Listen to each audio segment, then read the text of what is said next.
Howdy, Snow. How's your morning going?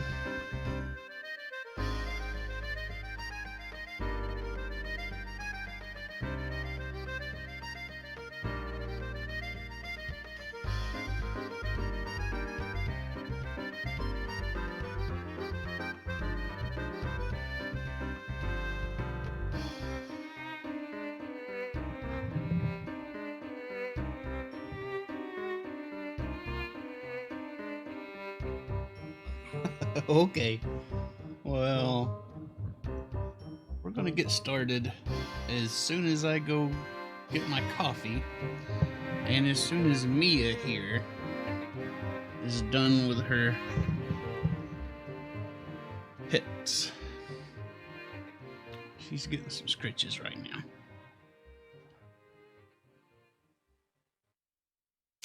Oh, poor Max. Max looks lovely.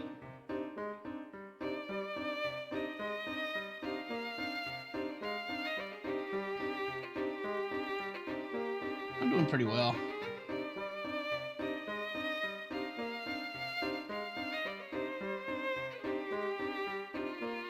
Doing alright. Yes, Mia's up here.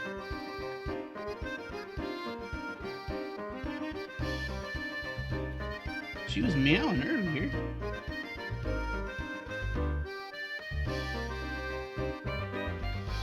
You want to say something?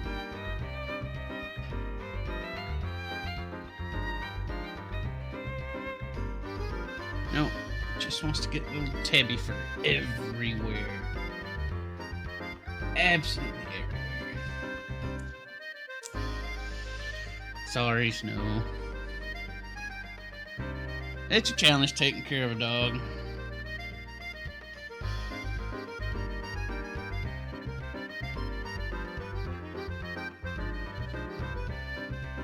But be glad you're just sitting and not a full-time dog caretaker.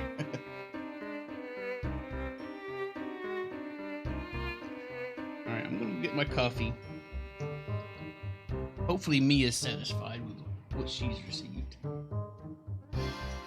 And then we're gonna get started when I get back.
Ooh, 3%. Well, after that gives out, hopefully you can rejoin us when you get back to a spot where you can. So much cat hair everywhere. Alright. I'm prepared to twist my tiny brain in knots with some Professor Layton puzzles. I wonder if that Flora character will make a reappearance in this game. I mean, I haven't done anything. I haven't gotten past this title screen.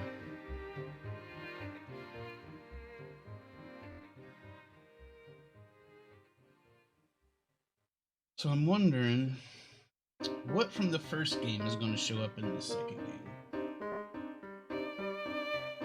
Let's get started. Please enter your name.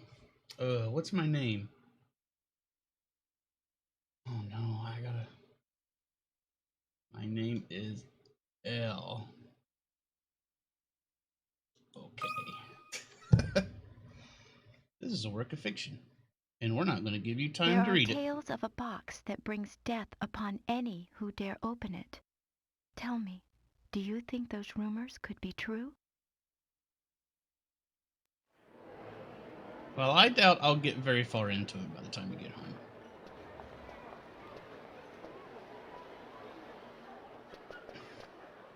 Hey, look! There it is!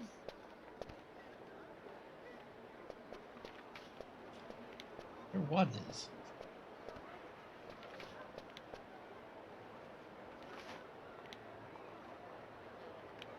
I think that's her.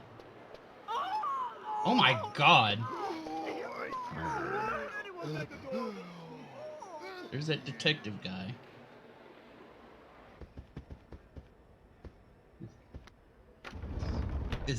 Now this Is is Law what I my call name? luck. I should have done Just that. look at this room. Yes, I can certainly see why some call the Molenteri Express a cruise ship on rails. This sofa's great! Now, don't forget, Luke.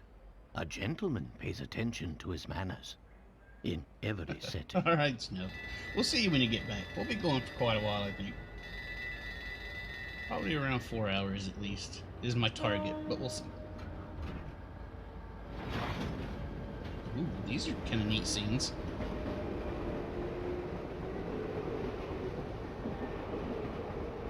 So that detective from the first game who wasn't even really there was in that cutscene. So is that the real detective, or is that spiky-haired guy who said he was our nemesis, who we don't even really know?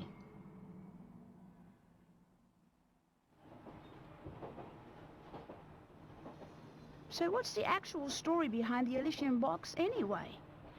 All who open it die, huh? Sounds awfully fishy to me. Perhaps so. But we've seen it happen with our very own eyes. The answer is out there, Luke. But I just need to find it. Okay, We will. you got a I know. box, and whoever opens it kicks it. Why would anybody ever open this thing? Also, can I open it with a pole and be okay? Do I have to open it with my hands to die by it? Prologue, the Elysian box.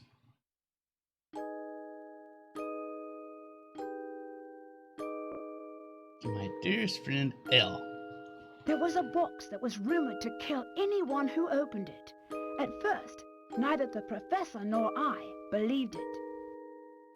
But then we had a But hobo all open it that and it changed killed him. with the arrival of a single letter.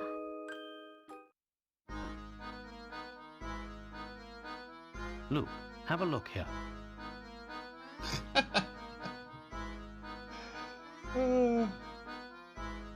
I won't tell Hamster. Hopefully he doesn't watch the VOD.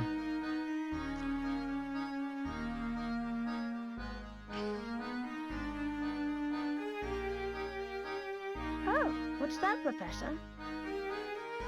It's a letter from my dear friend and mentor, Dr. Andrew Schrader. Is everything all right?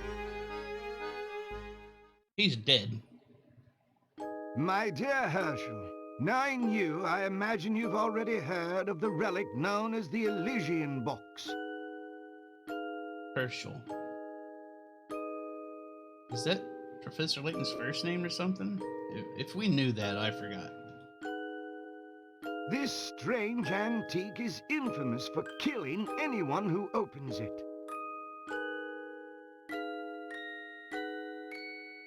Truth be told, I'm a bit dubious of the box's murderous What? reputation, but you know how I am. Once something piques my interest, I simply must get to the bottom of it. That's why I'm pleased as punch to tell you that the elusive item is finally in my possession. What's more, I believe I'm on the cusp of unraveling a great mystery tied to this box. For the moment, let's just say I have a theory, though I haven't been able to prove it yet. I probably knew his name from the first one, if they mentioned it. My brain doesn't hold critical information like that. I have a brain like a lint trap. Every little bit of soggy, useless information sticks in there, but nothing important. Initially, it was my intention to finish my research before daring to open its lid. But I must confess that my curiosity is simply overpowering. In the unlikely event that anything should happen to me, please finish the work I've started here. Your friend, Andrew Schrader.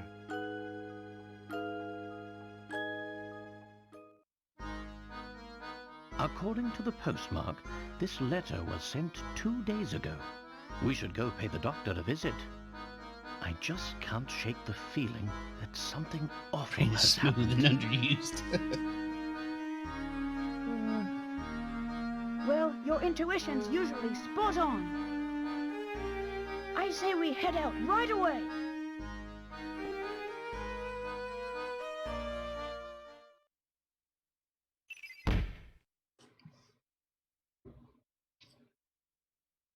A new mystery.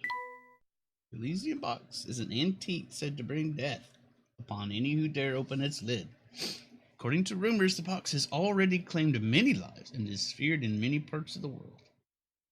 Seems like if you had something like that, you'd just burn it or smash it to pieces. Or take it to a party. I bet that's a good conversation starter.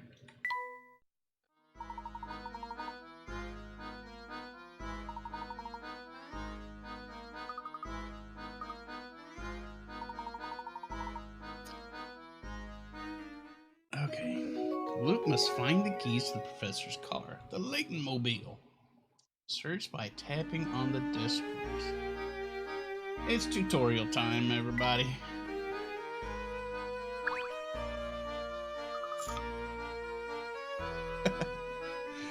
I'm surprised that you're lasting so long on 1%.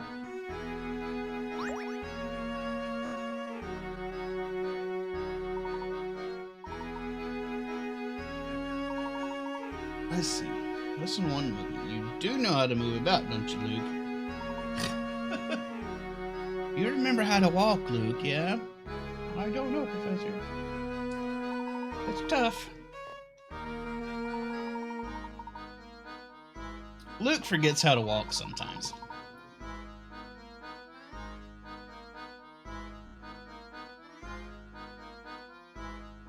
Alright, we're gonna look around here some more.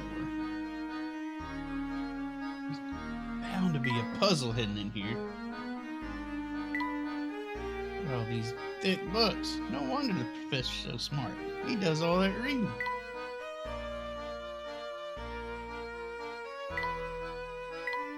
Lovely view is the perfect antidote to working long hours. Which I guess my desk at work is in a room with no windows at all.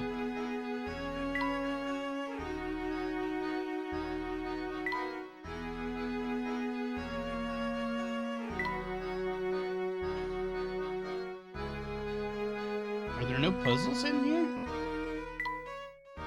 Very surprised.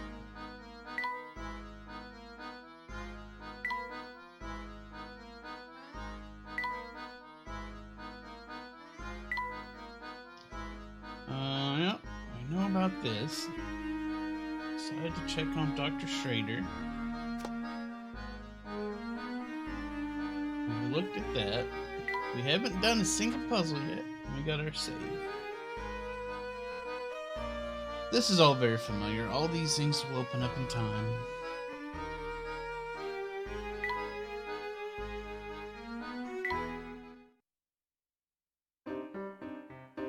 Oh wait, did I go back to the... Dang it! Oh god, no. Go back. Okay. Well, we screwed that up. I guess we're starting over because I hit a wrong button.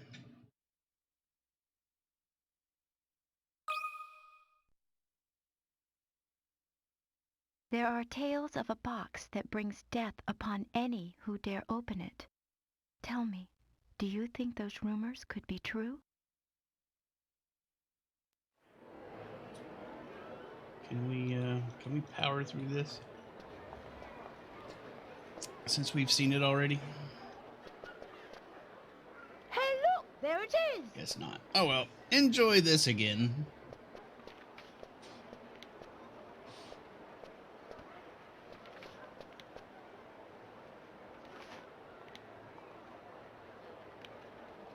Her pupils are gigantic.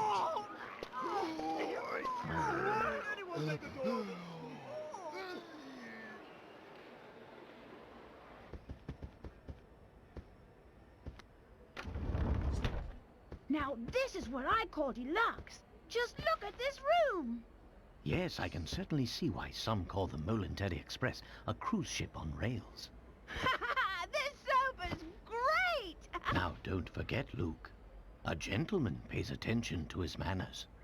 In every setting.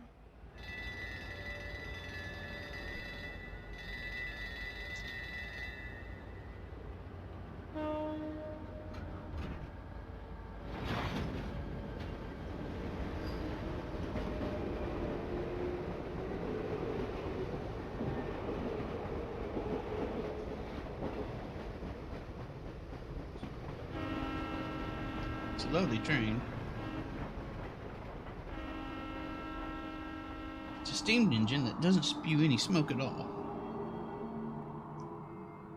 I guess it could be diesel.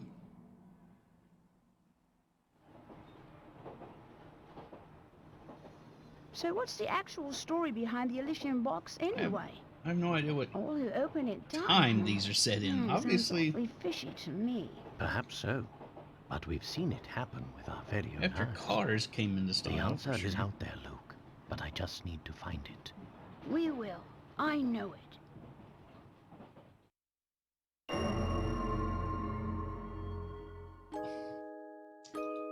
All right. There was a box that was rumored to kill anyone who opened it. At first, neither the professor nor I believed it. But all that changed with the arrival of a single letter. The letter B. Luke, have a look. Oh, what's that? It's a letter from my... Is everything all... We'll just click through that as fast as we can. My dear Herschel, this strain, truth be told, what? That's what's for the moment. Initially, but in the your According to the... I just... Well, I say we... All right. There we go. We're on the move now.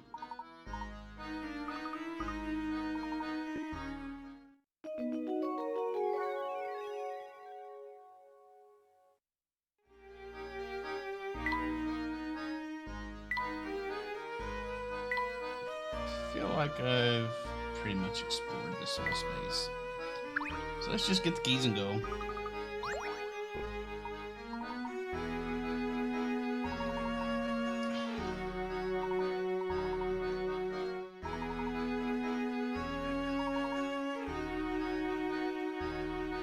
As usual, the left screen is what's usually the top screen. The right screen is what's usually the bottom screen. Alright, let's get moving. One can't investigate properly without first doing a little lead work, as they say.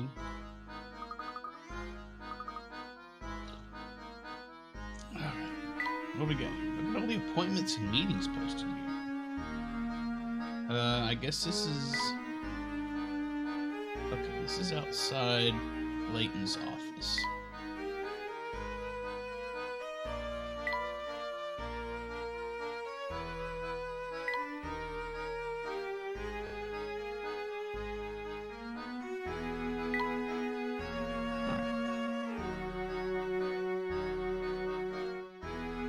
Alright. Somehow I started the game over. So I'm gonna save. So we don't screw that up again. Okay, that's what I did. No. That's what I did.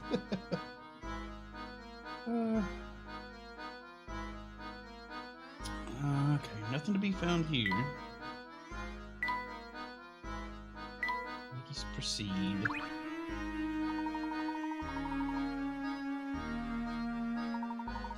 During one of his visits some time ago, he's kind enough to leave me a map to his home. You didn't happen to take down his address or anything? Rather unusual piece of cartography. Why, it's hardly a map at all. It's got pieces missing.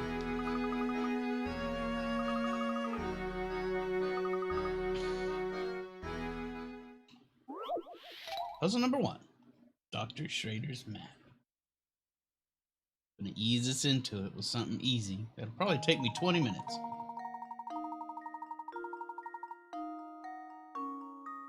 In the map to Dr. Schrader's home, several pieces in the center have been cut out. Restore the map by inserting the missing pieces in the correct spots. We're gonna slide them up there. Can't rotate the pieces. May sound simple, but don't forget that you can move or remove pieces, including the one already in the middle of the map. Alright, where's my mouse? There we go. Use your stylus to move objects around on the touchscreen.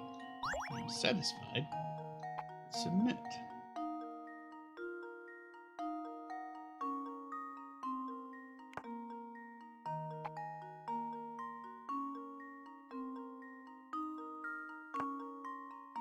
Alright, let's see. This goes here, without a doubt. That means this does not go here. Let's put it back here. This looks like it goes here.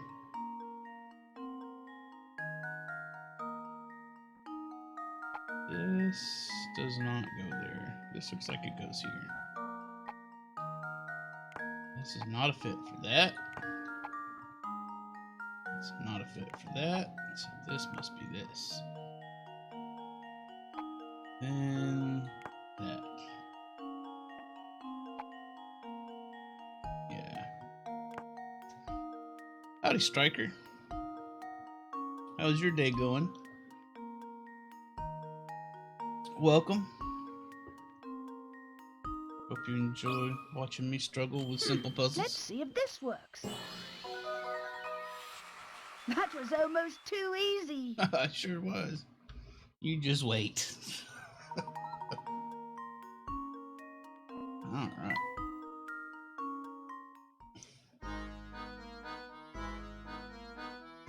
Picarets are points that indicate a puzzle's difficulty.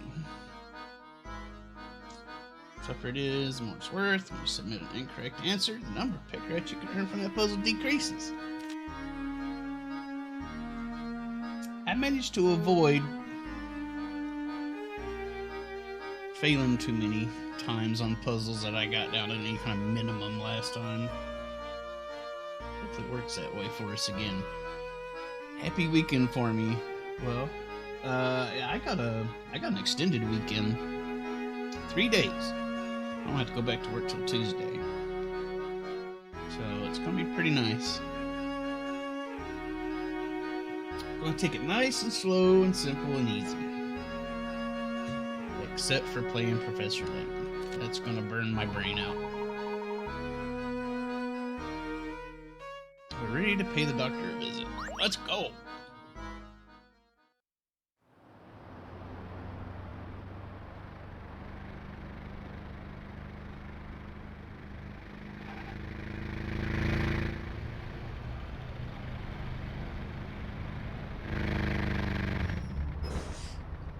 Striker wants Brain Age.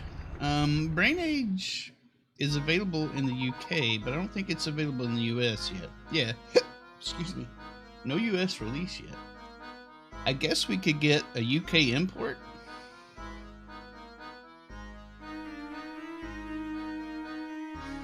Or a European import or whatever. I don't know how that would go over. I'm sure whenever it goes into measurements of things, if it does, it's a little confusing for us.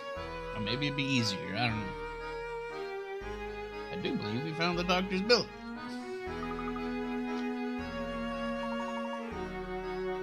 What? You've been here before, haven't you?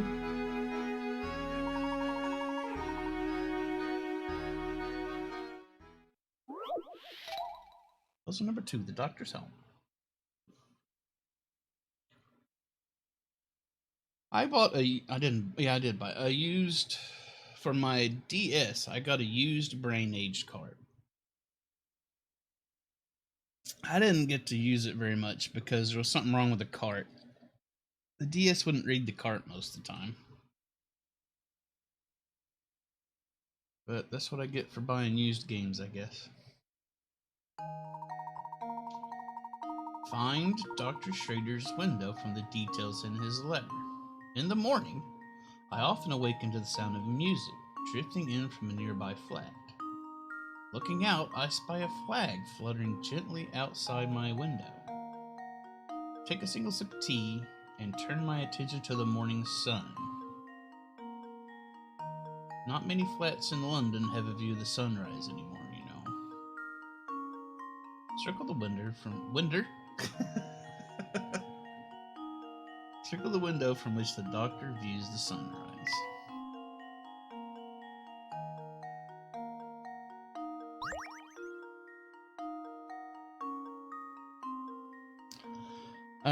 It was so long ago, I don't even remember how much I bought it for. Alright, let's see. Often awaken to the sound of music drifting in from a nearby flat. Well, this is the nearby flat, I guess.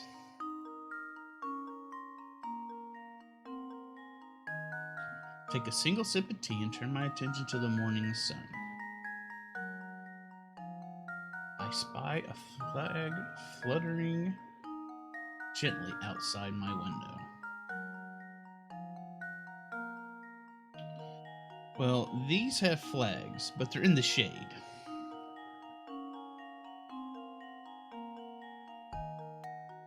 And it's not this one, because this is where the music's coming from. This is in the sun, but these are closed. Those are not flags. This, I don't know what this is. This is some kind of pot overflowing with mayonnaise or something. And here's an adorable little kitty cat down here. We're going to say this one.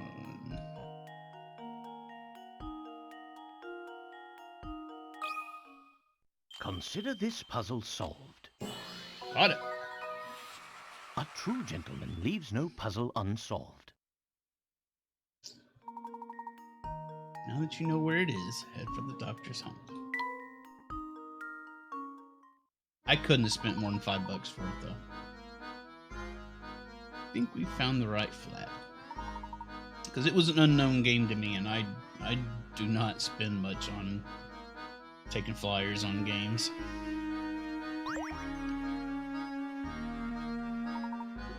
Oh, I nearly forgot. Before we leave, let's review how to use this trunk. I've already been there. Just tap the icon in the upper right corner of the screen. All sorts of helpful information filed away under different icons, some of which you can't even use yet.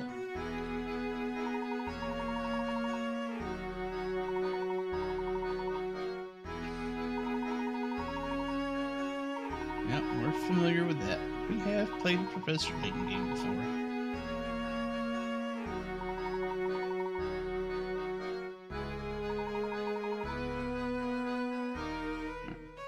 Oh, here's a person.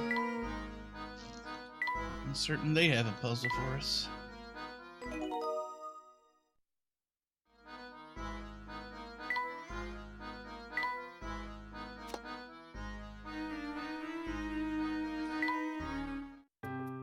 Done all of 2 puzzles.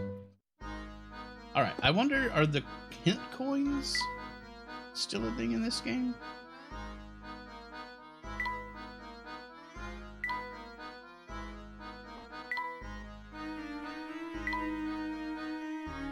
takes care of these flowers.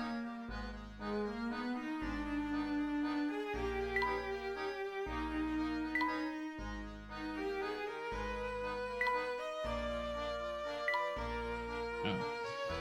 Let's talk to this fella. Damon. Matt Damon. Hello there, mister. Never seen you around here before. Want to hear something useful? Check it out. See that mailbox? Try tapping on it. Alright. Here's our hint coin.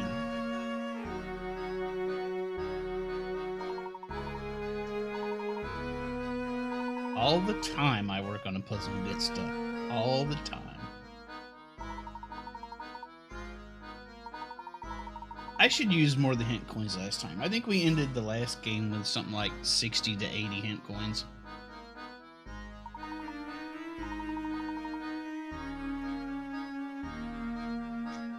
So he didn't have a puzzle for us. Dang. Layton just booking up those stairs.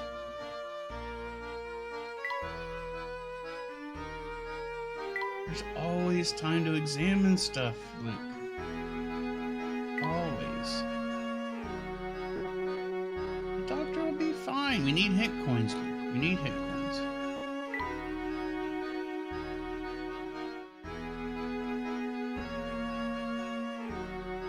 Alright, fine.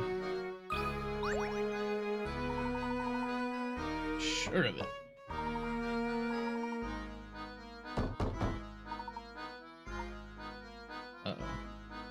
Is he dead?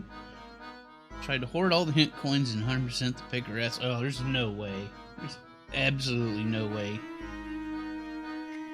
I do not have the brain capacity for that.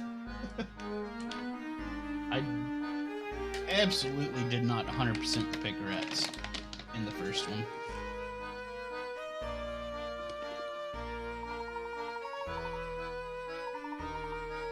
I bet there's a puzzle to get this door open.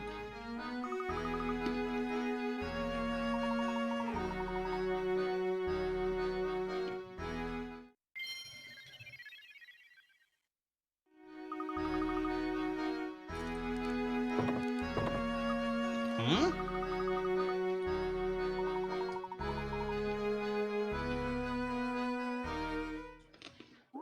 Right. The doctor set aside time to make sure nobody could get to him in case of an emergency by putting up puzzles.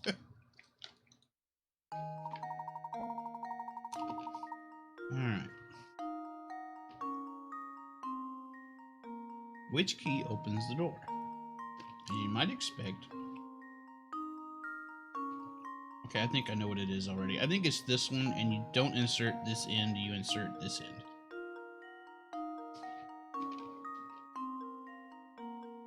Key won't open the door if its shape won't let it pass through the keyhole. Use your stylus to fit keys into the lock. I think it's this one. Not that way. Can I spin this around?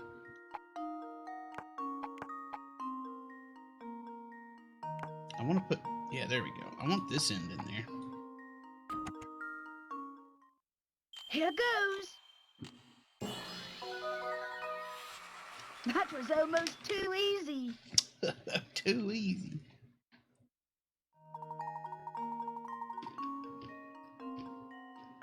No, it did not take me very long. That was ridiculously easy, actually.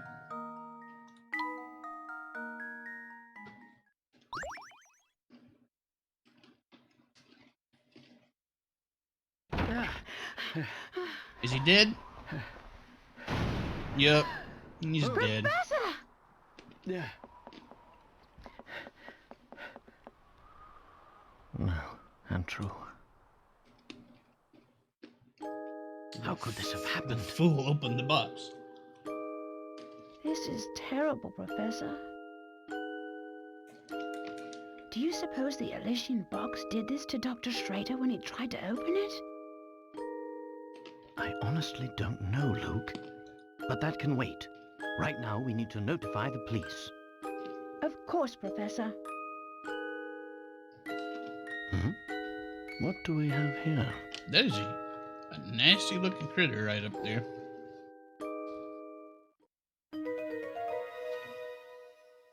What is this? A train ticket for the Momentary Express. Now, this is strange. Look, there's no destination written on this ticket. Have you ever seen a train ticket that didn't say where it was taking you? Yes, very strange indeed. Very strange. Second mystery already. Single ticket with no visible destination. Discovered in Dr. Schrader's home. It appears to be for the Momentary Express, but where exactly is it supposed to take its owner?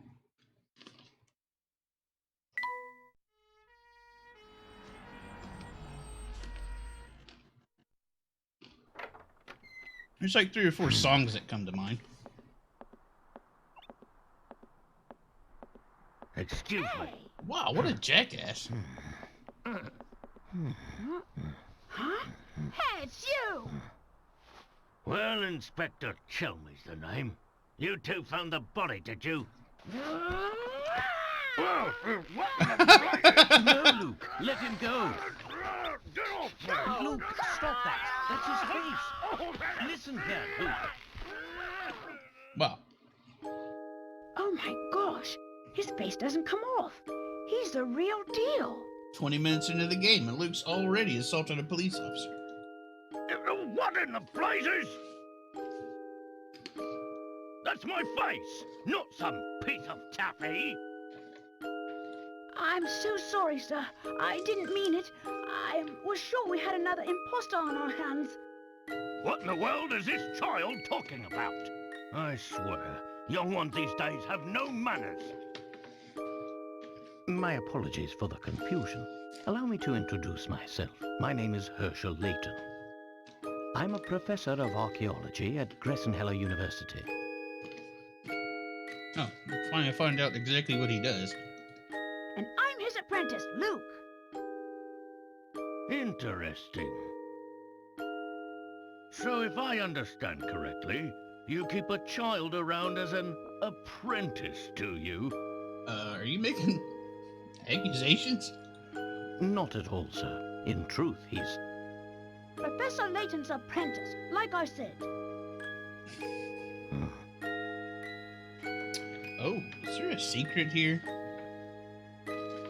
Is Luke keeping secrets? Well, it's really none of my concern.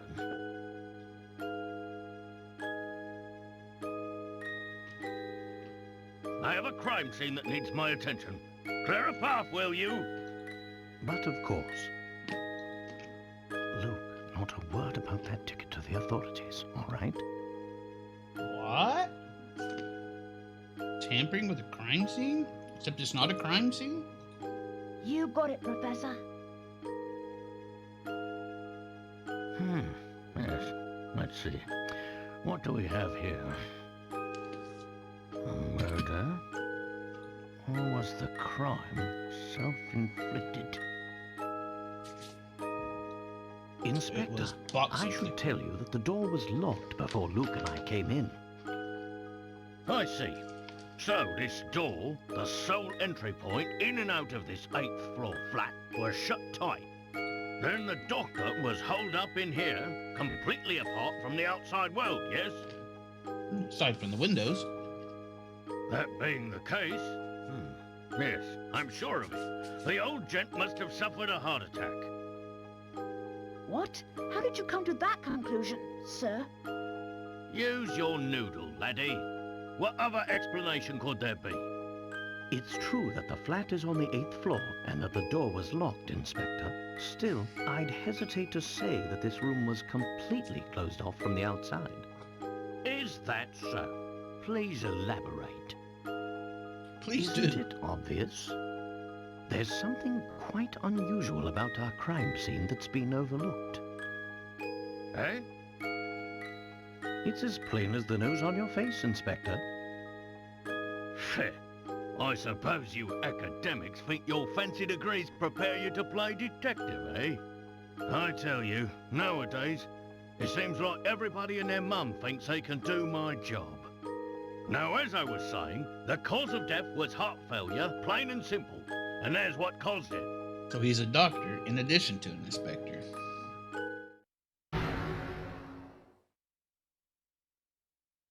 This?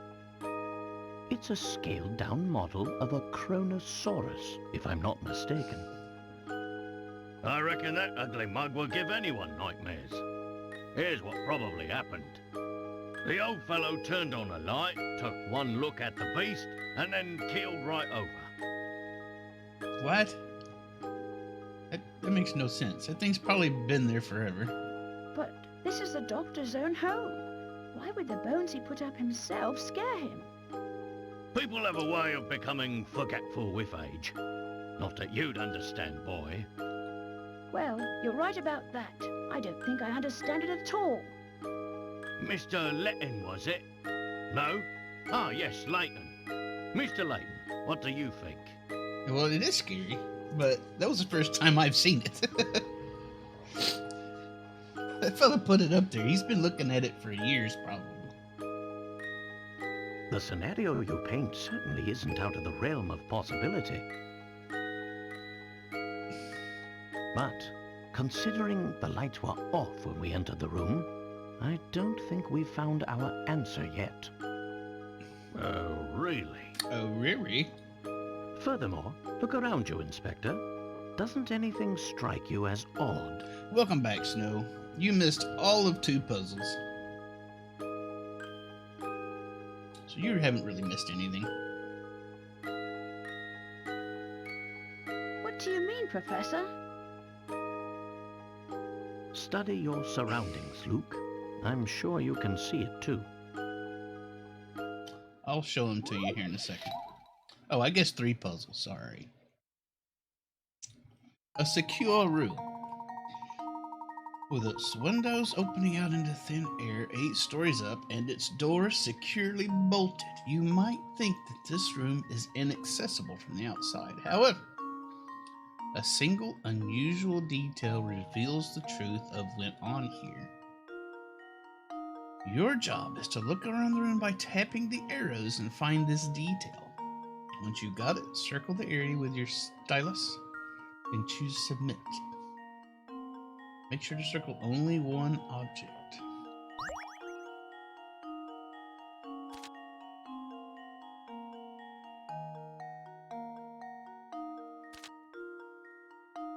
So what are we looking for exactly?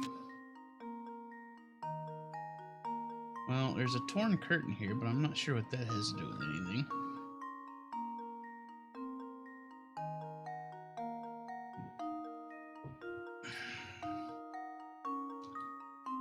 We're supposed to draw a circle. Okay, gotcha. Is that selectable? It is.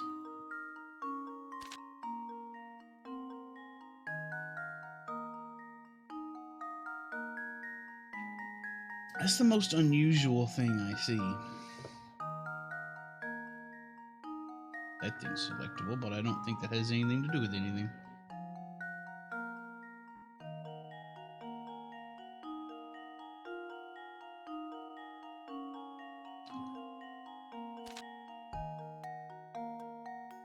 I have no idea what this is. Is that like a ticker tape machine?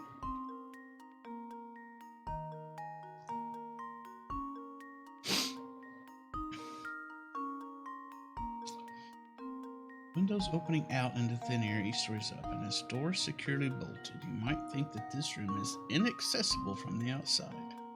A single unusual detail reveals the truth of what went on here.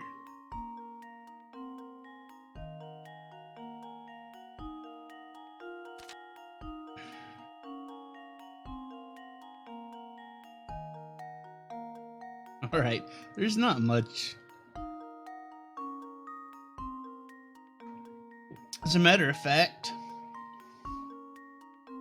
I accidentally had to restart the game. Let's take a look. I'm I'm gonna say it's this curtain. Here goes. Piece of cake. Easy peasy. For some reason, part of the curtain shown here has been ripped clean off. Of course. This window is missing a curtain. So it is. But what exactly does this have to do with my crime scene?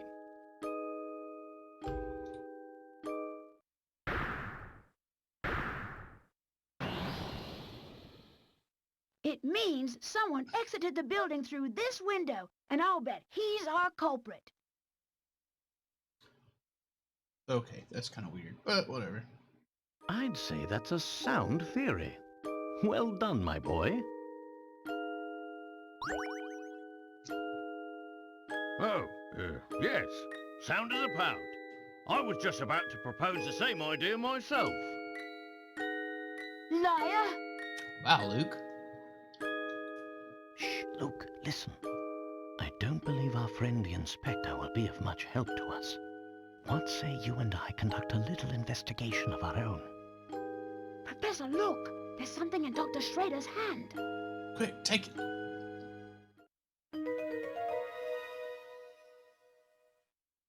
It's an old photograph, but it's been torn into so many pieces, I can't make out the original image.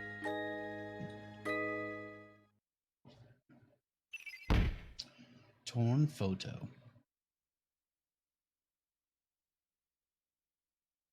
Where my completely legally purchased copy of Professor Layton and the Diabolical Box's fast forward button doesn't seem to be working. Odd.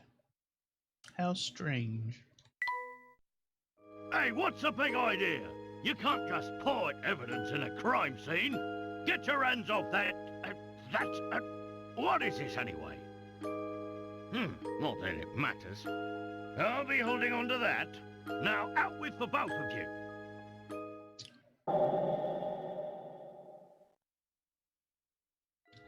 I like this character as much as I did in the first game. And he wasn't even truly in the first game. He stinks. I don't like him.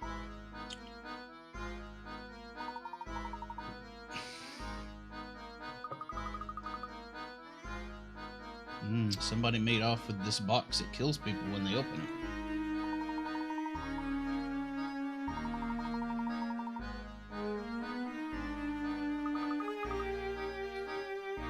I guess we're going on a train trip.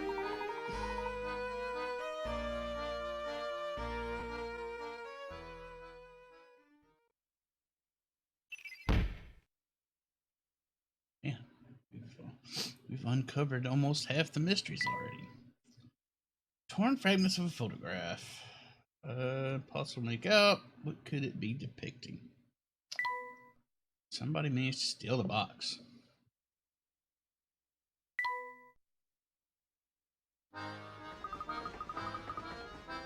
Oh, really? To legally purchase another one.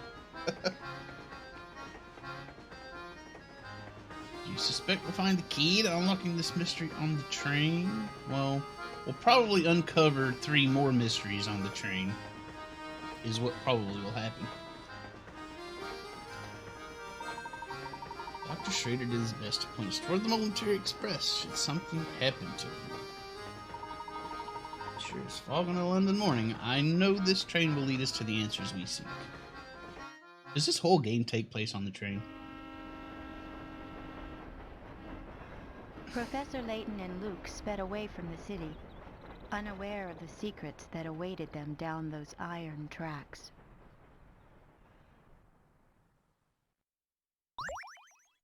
Save your progress? You bet. Right here.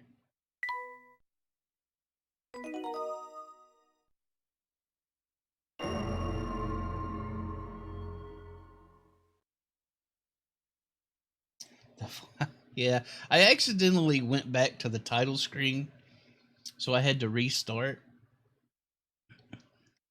So I just went ahead and did the sensible thing.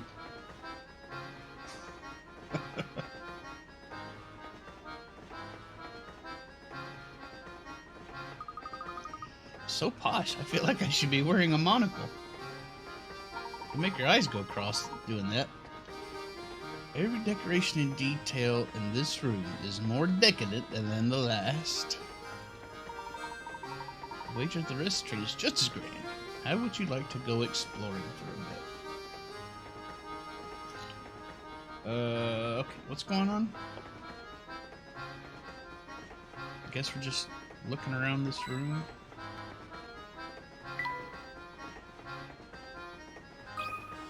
A puzzle? In my Layton game? Look what a slob you are, Luke. Oops.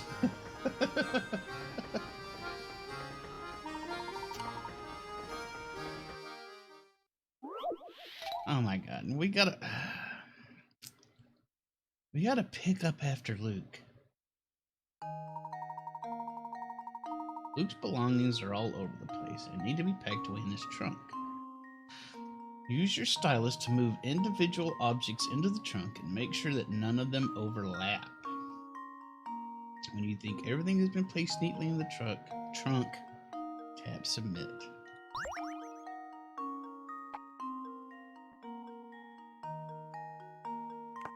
I have to pick up after Luke. Let's just put this here. Can I spin things around, or what the heck is this? What is Luke doing with this thing?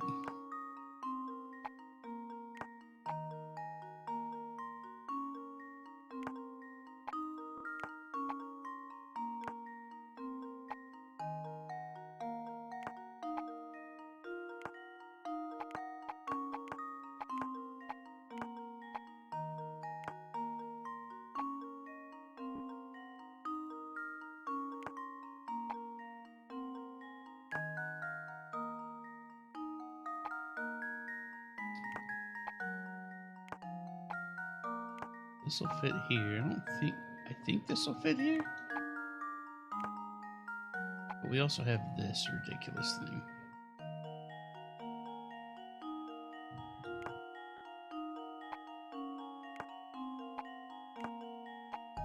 Let's put this here.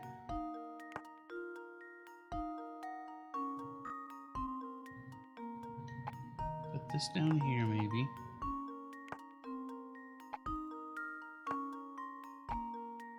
Actually, I want this to go here. I want this to go here.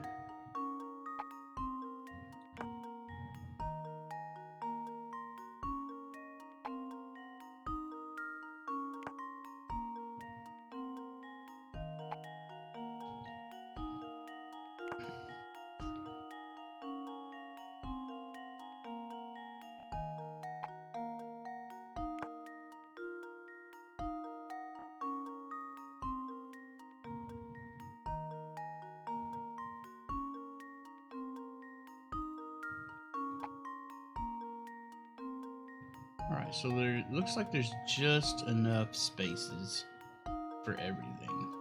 So I think there's 1, 2, 3, 4, 5 basically slots to put everything.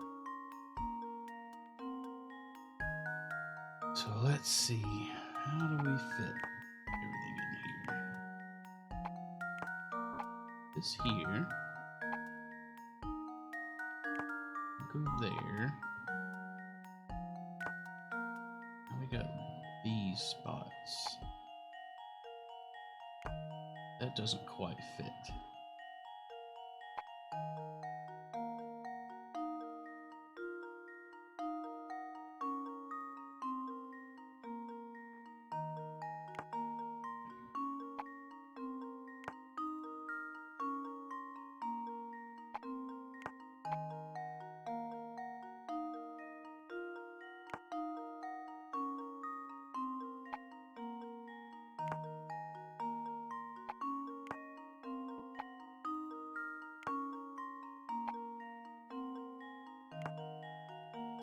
Do that, I'm gonna have an extra spot there.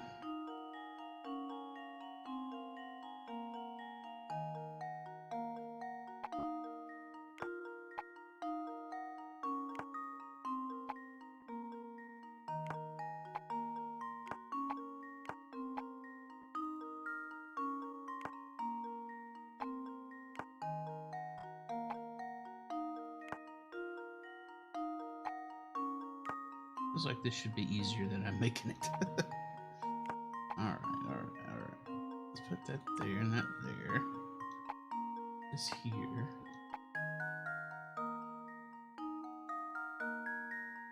That doesn't really fit there.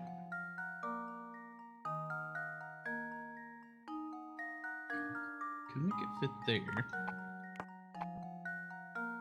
I'm gonna have to move this guy.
Let's see. It's a shame I can't twist things around.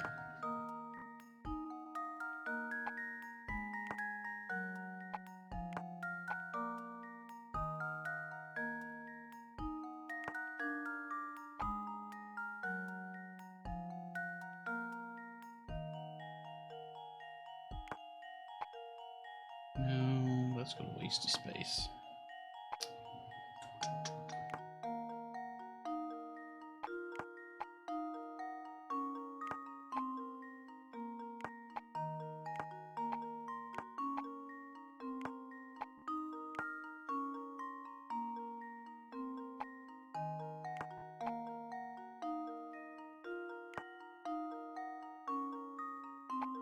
This will also waste several spaces.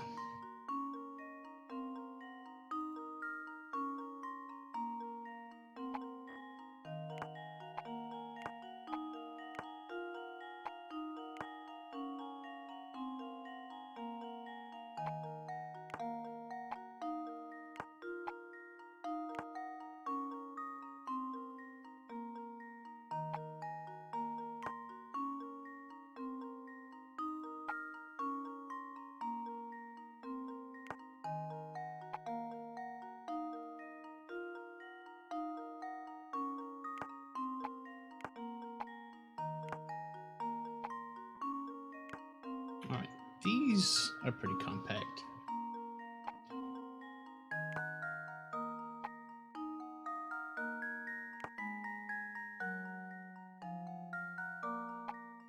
Now the rest of this stuff isn't fitting.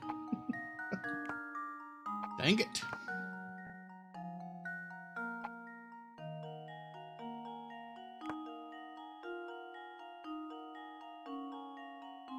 Luke needs less junk.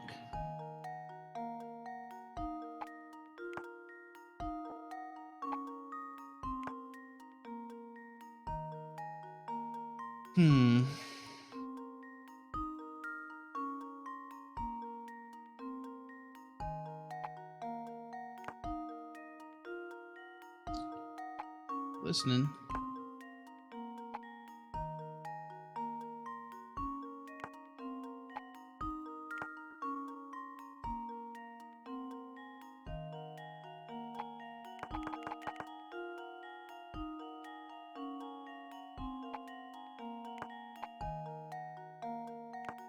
I will just accept no Luke criticism. He's a very unruly, untidy child. I mean, he's got all this crap. He just tosses it around as soon as he gets in the train. And he acts surprised, like, oh, yeah, I guess I did have all this junk drawn everywhere.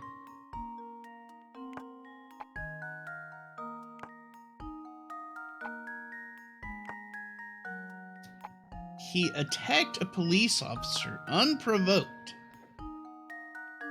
Although the police officer was being kind of an ass at the time.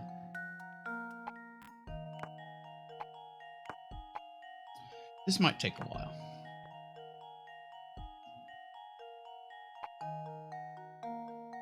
He sort of deserved it. Kind of, sort of. Kind of. Alright, let's see. Let's just concentrate on making, like, squares. Like, this isn't going to work, clearly.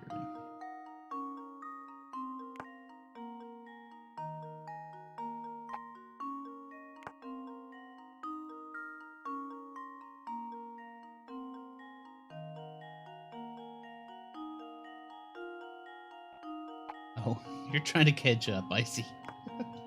I feel like this is where I need to be with that stuff.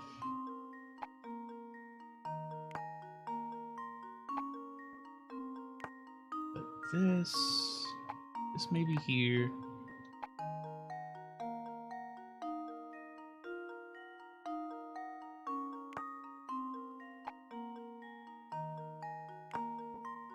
But now, I got one thing out of place.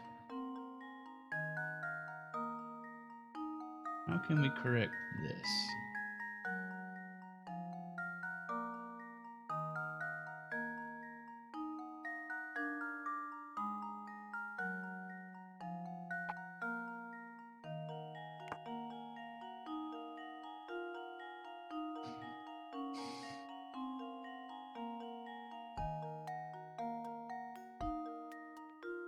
And what even is this thing? And this thing?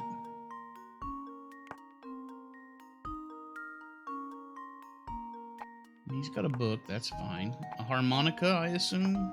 That's fine. Got a teddy bear, that's fine. I don't think Luke is old enough to be carrying around cooking implements. I wouldn't trust Luke with an open flame.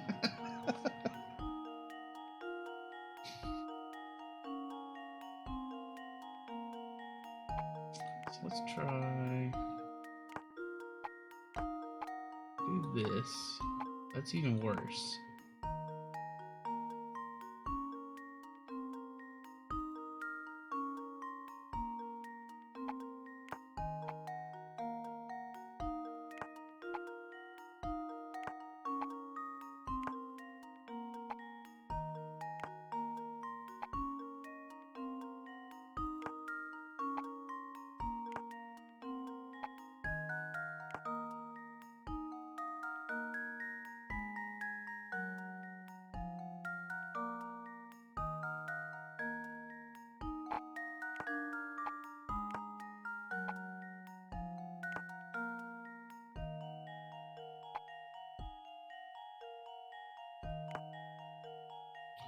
This really should not be taking me as much time as it is.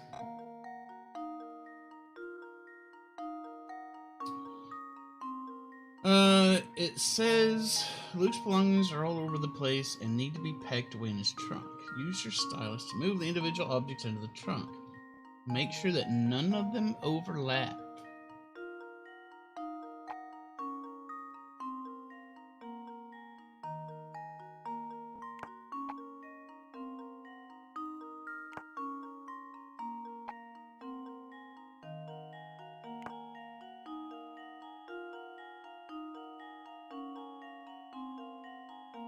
I have it?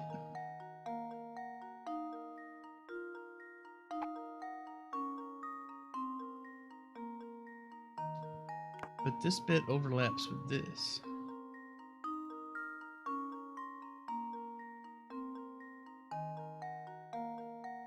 Move that one thing up. This thing? I'm one space away right now. Which one thing? Bear, move it with the clothes.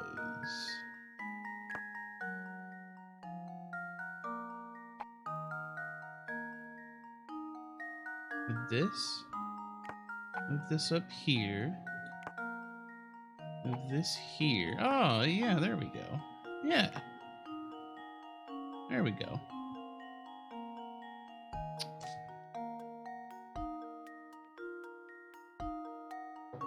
Yeah, nice one. Good job.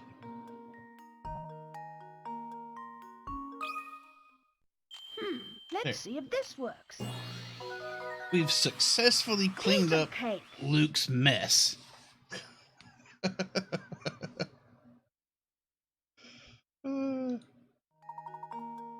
Good work. Luke should be able to close the bag easily now.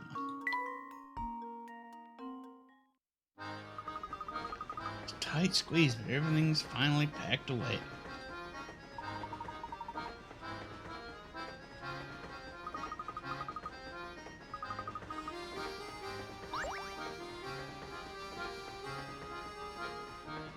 Alright, we found a coin.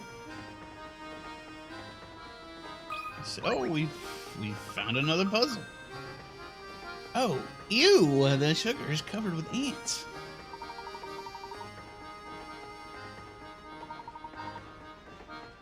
How did they get here? Puzzle number 17. The worker ant. Busy ants work tirelessly carrying food back to their nest. One day, one such ant was returning with food when he bumped into an acquaintance in front of the nest. You know, neighbor ant. Whoa there, doofus.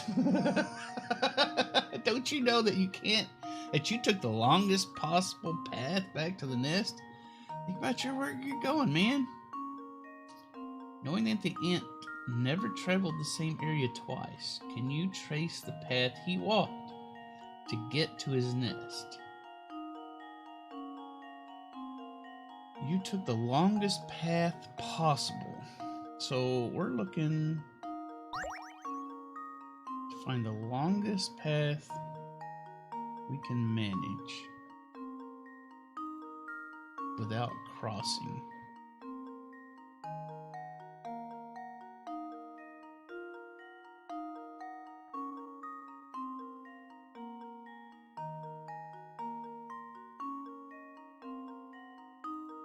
Without crossing itself.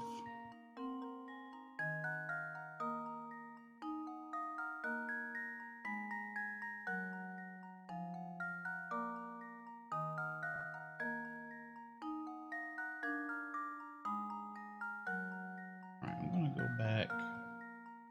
It's gonna go all the way down here. All the way here.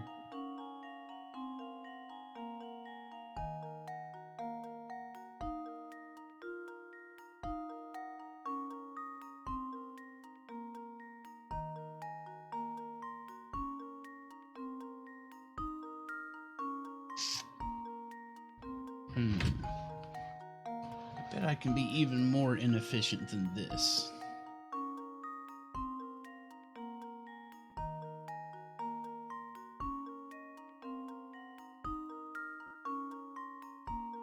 Let's see.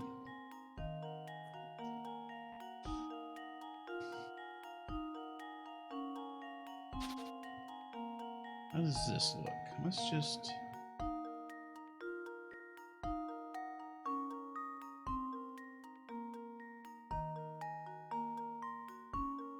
I don't know, let's look at what we had earlier.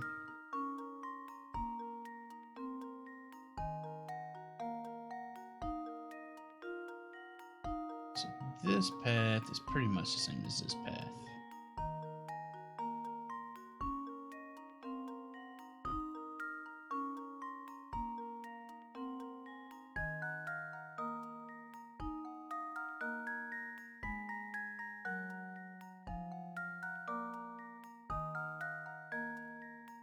So this is about 2 segments.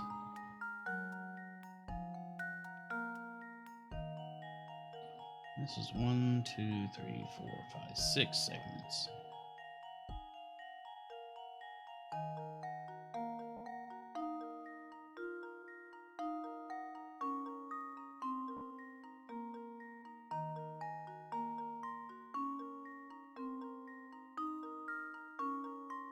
if we go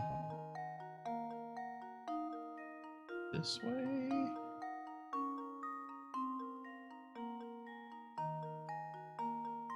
Just 2, 3, 4, 5, 6, 7, 8, 9, 10, 11, 13, 14, 15, 16, 17, 18, 19. That's about 20 segments there. Now, how many segments was this?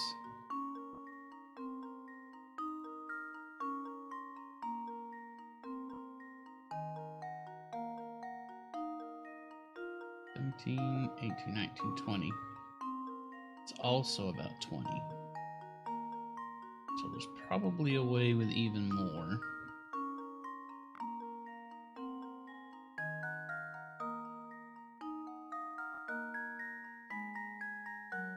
Let's see if we can go.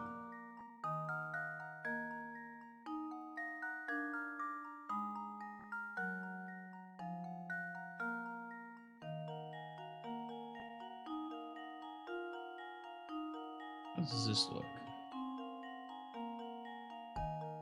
1, 2, 3, 4, 5, 6, 7, 8, 9, 10, 11, 12, 13, 14, 15, 16, 17, 18, 19, 20, 21, 22, 23, 24. Okay. So this is 24. That's the longest one we've seen yet. Can we get any more distance out of this? Also, is this new?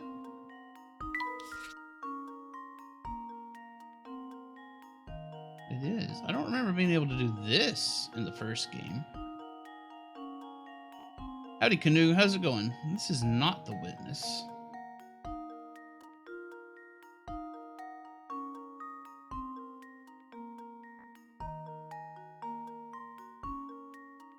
It's 24 segments.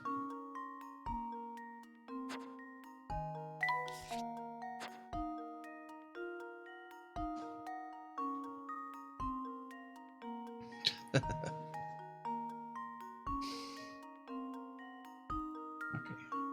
Now that I've made a note, let's see if we can make this even more inefficient.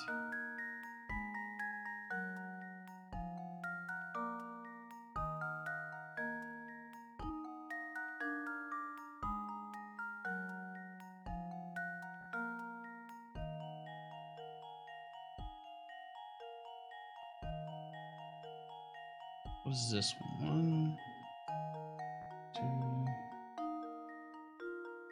3, 4, 5, 6, 7, 8, 9, 10, 11, 12, 13, 14, 15, 16, 17, 18, 19, 20. That is also 20. So that is not good.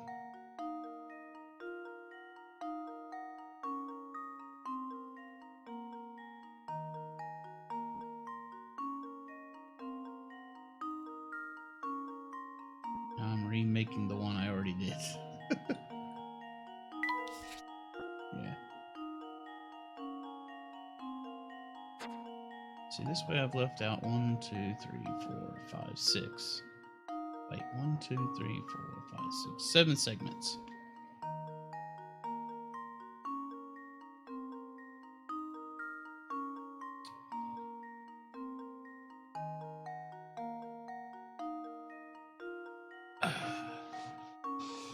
How's Canoe doing today?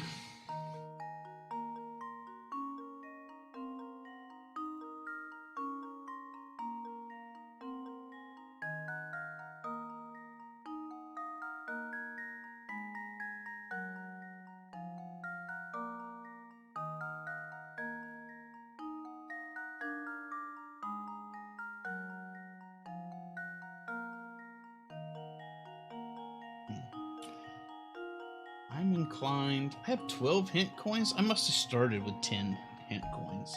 Because I don't think I ever found but 2.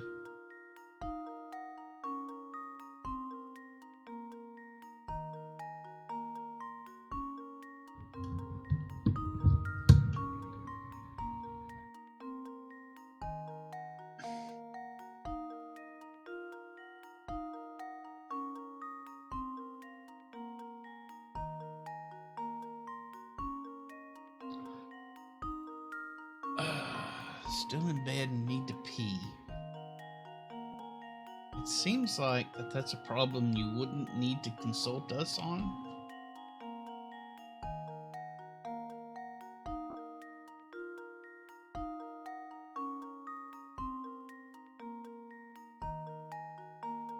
Two, 3, 24.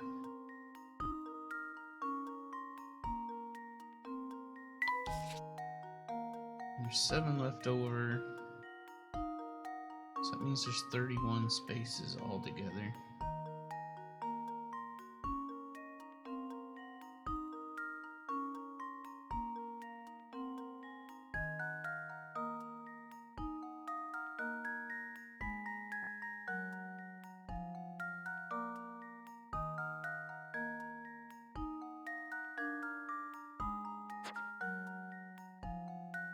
Let's try another. Now that I found out about the memo, these are going to take me longer. I feel.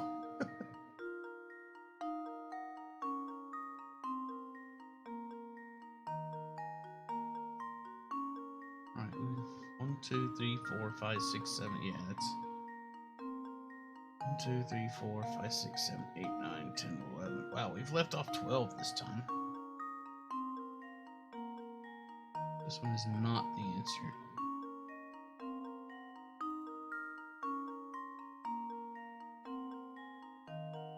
Let's go this way. All the way back here. Here. And it's 12 again.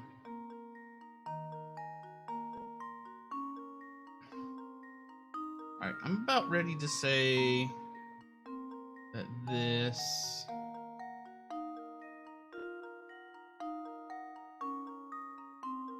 is as inefficient as we can get.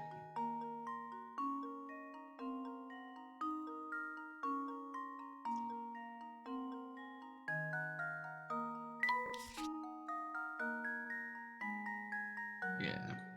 Alright, let's try this. Just leave it to me. Correct. Layton's apprentice strikes again. Perhaps all the heavy lifting kept this little ant from thinking about his path home. If only he'd thought about where he was going, he could have saved himself a lot of walking.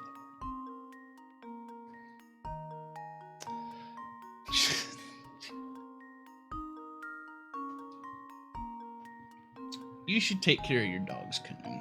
That is really more important than your own comfort, being honest.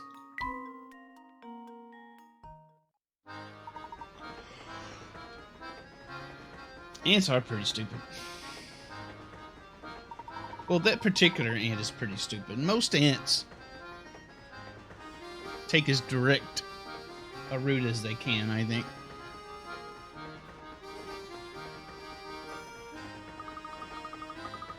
Maybe they're working so hard because even the sugar on the Momentary Express is extra fancy. Well, they're working pretty stupidly because now the train's moving and they're cut off from wherever their hive is.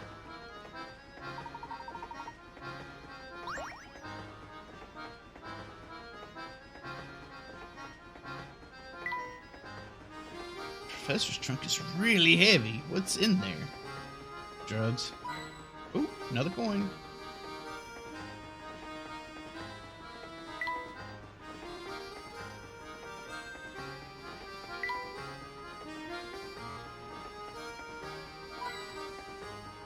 That's 3 coins, I think. In the last game... Oops, what's this? Awfully surprised that a train as luxe as this would have an insect problem. Thank you for that insight.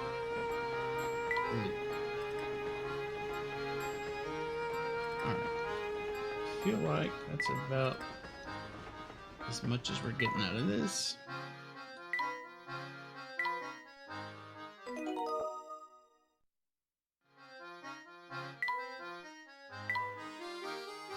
Now that leaves at our disposal, Luke and I have decided to use the ticket we found at the doctor's flat.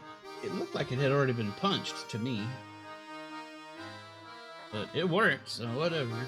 Suspect the doctor rode this luxurious train at some point, but as to where it took him, I can't say. Also, how do you use a ticket that doesn't even have a destination on it? Sounds like there's a body in this trunk. I think it's contraband.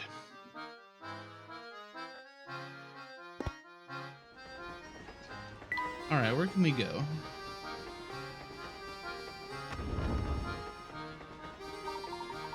Remember, Luke, we're here to find the Elysian box. Don't get sidetracked. You don't have to tell me twice. Why don't we start our search by investigating the train? Let's.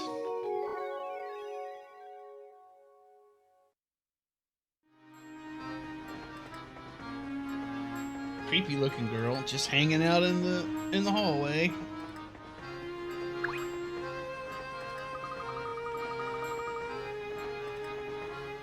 Contraband hidden in a body in the trunk. May as well. That's called efficiency. I heard the rooms in the front of the train are so super fancy that the doorknobs are made of gold. But no one's allowed in except for really rich people, like Canute. So, misters, are you really rich? Because if you are, you can go see the super duper fancy rooms. Super duper fancy rooms.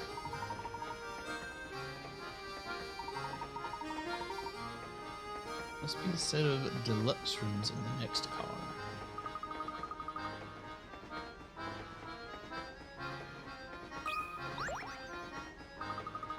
I'm going to my grandma's. Where are you two going? We have no idea, because our ticket didn't have a destination on it.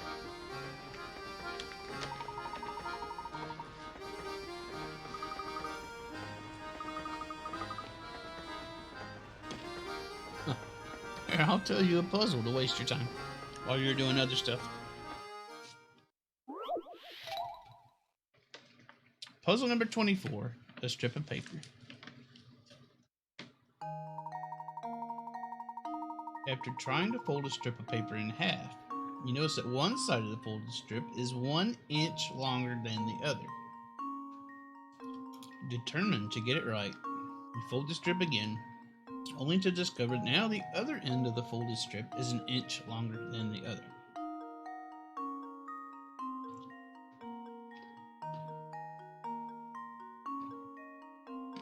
Now that you've made 2 folds along your strip,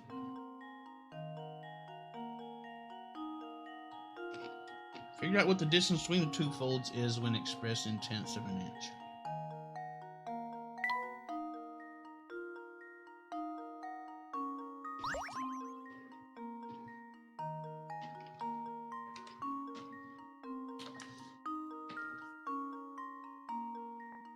Alright. So, let me think.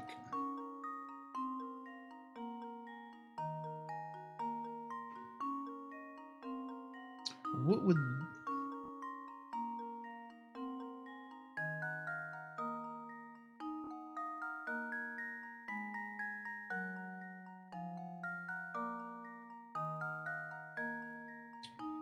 Figure out what the distance between the 2 folds is. So we're looking for this distance?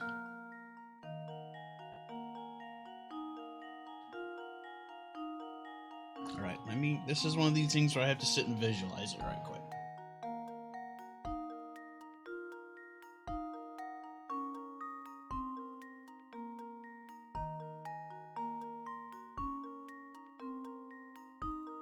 So, cut a piece of paper. I fold it. And there's 1 inch left over.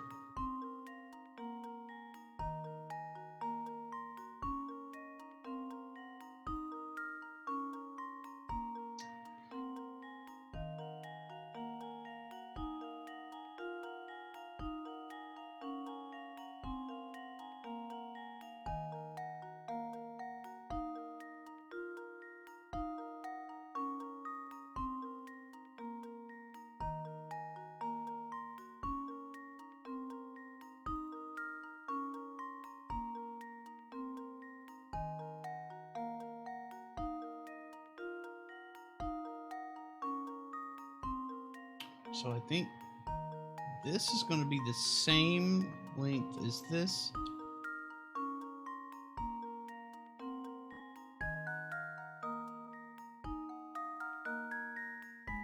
Now that you've made 2 folds along your strip, figure out what the distance between the 2 folds is when expressed in tenths of an inch. This sounds easy, but I'm trying to get it right first try.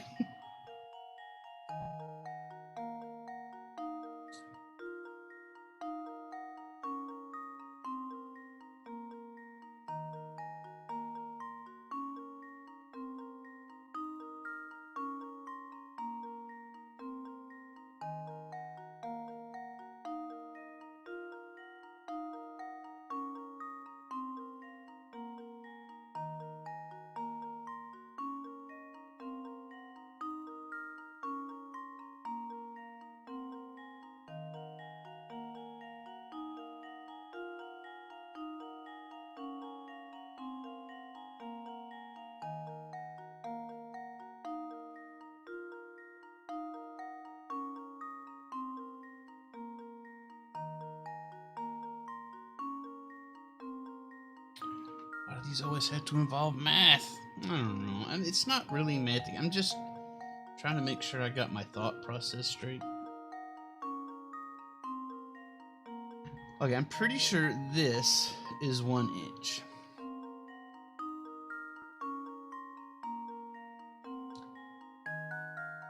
Now that you made 2 folds along your strip, figure out what the distance between the 2 folds is when expressed in tenths of an inch. It would be 10 tenths of an inch, I guess.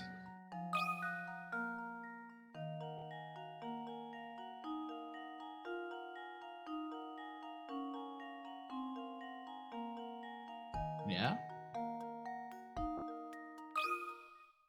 This should do the trick. Okay. Ha! Wonderful. Good job. Distance between the folds is 1 inch or 10 tenths of an inch. If you're having trouble visualizing this picture, picture that the matchbox shown to the left has a height of 1 inch, right? This isn't helping me visualize it at all. Imagine that the areas where one side of the box connects to the top and bottom are the folds in the strip. You see how the excess length on both sides can be represented by the other side. Not really. This demonstration is not helping me at all. But whatever. I got it right. It's right.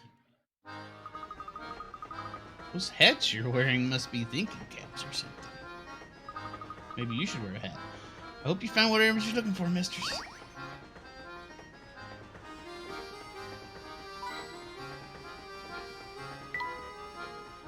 Whoever did the lighting here has excellent taste. Good job.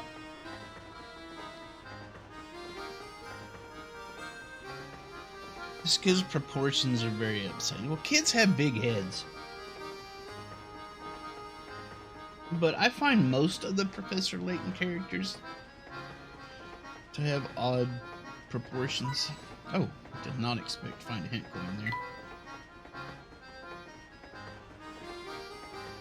Oh yeah, proportional to the environment. This little child is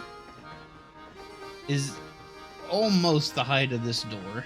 Yeah, that is true. Or maybe it's just a very small train. Maybe Layton is having to, like, crawl through this train. And it's perfectly comfortable for Luke and this girl. Where all can we go? That way, back in our car. This gets us in this car, maybe?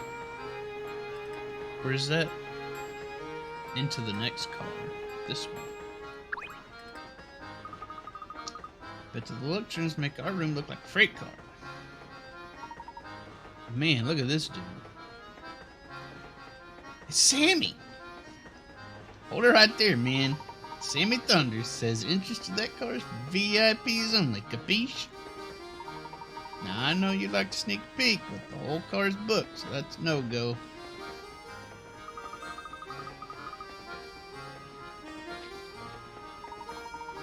Only Super Typhoon's allowed in there. I wonder what it must be like to have that much room to yourself on a train of this caliber.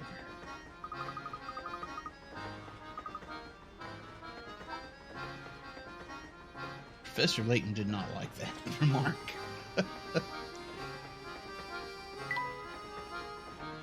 It's Sammy. Yes, I suppose these accommodations will do. I do hope my darling boy will be pleased. Sammy Thunder. That's it Snow's actual legal name. I don't like this character already. That reminds me, I believe it's dinner time for my sweet baby. Alright. I'm off to visit the dining car. What do you want to bet her sweet baby is not a human being?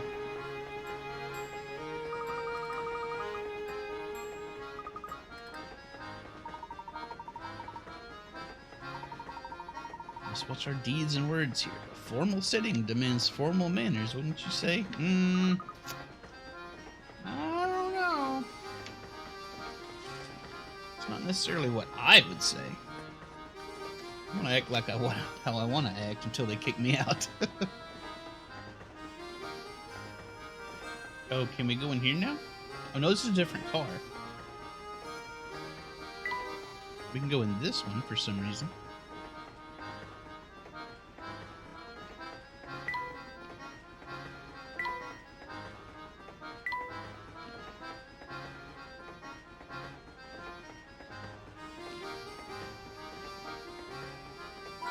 Ooh, a coin in the handle.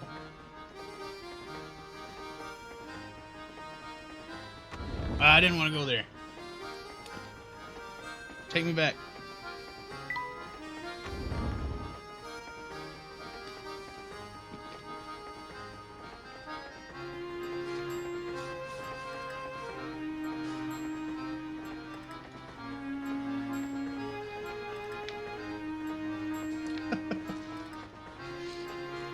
Your point got put across, so it's fine. Everybody understood. Alright, let's look in here. I guess nobody's living in here.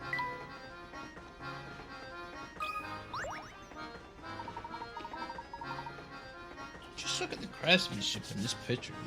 I'm almost certain it was hand blown. Who knew that something as ordinary as a picture could be so fancy?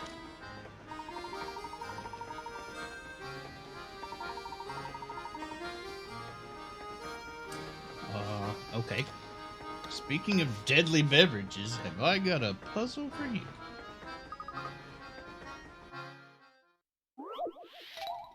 Puzzle number 23, Pictures and Poison.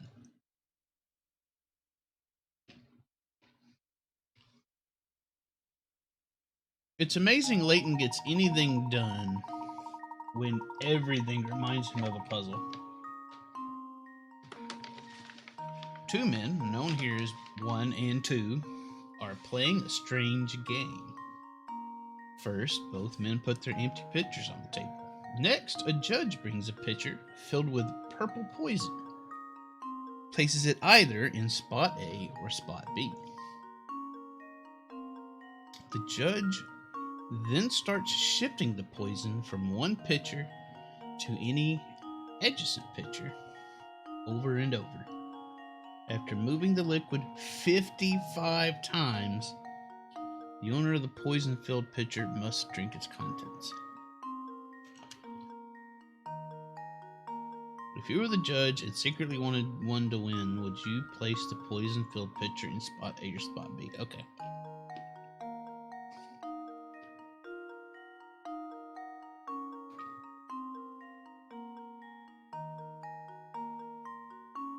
So let's divide this by 5, so 11.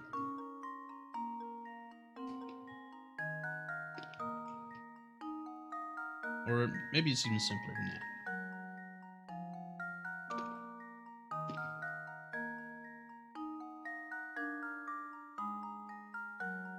55 divided by 3. What is that? Yeah, it's just I was just thinking it's probably just as simple as odd numbers, right? And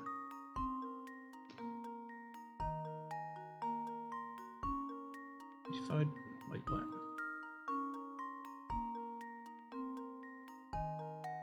55 divided by 3 is 18.3 repeating though.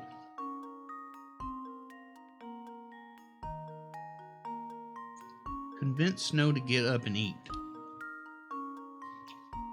How's this? If you don't eat, you might die.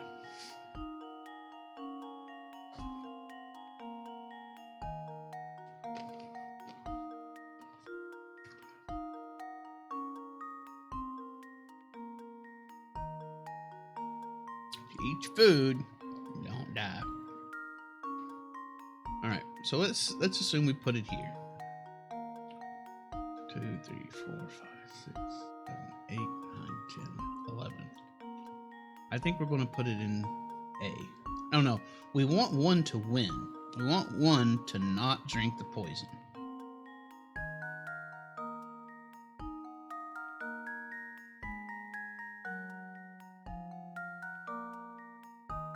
Dying would be so much simpler.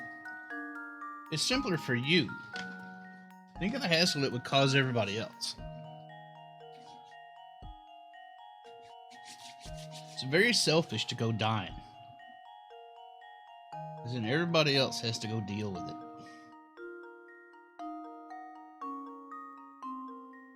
Dying is one of the most selfish things you can do.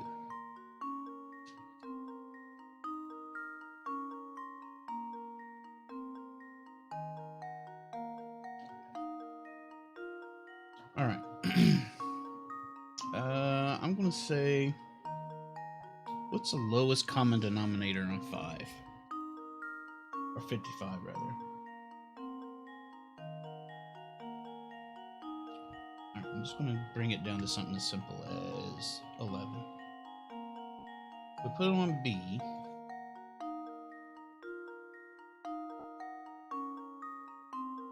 Oh, but wait. We're talking about 3 pitchers. Not just 1 and 2, because the poison pitcher is also involved. Okay.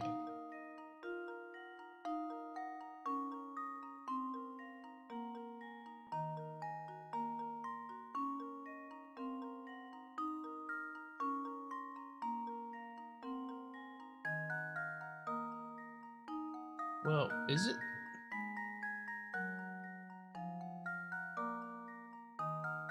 My vote's on B too, but I'm trying to think it through. Because Layton likes to trick me. But I'm thinking B. I'm just going to run it through my head a few more times. And start shifting the poison from one pitcher to any adjacent pitcher over and over.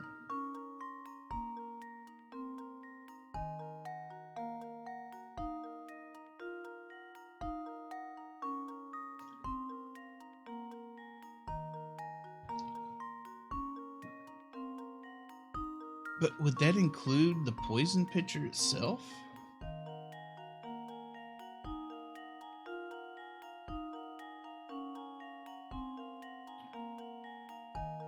Let's see. Judge brings a pitcher filled with purple poison, places it in either spot A or spot B.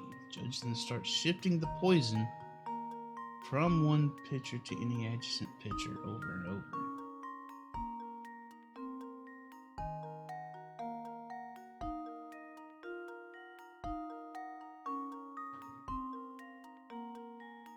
If you were the judge and secret wanted one to win, where would you place the poison-filled pitcher down in spot A or spot B? I'm going to say B.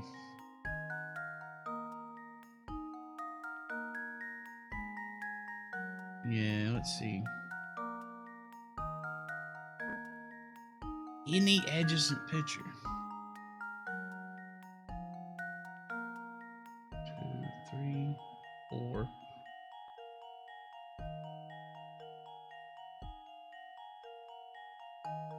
7.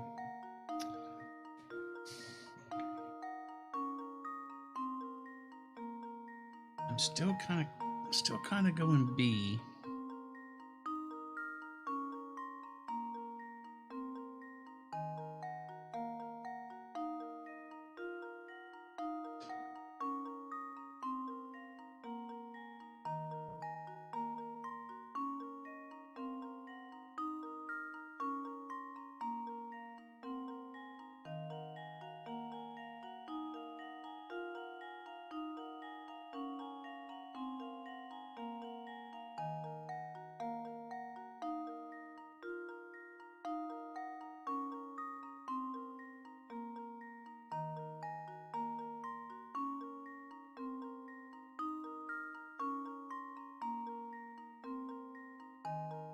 I'm just trying to figure out what the hell it means by adjacent. And if that third picture's gonna be there, that's where the rub is.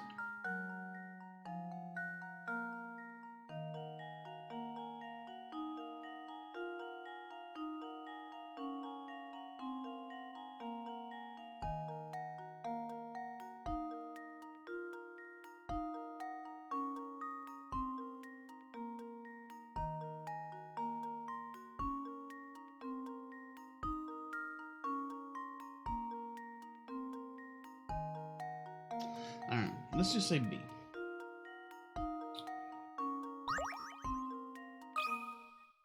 Here goes. Okay. Piece of cake.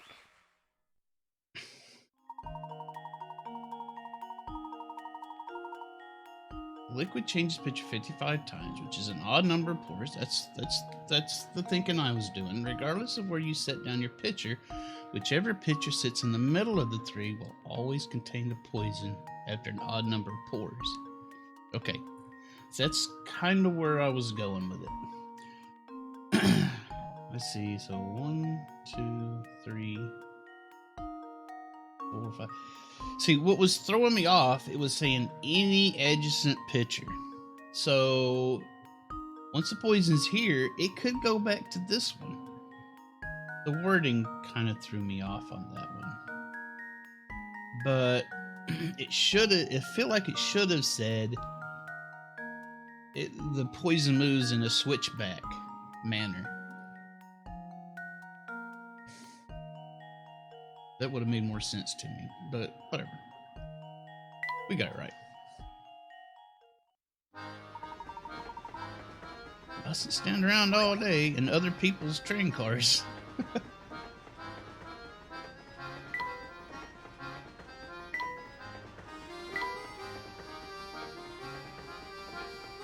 we gonna get any coins in here?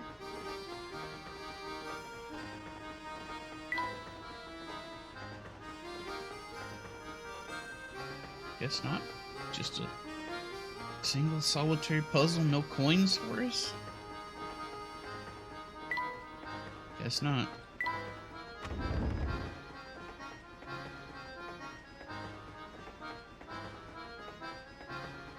Alright, we can go back, but that's our original car. Let's just keep on going. Into the dining car. Now, where's that weird lady?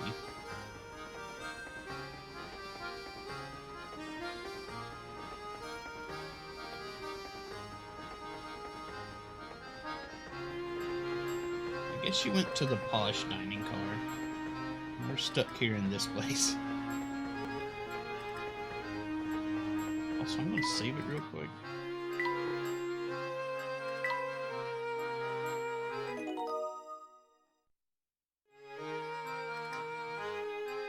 I keep wanting to hit this button to go back, but that one takes us back to the title screen. That's why I accidentally had to restart the game earlier. Okay. Not a puzzle. Dreadfully sorry, sir, but I'm afraid all the seats in our fine establishment are taken. What a pity. I guess we'll starve to death, just like Snow.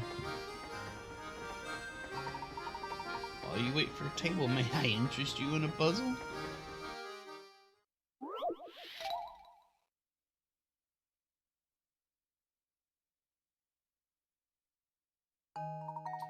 Dining couples. Okay. 4 couples sit elbow to elbow in a crowded dining car. All diners are sitting next to or across from their partners. The Joneses are sitting by the aisle. The mustached Mr. O'Connor sits beside his wife. Mr. O'Connor's wife. I don't think there's anybody else with a mustache. Mr. Lambert sits across from his wife. The Joneses are sitting by the aisle. So if both Joneses are sitting by the aisle, these are the Joneses. This is Mr. O'Connor. Oh, shoot. This is... Dang it, I keep dropping that. This is Mrs. O'Connor.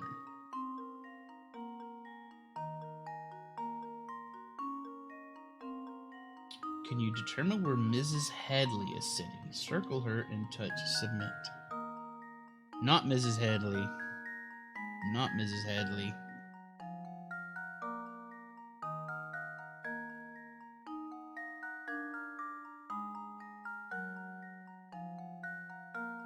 O'Connor. Jones. Let's see.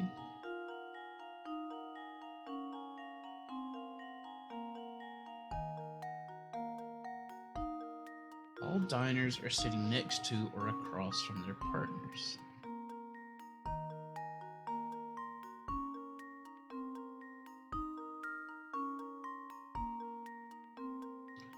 Joneses are sitting by the aisle. Assume that's these two.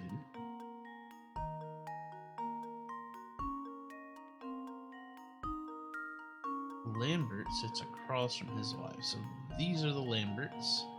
These are the Joneses. These are the O'Connors. This is Hadley.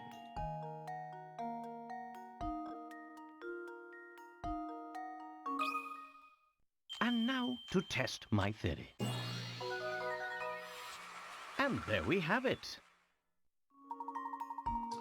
Since the mustached Mr. O'Connor is sitting beside his wife, these two, both couples on the left must be sitting beside their spouses. Since Mr. Lambert is sitting across from his wife, he must be sitting at the right table. Joneses are sitting next to the aisle, so they must be C and G. With everyone else identified, you only have the Hadleys to deal with. They are represented by E and F. We did it!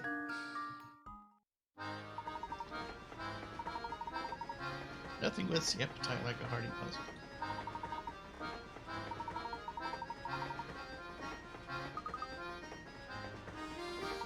Oh god, it's this lady.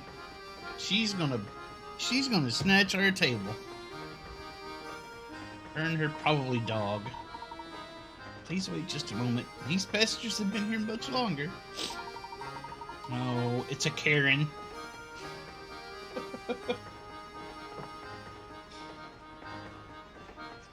We'll not hear another word of this. You take these people before us, we are insulted.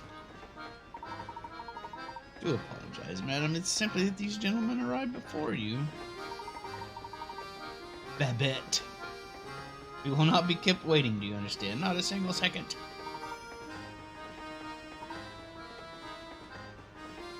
Wow. Talk about pushy. Lovely observation deck on the last car of the train. It's just you spend a few minutes there while we prepare a new table for you. No, I think we're just going to kick that lady's ass. Throw her off the train.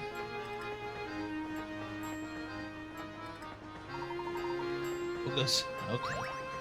Well, the professor's a little more cultured than I am, I guess.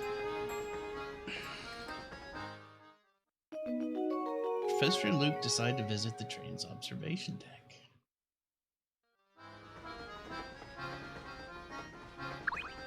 Yep, we're gonna talk to you. No need to look so put out. Don't you know that ladies always go first?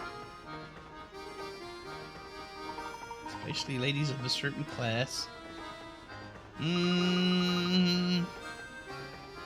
Ladies of a certain ass, maybe? I'm not sure if class is the word she meant to use here. So...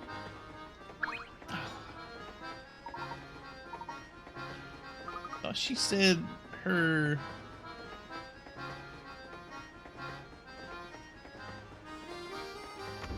Oops. Dang, I didn't want to do that. Just look at all the stuff there is to eat. Passengers in the kitchen. Just can't have that. There's nothing at all dirty about our clothes. Short stack. Stop thinking about what happened if icky germs made it in here because of you. Terribly sorry. We'll GTFO.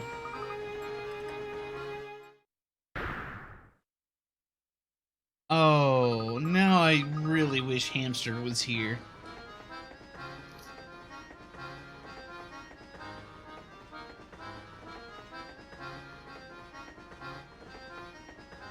There's a filthy hamster in the kitchen. Stuffing his fat little face.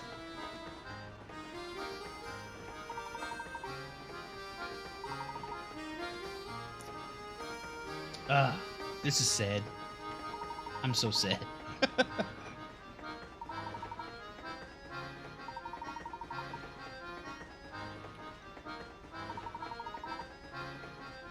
Generously proportioned hamster.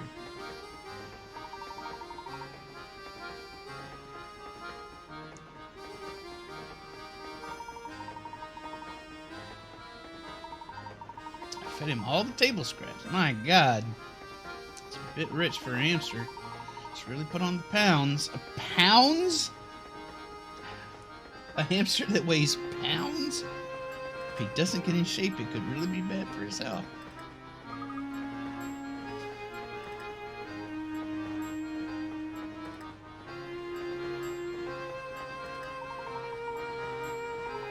Would you mind holding on to my friend for a little while? Can't help but feed him, but those scraps of pastry and pasta add up. Tell me about it. So you're saying you want us to hold on to him and help him shape up? That sounds like a great idea. Can we please keep him for a little while?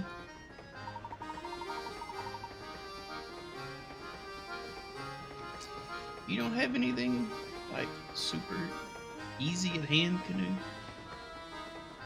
Well, I do believe that helping those in need, rodent or not, is the duty of every true gentleman. We have to take custody of this hamster for the time being.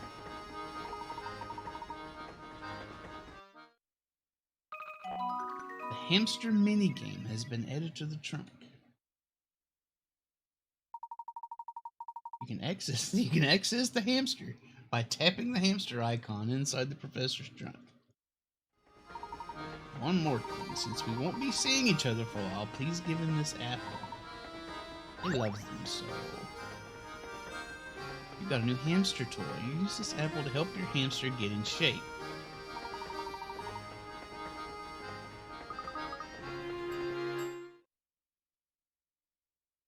Oh, what is our hamster's name? What's our hamster's name?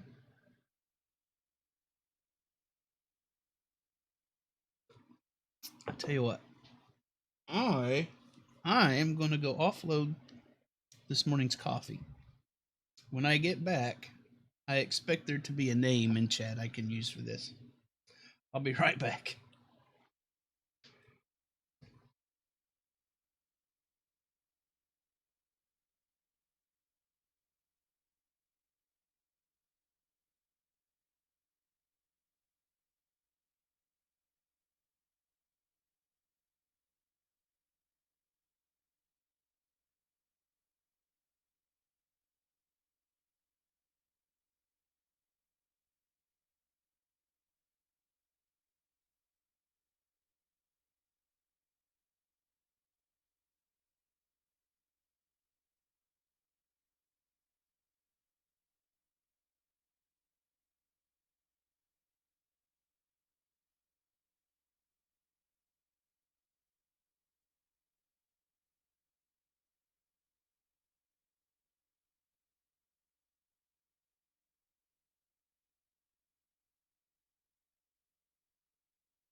Oh, did the music stop?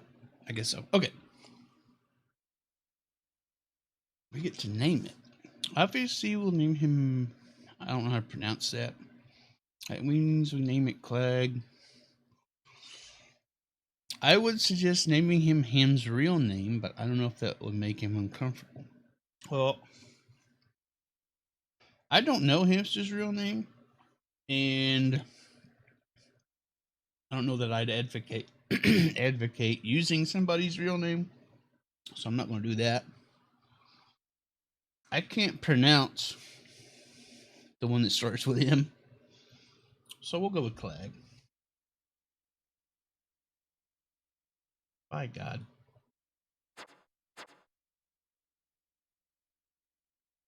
K? Is this a K? No, that's an R for some reason.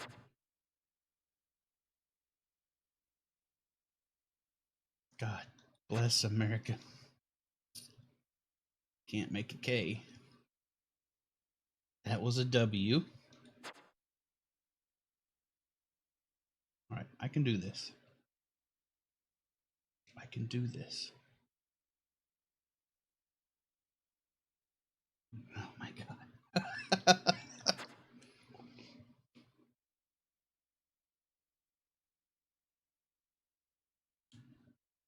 Oh, that is his real name?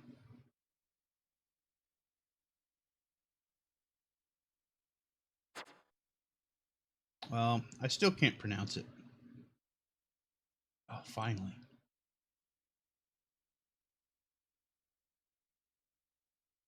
Actually, we're going to lowercase.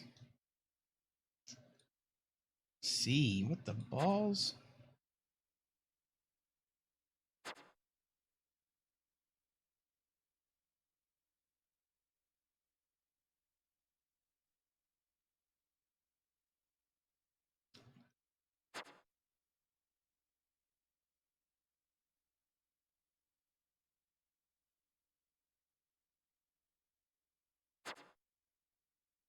Game. It's not that hard. There we go. Kyle pronounced his name multiple times when we were on call. I did not. Kyle was really subdued sounding to me. I didn't understand half the stuff he was saying, being honest.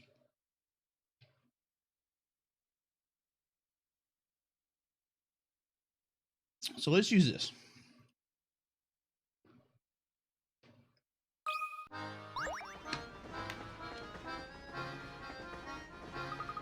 Boy, he's a big old hamster. Squeak. Squeak. Interrogative squeak.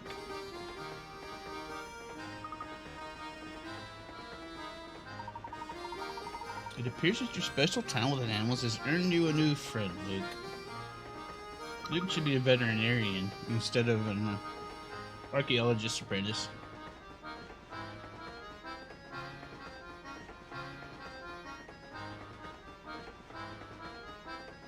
Alright, anything else in here we can do? Kind of dim and dreary in the kitchen. We can get hint coins. We like hint coins.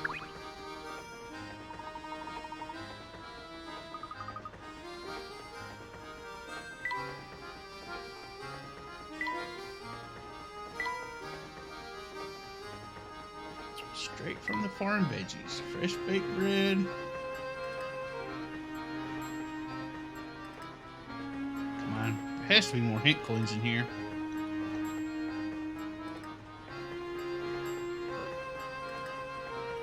Just one? And no puzzles? I thought this was a Layton game.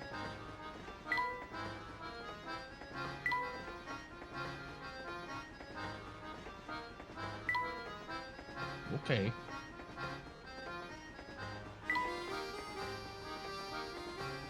Well, let's save. And check out our little hamster.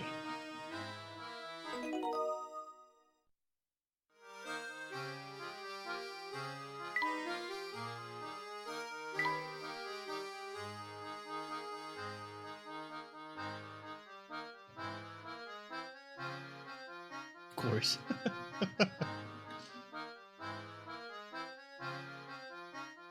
As I suspect, the dining car is quite popular with the passengers, and while we waited patiently to be seated, that terrible old lady came in and took our spot.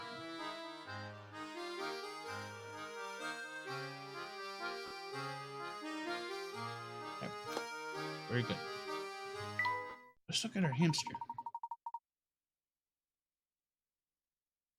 Use the items you've picked up to help that sluggish hamster get back in shape. Items at your disposal are shown at the top of the touchscreen. Drag items with the stylus to position them on the hamster's playground. The hamster notices any items within 3 spaces of his position. He won't react to any items 4 or more spaces away. So really think about where you place items. Tap an item to see the properties it has. Howdy, Manga. How's it going? How has your day been?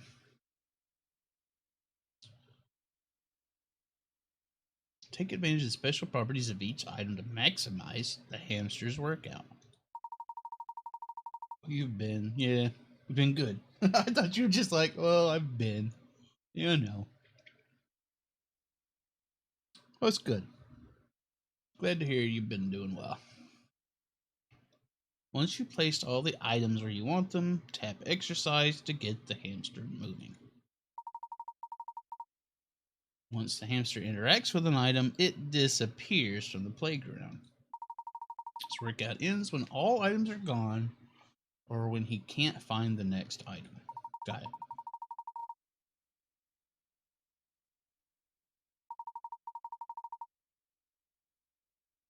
If you can get the hamster to his peak physical condition, something neat will happen. Okay, so what does the apple do? As the hamster's favorite snack, when he comes within 3 spaces of it, he walks toward it and ignores all other items around him. Do I plan on playing today's salmon run? Let me look at today's salmon run. I have absolutely no idea what it is. That is on Lost Outpost, Start Tetra Doolies, Nozzle Nose, Inzap, Tenta.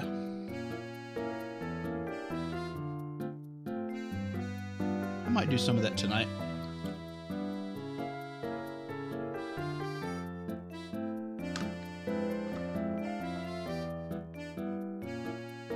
Probably.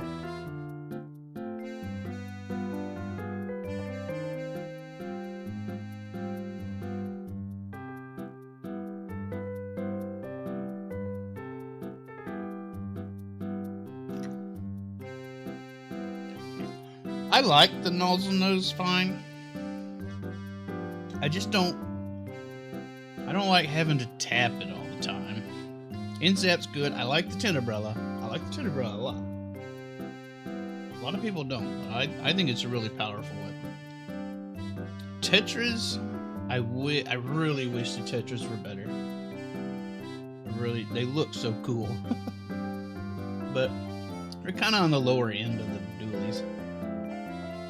But anyway, I'll probably be playing that sometime tonight. We're going to be doing this for another couple hours.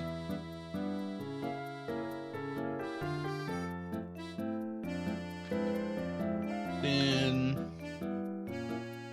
I got some errands I got to run. So I'll probably get into that tonight. Is the hamster's okay? Walks toward and ignores all other items. Okay. So let's put this down here. Let's just see what he does. Aw, come on! I'm tired!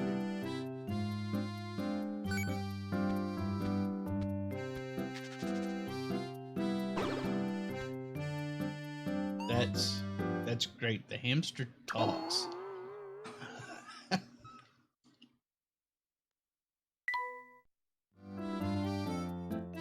Okay, so the Apple stays.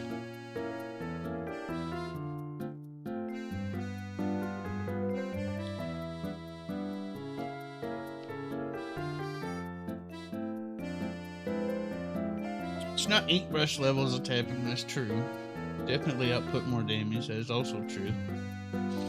It's not that I dislike it.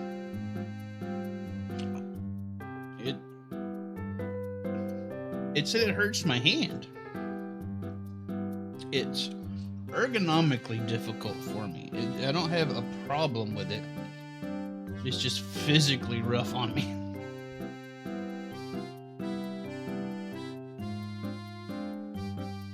Alright, we don't have enough items to play with the hamster just yet.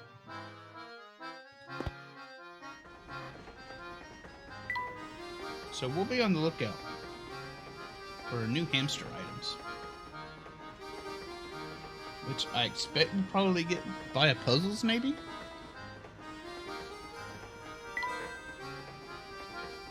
Lucky that my hand problem is with your thumb, so tapping is fine. My hand issue is one of these tendons in the middle of my hand.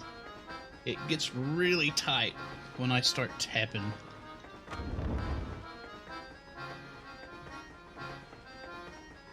It just gets really uncomfortable.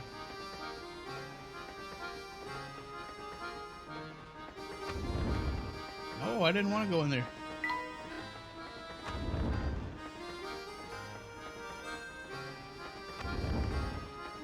Okay, I guess we're going back here. I like the Octobrush, especially, well, ever since they boosted the damage on the Octobrush. I actually like getting it. What? Looks like no one's here right now.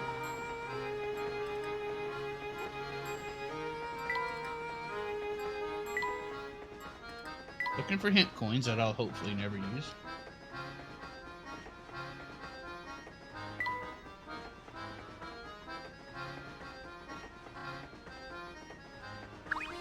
Ah, hit that again. Oh, restarting the laptop did help with the password problem. Alright, you're going to catch up. So you're playing along?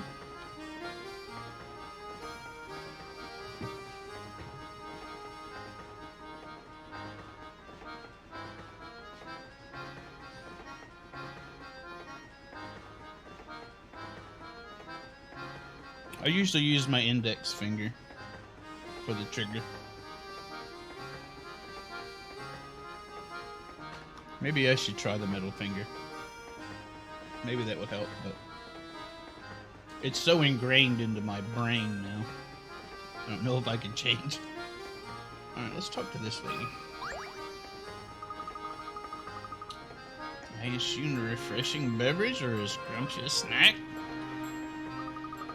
I don't think we need any snacks right now. Oh no! We've disappointed the snack lady.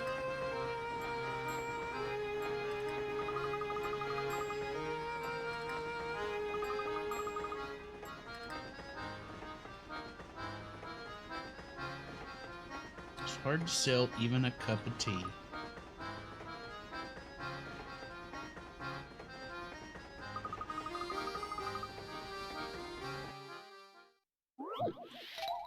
We're going to entertain pancake stacks.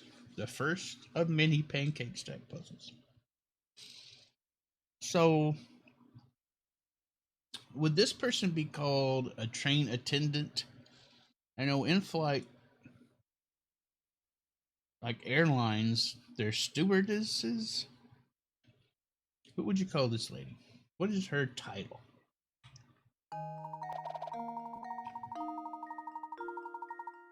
Alright. Your task is to take that big stack of pancakes on the left and move them to the plate on the far right. In doing so, however, you need to follow these rules. You can move only one pancake at a time. A pancake can never rest on another pancake smaller than itself.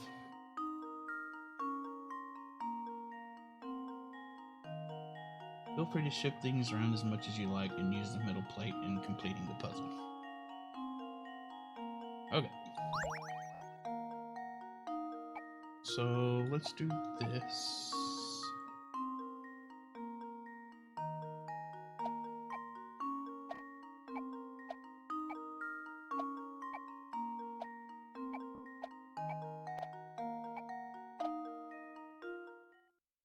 Just leave it to me. That was almost too easy. We can do that a lot quicker, I think. We can do that in fewer steps. Yeah, I took one extra step.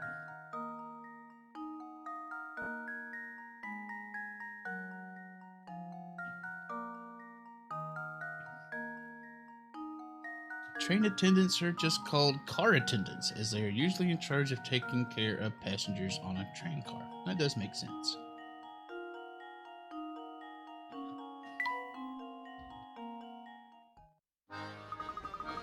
Check out the brain on you, kiddo.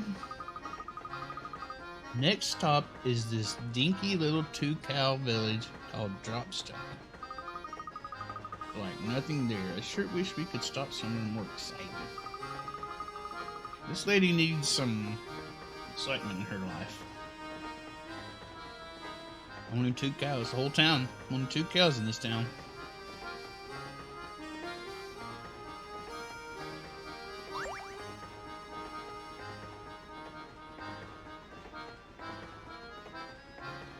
Anything else for me? Let's just keel over from boredom. I'm sure the job pays well, but it's so slow. It's painful.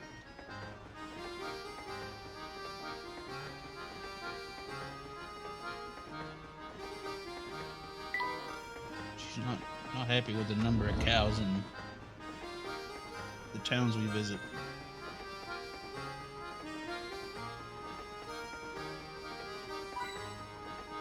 Well, they sure saved a lot of money on art. Putting this adventure on the train. I didn't want to go there. I didn't want to do this. I wanted to go to that compartment.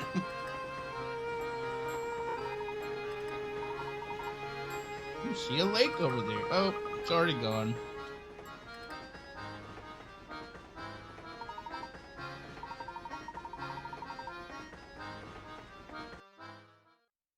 What do you know?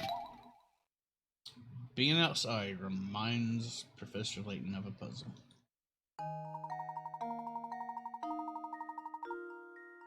The forest below contains 4 different types of trees. Use your stylus to draw dividers in the forest so that you form 4 different sections. Each section should contain 1 of each type of tree, and all the other trees must be connected either horizontally or vertically, but not diagonally. Okay.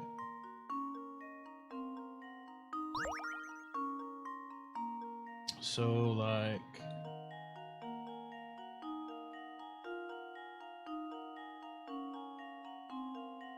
how are we supposed to... oh, there it is. Like, here's a shape. Oh gosh, I'm hiccuping. There's a shape that has all 4 trees in it. Here's a shape that has all 4 trees in it.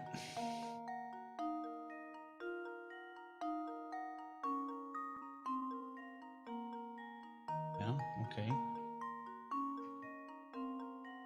Right. This looks right.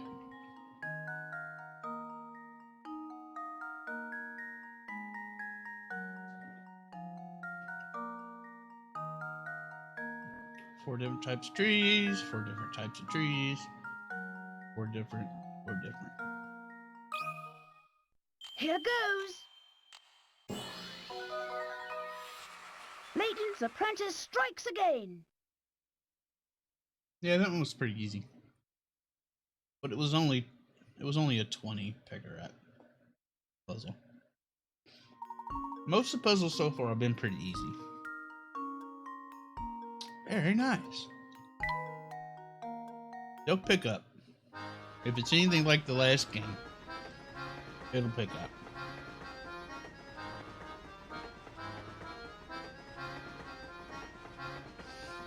You're on your first puzzle. The tile laying puzzle? That was easy. They've all been pretty easy so far.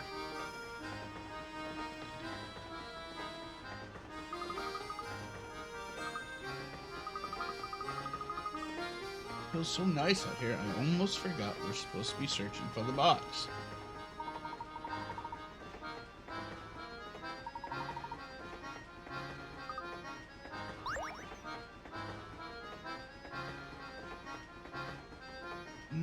Okay, good. I was afraid it would take me to another spot. Shoot. Okay, let's get to it.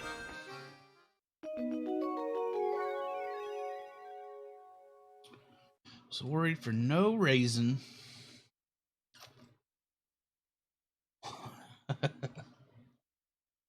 Professor and Luke decide to continue their investigation of the train. Okay, I'm gonna come back out here. I want to go in here first. Oh, we know this place. This is where we come to get puzzles we missed. This is that old lady's thing. Come on, we've been here before, Luke. You know what this place is.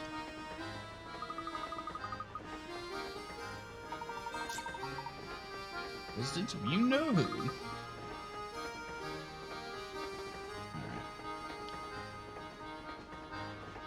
So, she's not around yet, but she will be. That would be a nice place to eat lunch. You mean out here? It'd be interesting.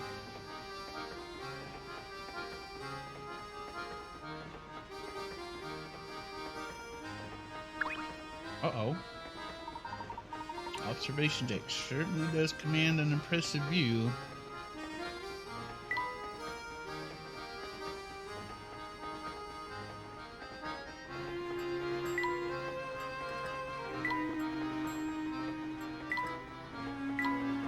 What? Must be Levy to sit here with a cup of tea. Maybe we should just stay out here forever and ever.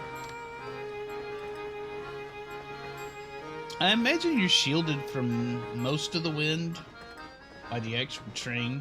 Also, there's just a piece of paper sitting here. The wind isn't blowing it out.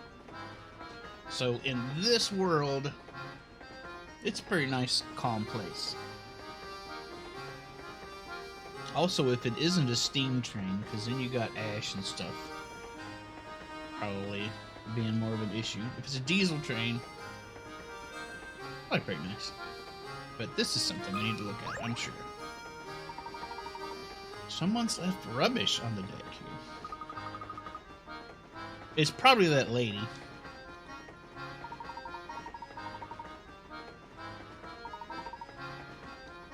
Let's take care of this mess. Taking out the trash. Uh-oh. A 45.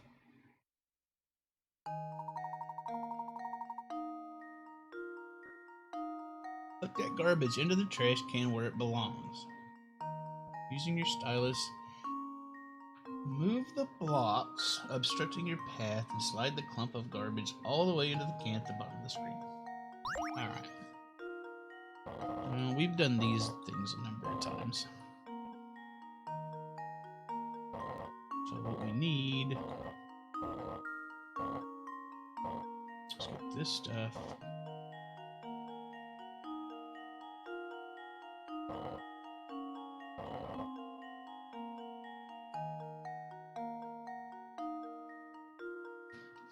Stressing about the apartment puzzle. It's super easy.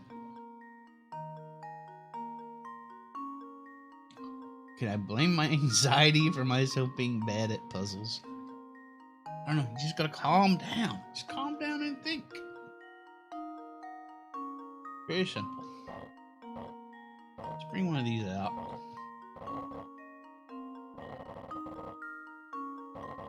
Put this here.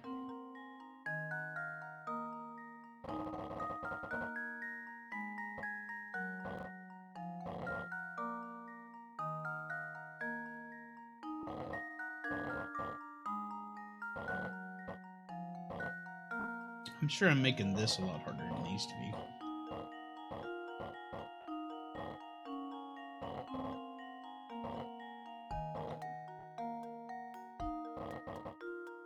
Let's see.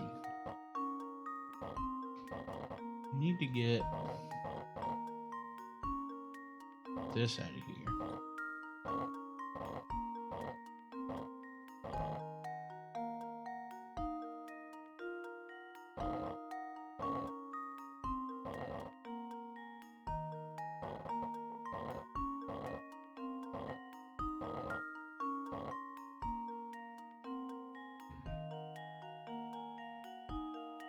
I need to get these up in here. That's what needs to happen.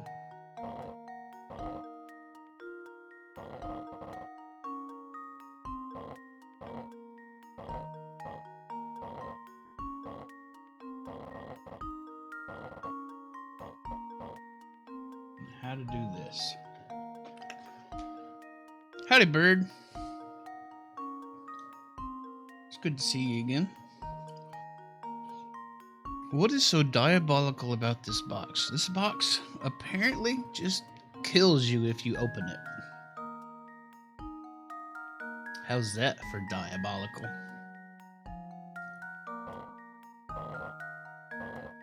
Let's throw that here. Throw that here. Get these up there.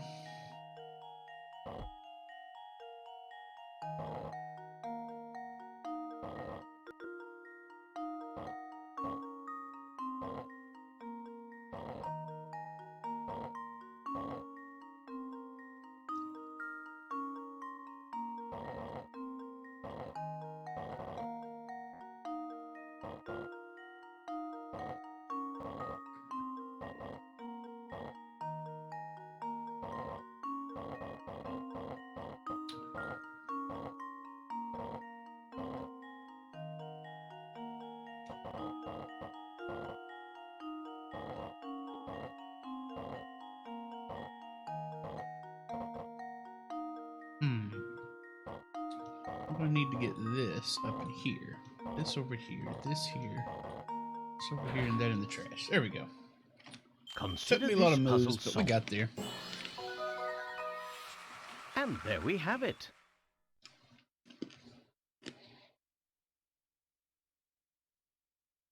We were trying to get that bunch of garbage into the trash can. And for some reason, there were blocks hanging around keeping us from doing it. It's a Layton thing. I have legit no idea how I was supposed to understand what that was, that guy's apartment. Well, you just take the clues he gave you, because he was near a source of music. There was a flag outside his window, and there was sunlight hitting his window. Using those three clues, you could determine. First off, it's one of those windows that the sunlight was hitting. Two of those had flags, but one of those that had the flag was where the music was coming from, so that one wasn't it. Also, another one had laundry out in front of it, and it wasn't a flag, so that only left one window. Spick and span. If you really know how to work it, you can complete this puzzle in as few as 29 moves instead of the 100 moves it took me.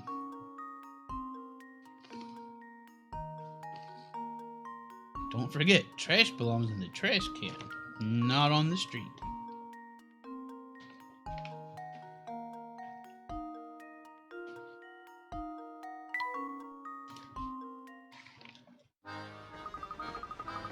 Now there's no trash cluttering up that amazing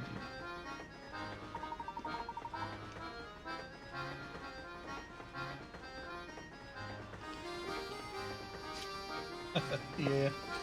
You gotta think in the context of the Layton game, though. They could all see it, but the picture only showed certain ones in the light. The other ones it clearly had in the shade. So, that's the message it was trying to convey.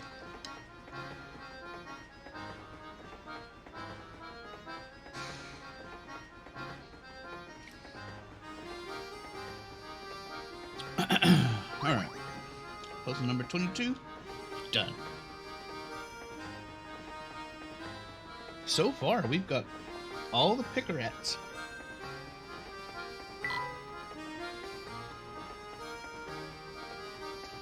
I didn't find any hint coins out here, I don't think. With a railing as solid as this, there's no way I could fall off. Has someone been murdered? I believe at the beginning of the game, okay, so there's this box that apparently anytime somebody opens it, they die. For some reason, our friend, some professor or other, a doctor or something, I don't really know.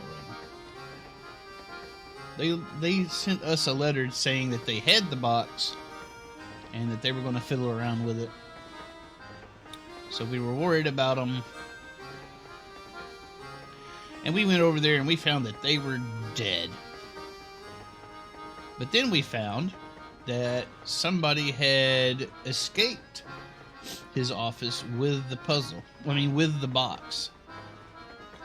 So it looks like, instead of the box killing him or whatever, somebody murdered him and made away with the box. That's the current theory. But these game stories, judging by the first game, are not very well grounded in reality. Because the first game was an entire town made up of robots.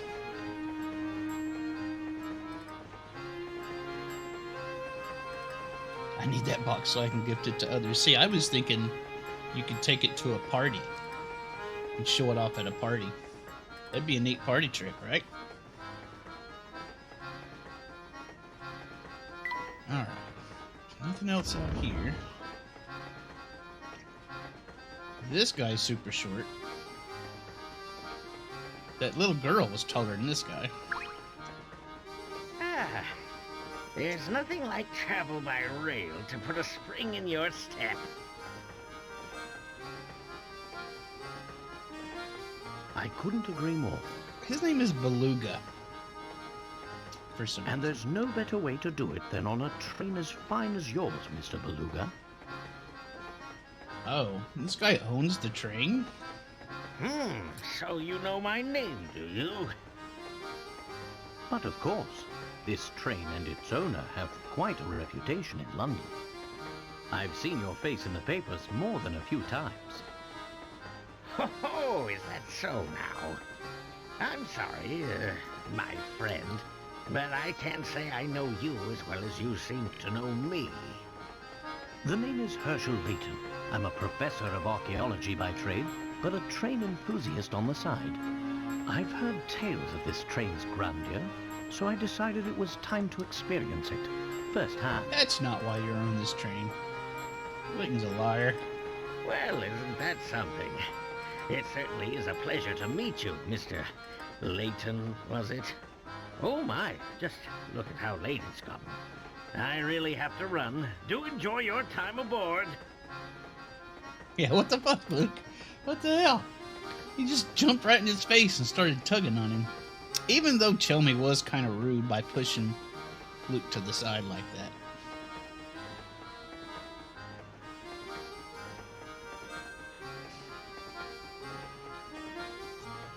Alright, well, Mr. Beluga seems like a nice guy. A bit rushed. And a little bored with talking with us. Oh, I don't want to go in there. Hitboxes on these locations are huge. Alright, let's go. I think we're going back... Oh, wait. Back to the dining car, right.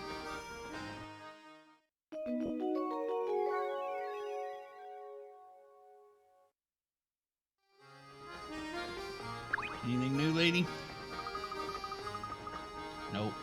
Same old, same old. Anything new in here? No. Alright. Working on puzzles has made Layton hungry.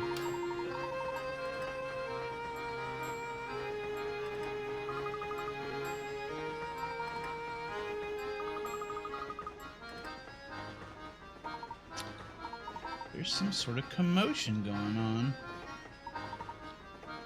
Uh-oh, Mr. Beluga's getting mean. Call a swap. Saying we actually serve this to our customers?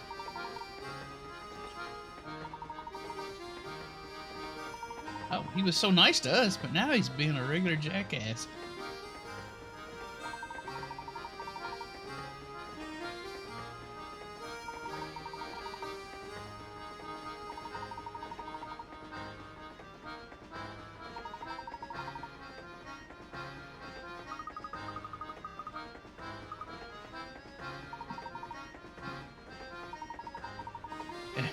Are you the jackass again? Well, it's Mr. Beluga in this case.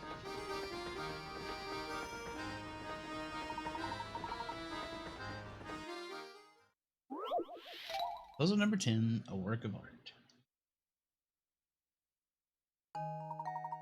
Drawing below is made up of curved lines that intersect to create sections.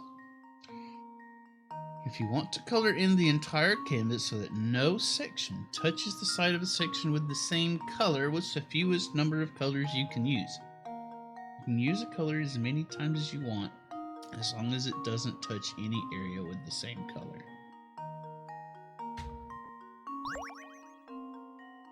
So basically we're looking to see which section has the most borders, I guess. Also, does this count as touching here?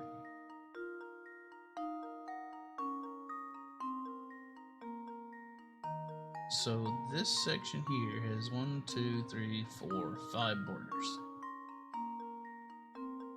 That's going to require 5 colors.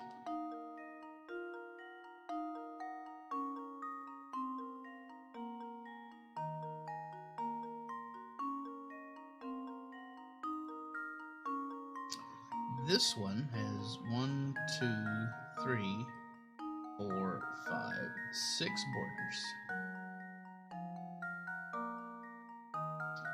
That's going to require 6 colors. Wait. Maybe more. Let's see. There's 1. Let's see. Actually, plus 1. So it's going to be 1, 2, 3, 4, 5, 6, 7. That's going to require 8 colors.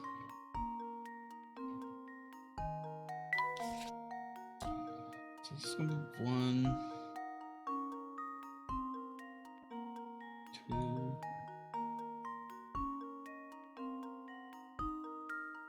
3, 4, 5, 6,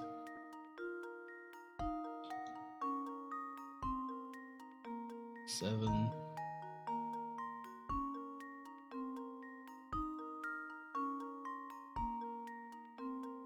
8.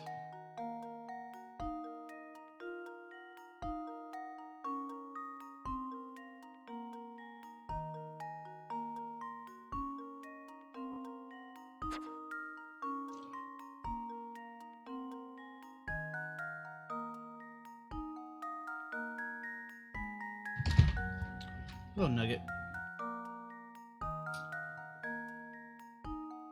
You want to color in the entire canvas so that no section touches the side of a section with the same color.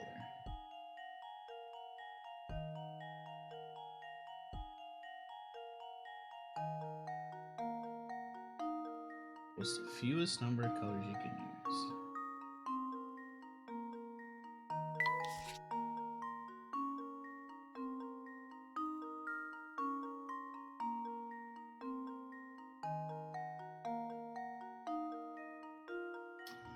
See, I want to know, does this count as touching this?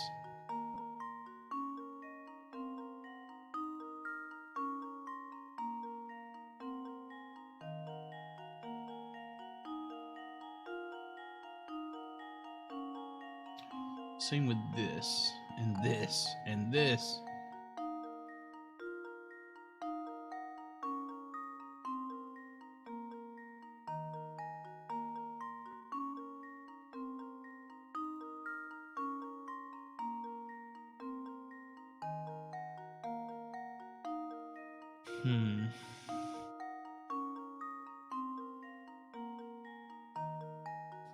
So how about this one?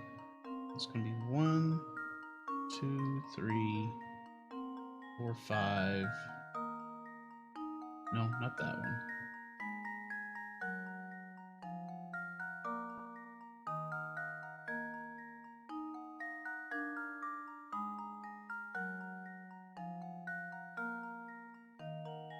Okay, what are you doing?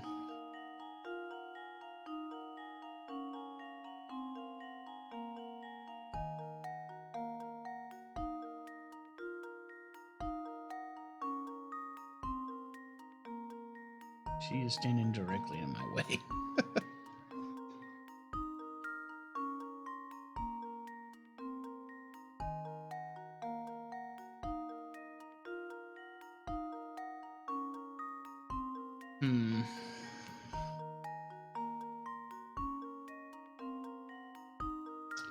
So far I'm thinking... Wait, let's see. Also, I've done my numbering wrong. This is 7, this is 8. Not 8 and 9 like I've got here.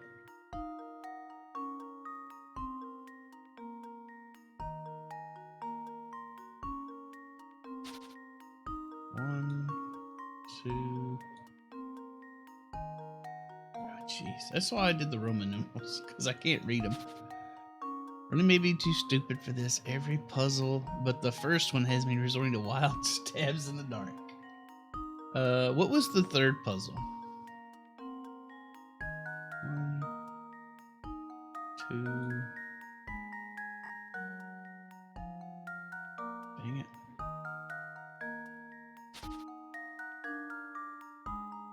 2,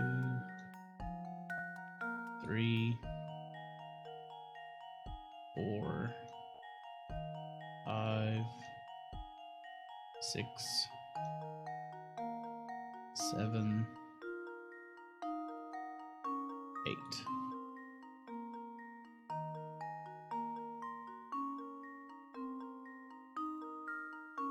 I'm probably gonna say 8. So I'm not seeing a more complicated design right off. And I'm just going to say that this doesn't count as bordering this.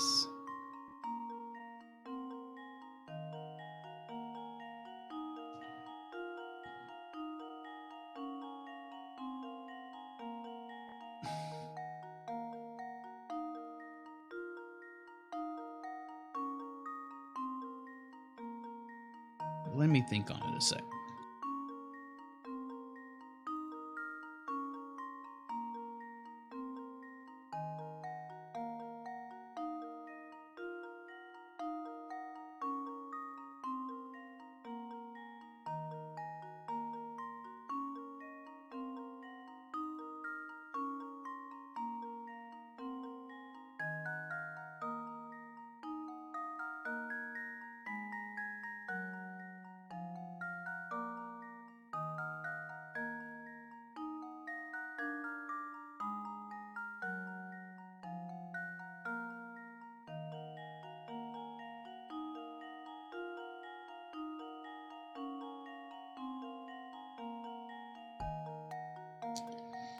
Mm-hmm.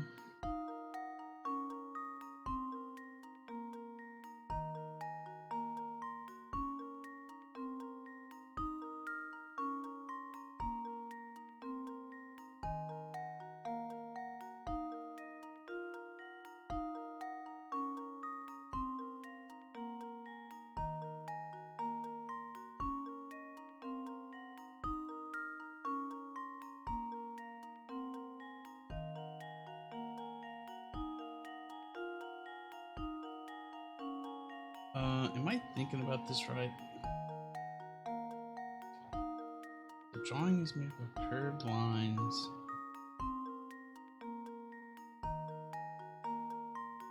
What was the solution to the puzzle about the unusual thing in the crime scene? Are you asking for the answer, or are you just throwing it out there? Howdy, Dimethyl. How's it going? Asking. Look at the curtains in one of the windows. I'll tell you that. Highest number of sides is the answer. See, that would basically be this one. I mean, this would be a color. But I think I'm thinking about it wrong.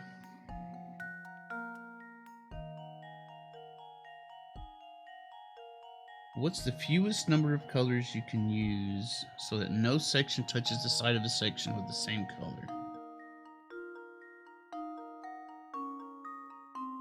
So I'm thinking I'm thinking the joins also don't count. But I'm thinking about this wrong. Pretty sure. I'm thinking about it in numbers. Let's think about it in colors. So let's say this is blue. Now let's say this is yellow.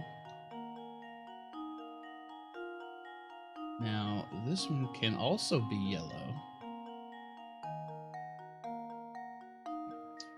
This one can also be yellow. See, I think numbers is the wrong way to go.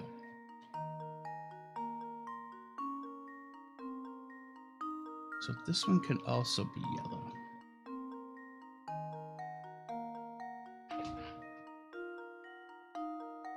So can this one. This one can be... I'm going to say that's blue. This one can be yellow.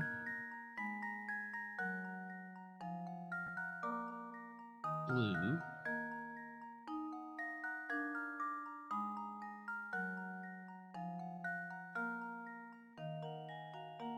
Yellow. Blue. Also yellow. Yeah, I think this is the right way to think about it. Blue here. Yellow here. We can do blue here, although that looks like a D.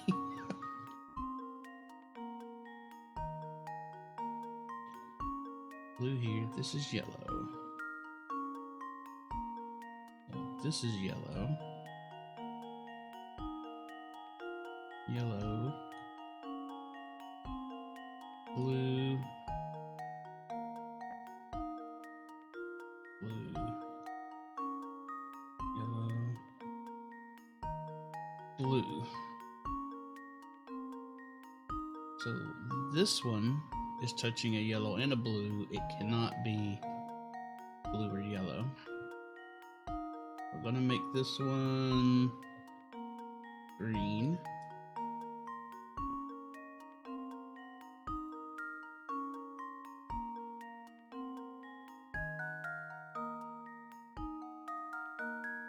It can't be 2. This has to be blue. I think it's going to be 3. This has to be blue. This has to be yellow, blue. So this one has to be a third color.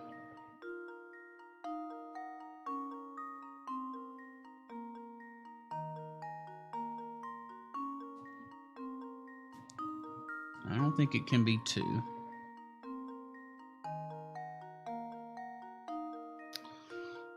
Because one side has 2 adjoining, yeah.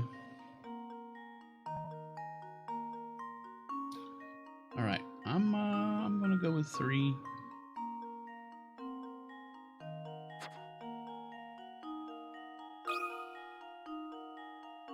Zero. 3. Just leave it to me. Alright, it's 3. Piece of cake. So easy, Luke. So easy. You'll need 3 colors to fill in the drawing. Most of the drawing can be done with 2 colors, but one pesky area in the lower left requires a 3rd color to complete. Oh, they did blue and yellow too. Except I did green down here. They did orange.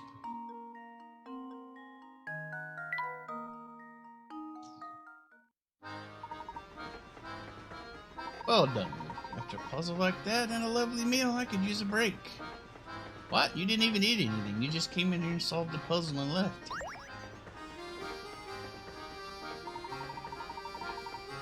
Something important you should know. Yeah. Familiar to that with the last one. Granny Riddleton's shack.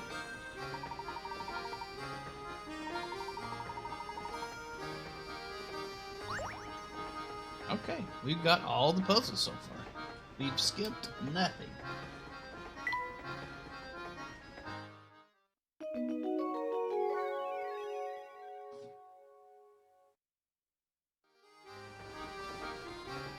Alright, can we find any... Oh, there's a puzzle right here. The Momentary Express is the last word in luxury. Even the crystal is first rate.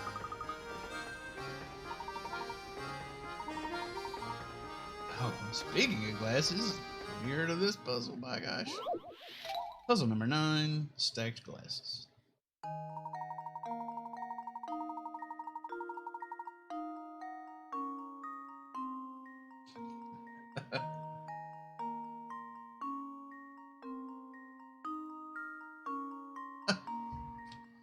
Well, which one? Are you stuck on another one? Are you stuck on one again?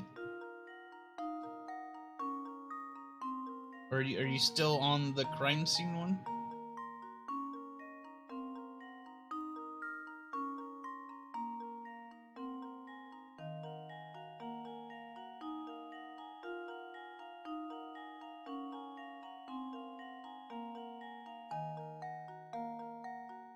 Oh. Oh, excuse me.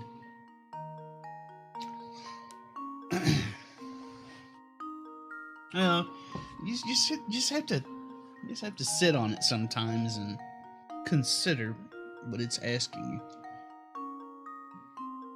All these stacks of glasses look like a health and safety nightmare. Well, maybe they're actually made out of plastic. Let's see. The owner of a 4-star restaurant assigns a young waiter to the task of stacking glasses in a decorative way. What's so decorative about this?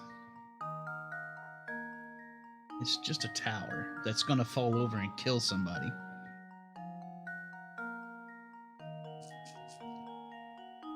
Eager to please, the young waiter immediately draws 5 separate designs and shows them to the owner. The owner takes one glance at the designs and, with a look of irritation, turns to the boy and cries, "This design is preposterous. What were you thinking?" Which of the 5 designs is the owner talking about?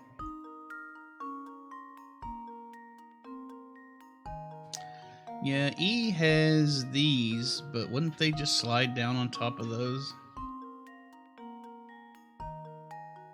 And also...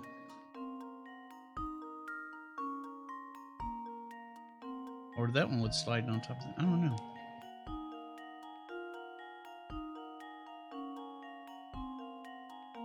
But yeah, that one seems the most unstable.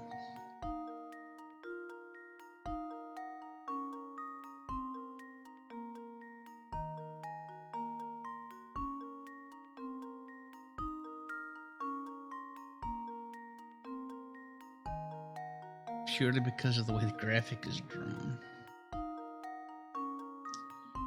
Yeah, these glasses, I don't know.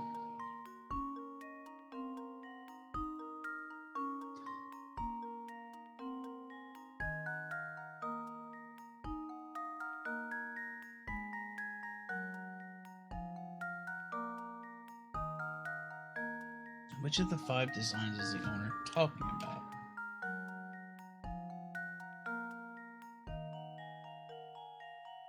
I'm leaning E.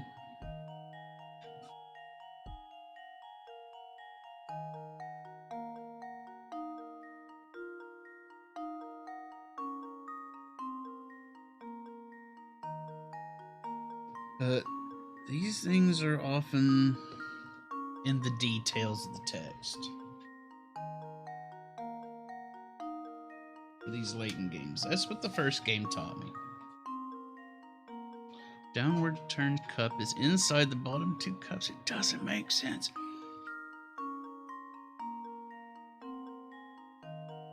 Eight is the most unstable for me. Yeah, that's true.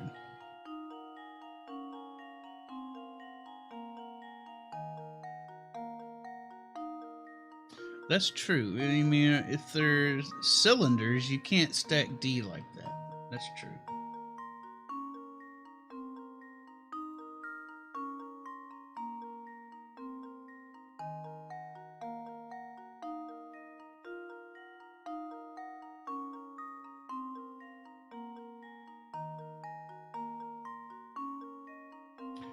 Yeah, I think D. I think D is going to be our answer.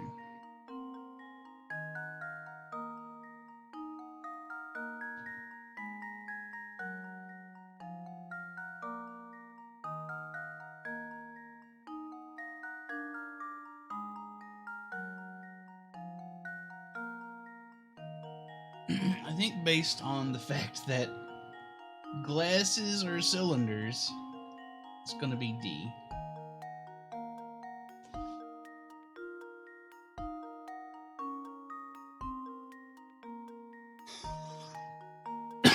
Excuse me. No, I think we're looking at a physics thing. We're going to say D because this is a possible arrangement, I guess, even though these would slide down on top of those. But you could still do this. This you cannot do. It's not possible. Let's go D. I want the D. Just leave it to me. Layton's apprentice strikes again. All right, very good. Well done, everybody. The restaurant owner was talking about sketch D. If you look closely, you can see that the first and second row of glasses couldn't possibly be arranged in the manner depicted. A simple 2D sketch didn't take into account the rim of the glass. Both are loving the D. I knew somebody would take that and run with it. That's why I said it.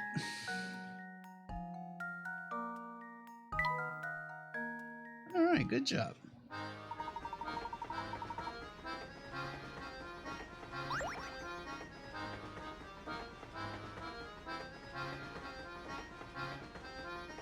Well, the dining car sure cleared out.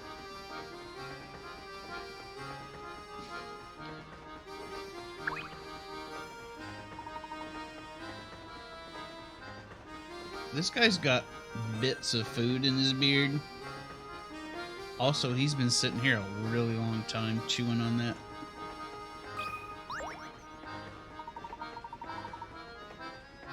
Thank you for patronage, sirs. I hope the cuisine was to your liking. Both variety and execution were excellent, even though it had hamster hair on it.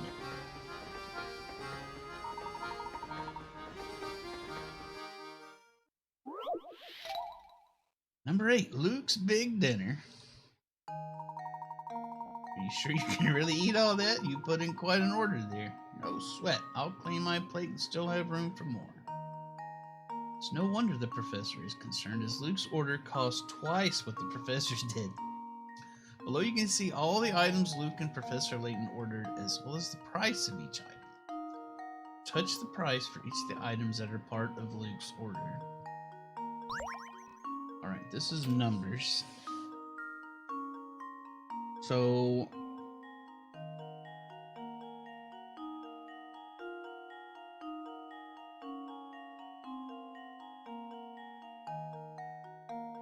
yeah, Hamster's off on a visit out of the country right now.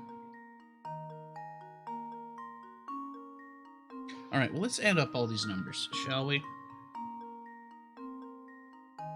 It's time to bust out the old calculator.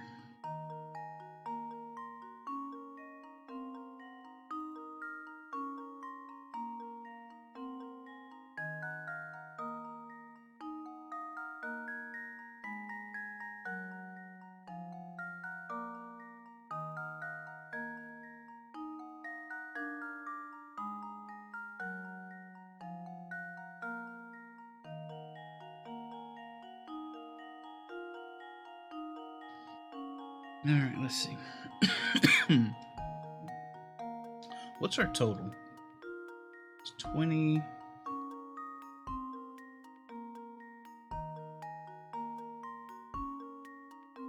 Our total is 105.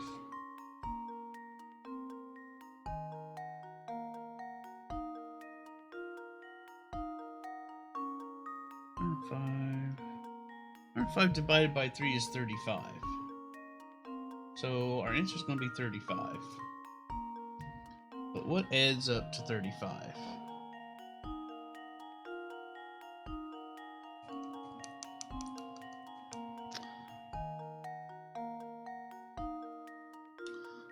Let's see. 17.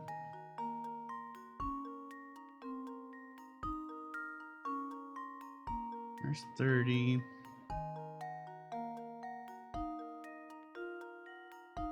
Yeah, it's Luke's dinner we need to price. But since the total is 105, if we get a third of that, that's 35. That means the rest of it's going to be 70. So 35 is our target number, right? If I'm doing the math right.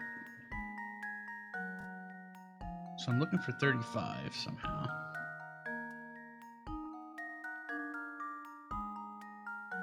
There's 27 plus 8 is 35.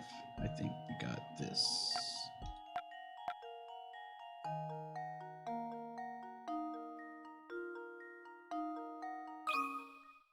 Consider this puzzle solved. Oh, what? Well, I suppose you can't win them all. Okay. That made sense in my head. That's our first failure.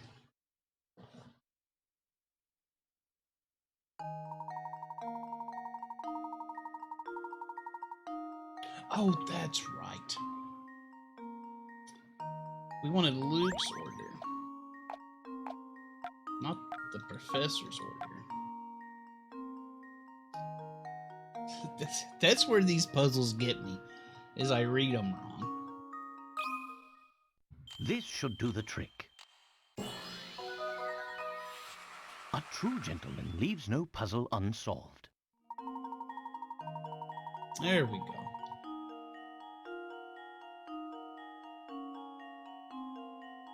Stew's great, and this steak's great too.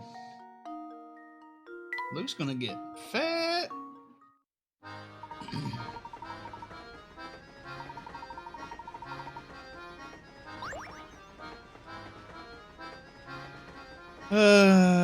You had to click the meals to edit up 70. Yeah, I caught on after I got it wrong.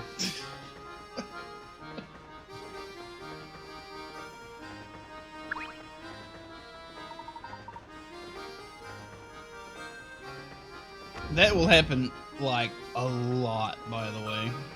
Like, a lot.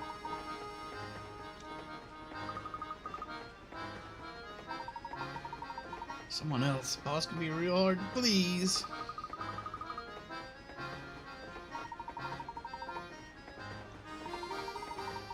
First class train deserves first class atmosphere.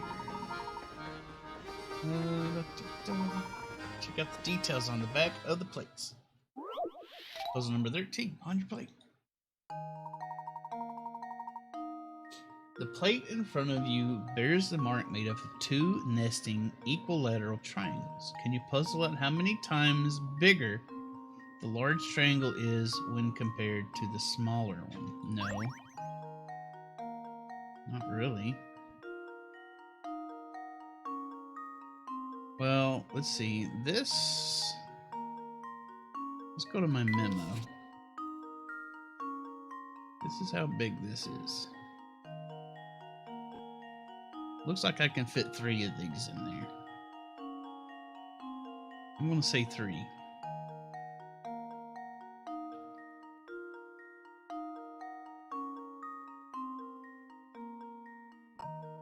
Well, I don't know.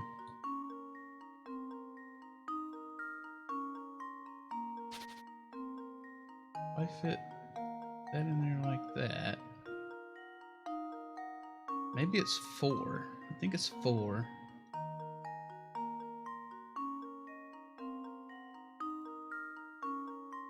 One here, one here, one here, and then this one in the middle.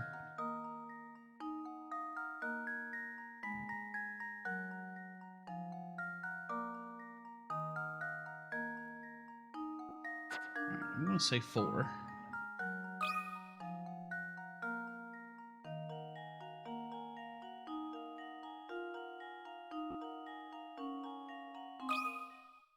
Here goes. That Good was job. almost too easy. The memo function is a big, big help. I don't think the first game had that. If you think to flip the little triangle around as shown, it should only take a moment to realize that 4 of the smaller triangles will fit into the larger one.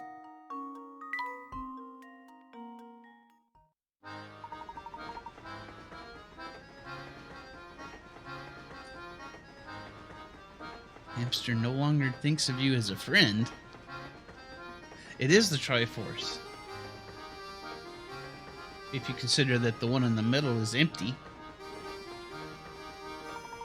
What exactly do you think Mr. Beluga doesn't like about these plates? Maybe he hates triangles. Professor Layton is Ganon.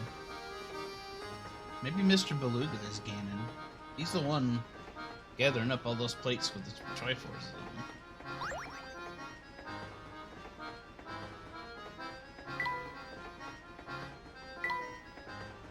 Come on, I want some more hamster. Hamster minigame pieces. How do we get those? Luke Link, it's very similar. It really is. I think Professor Layton is Zelda though.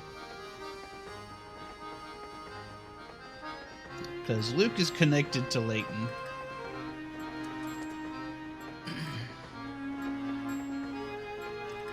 Mr. Beluga is the main one.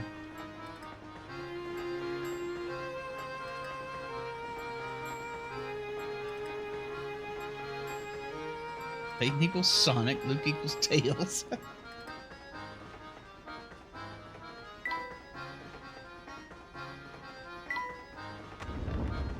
Well, I don't know that much about Sonic. I'm much more familiar with the Zelda mythology.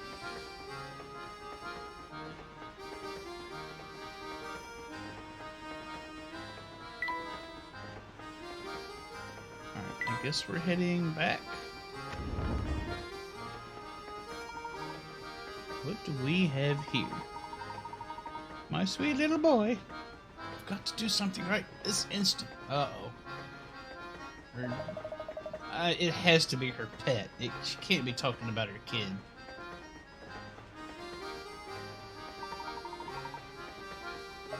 It isn't Mr. Layton.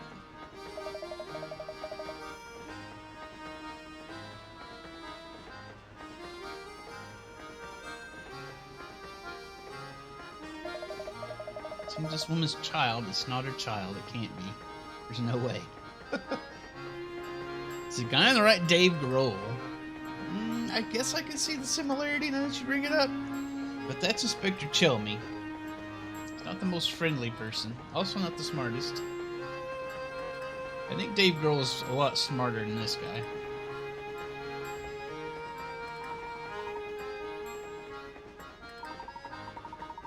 Hasn't returned yet. I'm simply at my wit's end worrying about him. I demand that you drop whatever it is you're doing and help me find my boy.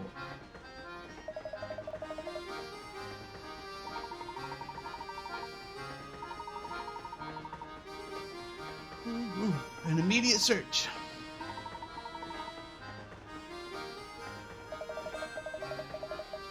The shoe the type got behind him, and his name is Tom. Just keeps demanding I search the entire train.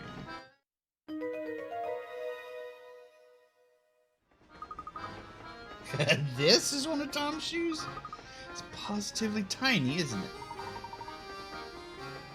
Come on, guys, I figured it out already. It's not even a human.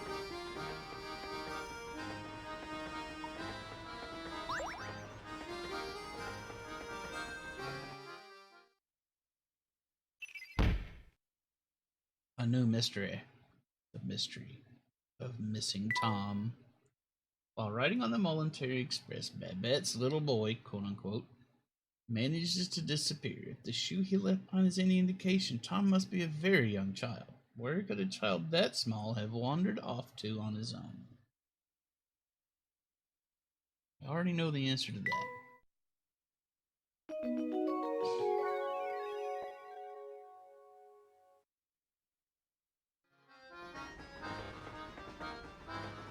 Alright, let's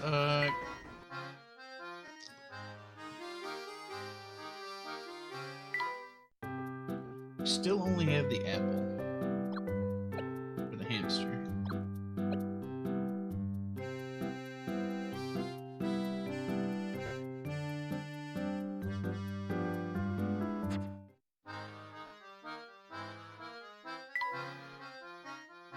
We've already gone over this.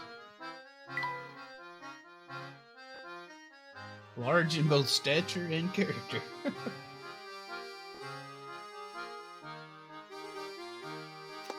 Oh my.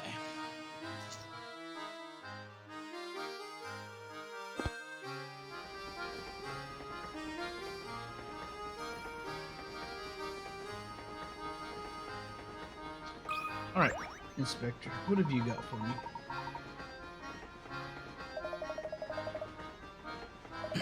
Pages detail the doctor's final days, which led me to this train. But since his investigation is none of your business, that's all I can tell you.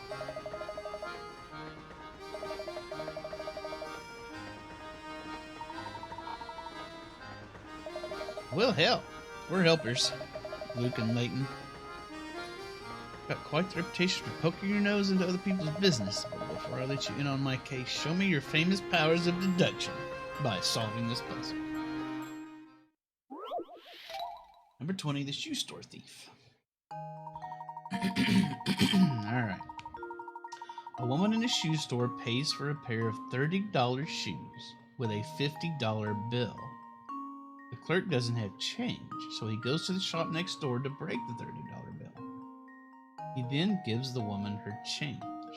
A while later, the clerk next door comes into the shoe store complaining that the bill she got from the shoe clerk was counterfeit.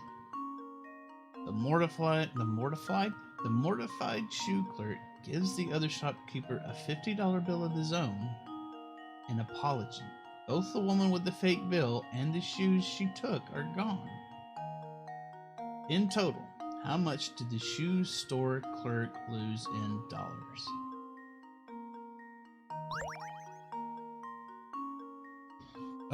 It's going to confuse me with all these numbers. A woman in a shoe store pays for a pair of $30 shoes with a $50 bill. Clerk doesn't have change. Goes to the shop next door to break the $50 bill.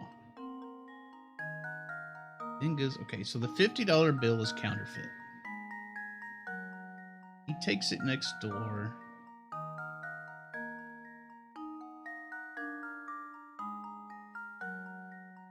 Breaks the entire 50. Exchanges an entire $50.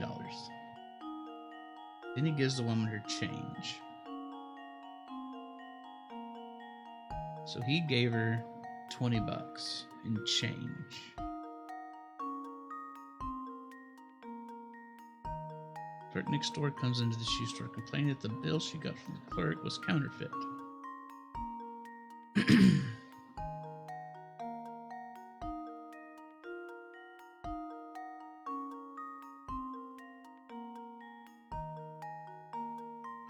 Both the woman with the fake bill and the shoes she took. Okay, so the shoes are gone. How much did the store clerk lose in dollars? Okay. Shoes are going to have a value of $30. I'm going to write this stuff down. $30 for the shoes.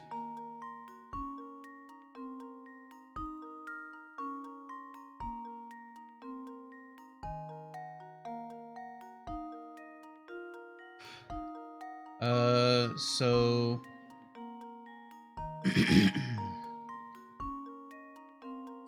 $30 for the shoes.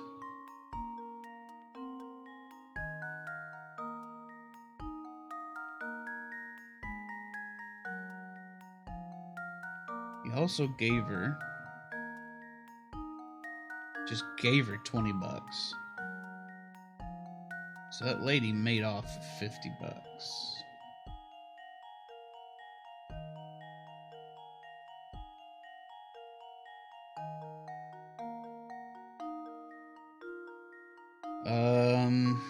So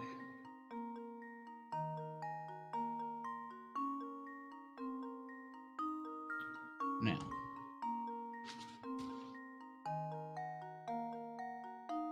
he went next door and gave 50 bucks, bogus dollars, to the store next door.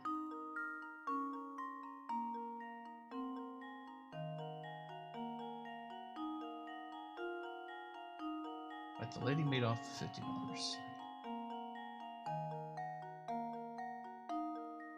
And he got no real money in that transaction.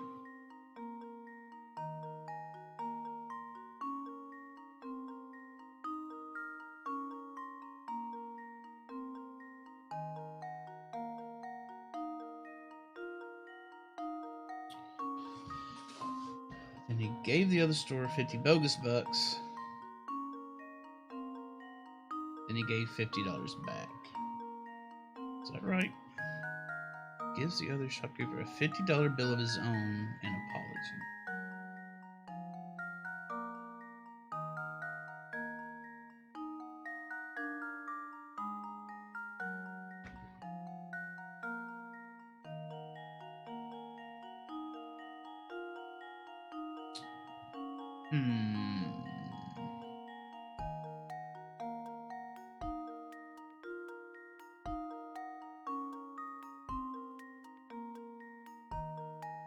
So that's 50 bucks gone. It's looking like $100.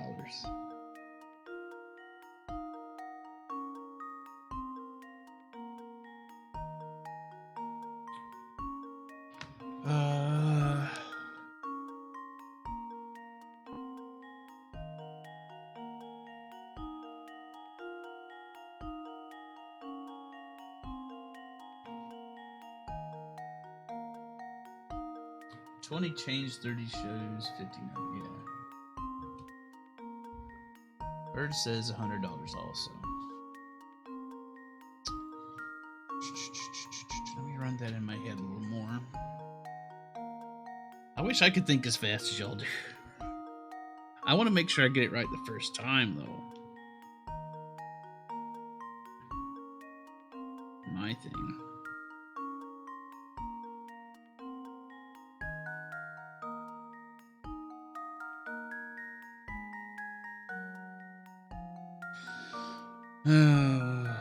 What is it?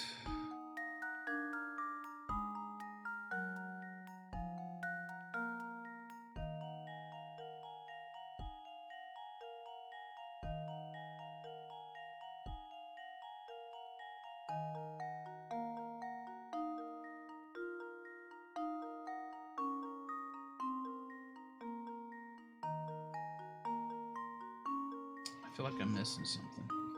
Okay. Lady meat off of $50.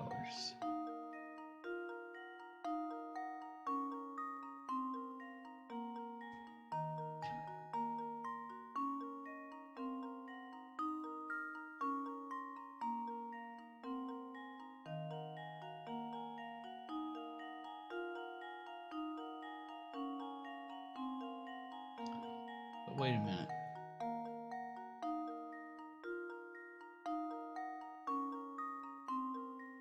I'm not sure the $50 he gets from the store next door even counts.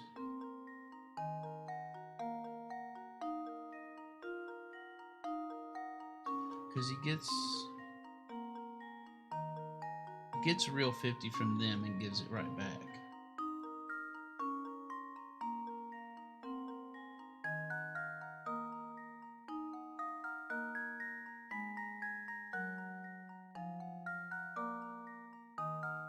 So I don't think that even counts.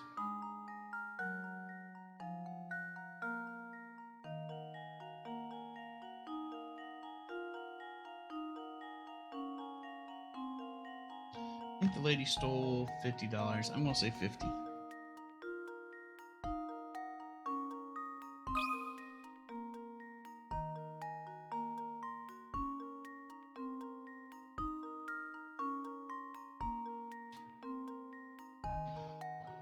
Oh, we're about to find out. uh, I think it's gonna be 50 because I think the $50 bill. Let me think through this again. The lady made off with a $30 pair of shoes and $20 in change. So she made off with $50. Gave a fake bill to the store clerk. They gave me $50 real dollars. But then I gave it right back. So that's null right there. Maybe it's nothing.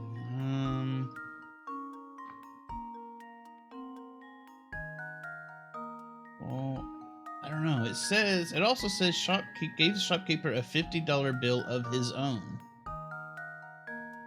So that $50 came out of his own pocket, it sounds like. I don't know. I'm gonna say 50.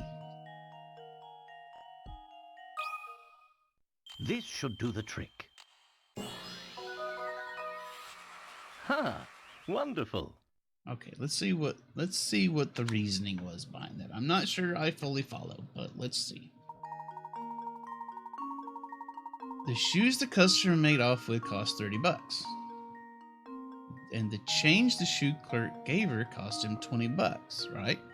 Bringing the shoe clerk's total losses to $50. The shoe clerk received $50 in real money when he swapped the fake bill for change, but had to return this same $50 when the counterfeit bill was discovered. Right. This means that these two transactions effectively canceled each other out.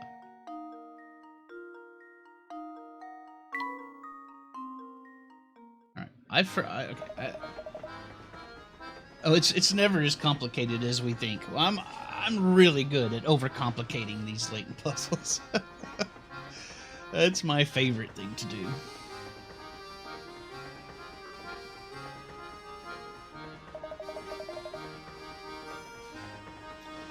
Nevertheless, this is my case, so I'll be searching for Tom alone.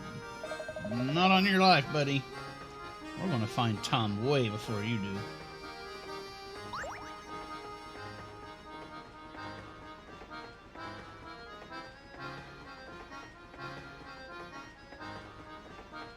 Alright, where were we in here? That puzzle took too long.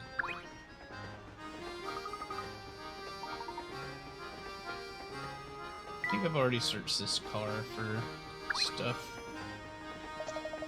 Find that missing boy. Be sure to head straight to Babette's room and tell her she's in car 6. This is car 4. What car is this? This is car 3.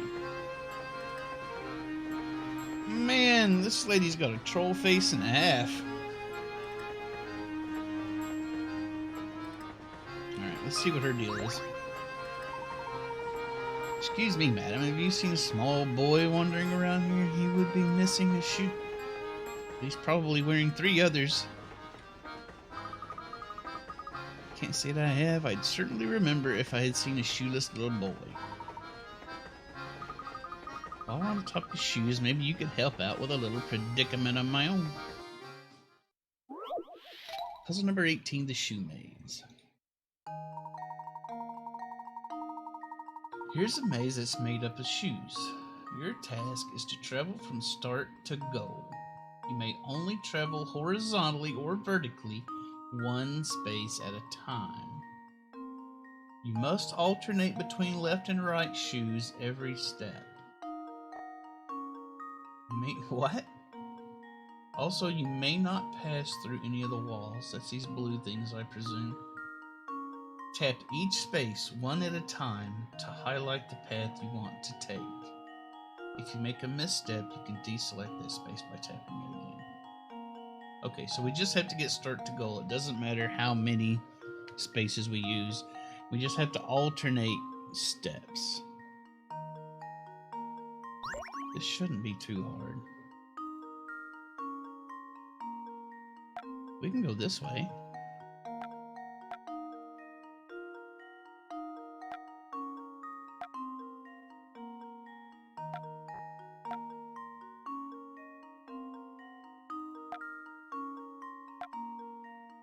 Oh, we're stuck here.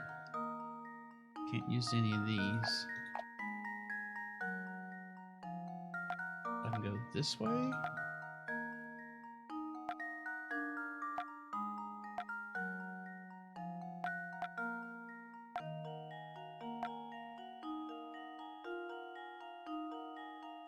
Let's see if have I done this right. Left, right, left, right, left, right, left, right, left, right. Left, right, left, right, left, right, left, right, left.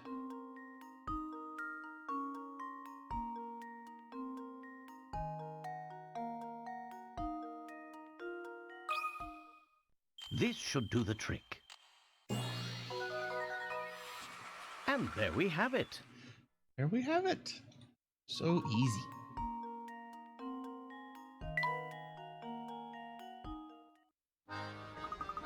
Color me surprised. You got quite the noodle under that hat. It's got a huge noodle under there. Plenty of space for noodles.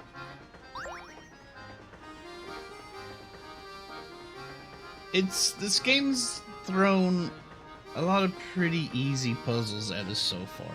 It's gonna get a lot harder as we keep going. This game's gonna throw me a lot of curveballs, I'm sure.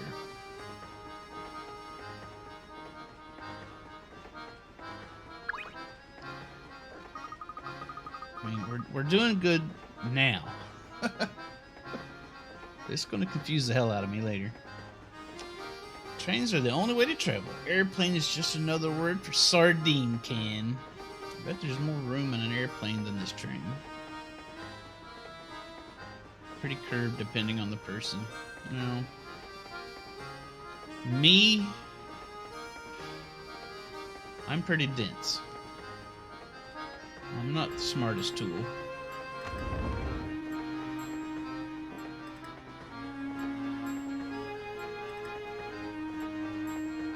Oh my god, I know. Getting it to just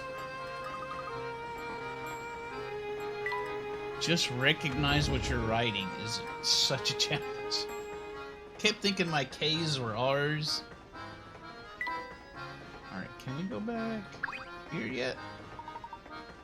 Oh man, I am dog food. What's the matter, mister? So I snuck into my uncle's room and borrowed his camera. Then he dropped it. What a dummy. I'm here trying to find all the pieces for like an hour. I only found one. Word gets out about the wrecked camera, I'm gonna get major flack from boss man. I'm gonna give you this busted hunk of junk. You do with it what you want, just get rid of it.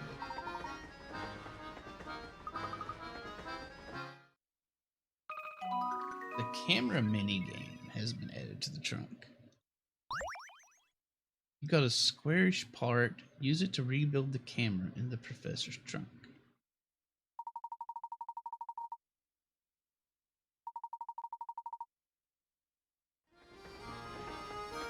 Alright, let's check that out.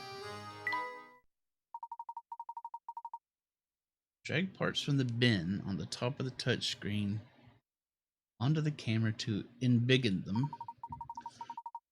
Drag the selected part around to place it inside the camera's body. Oof, this is going to be complicated.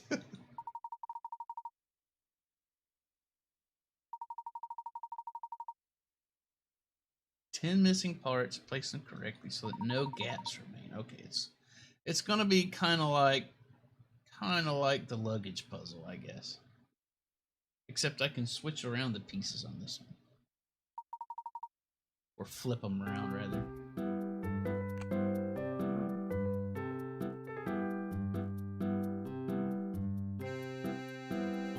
Alright, well, we're just going to put that there. We got no idea where any of it goes. It just goes in here somewhere. Whatever. I really want to find more hamster things.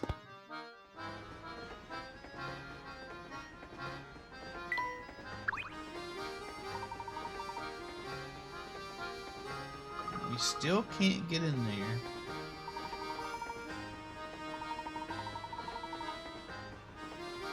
Alright, Sammy Thunder's got another puzzle for us.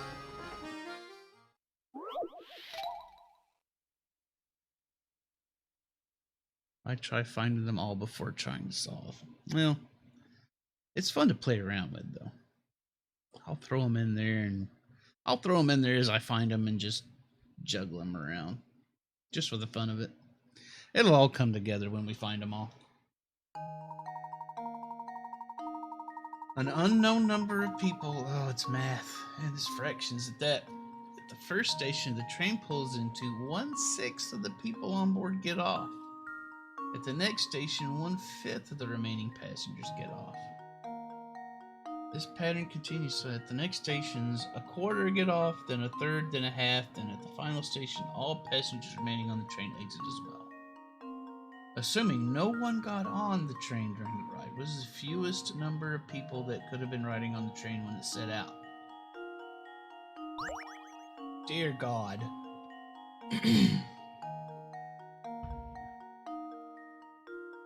These are the ones I hate. Okay. 1/6 of the people on board get off. So it has to be at least 6.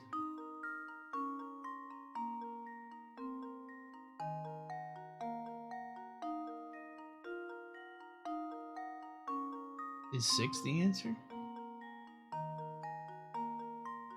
Fewest number of people that could have been riding on the train when it set out.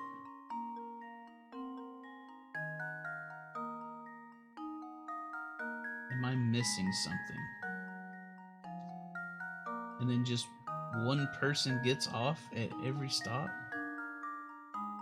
Is it that simple?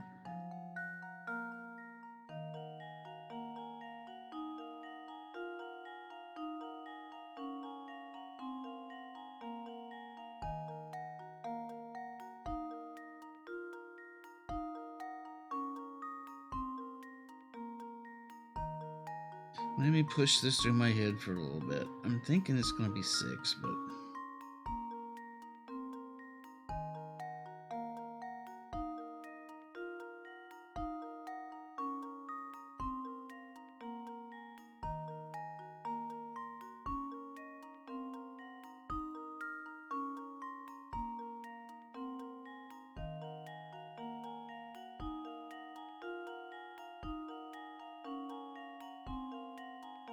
Can't be less than 6. It's got to be 6, because that's the fewest. Has to be 6. Right?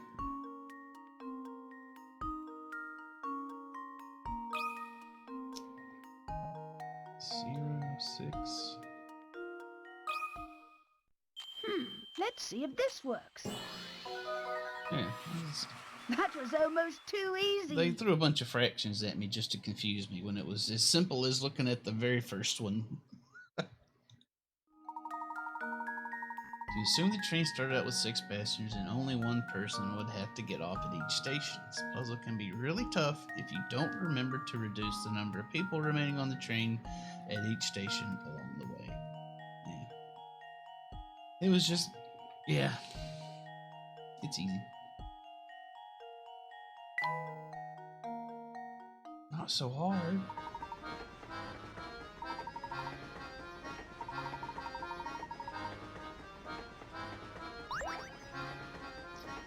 I mean, I like Sammy Thunder. Sammy Thunder's my favorite character so far. He's strict, but fair. He is groovy. Oh, Sammy. Not only is he doing his job right, but he's doing it with style.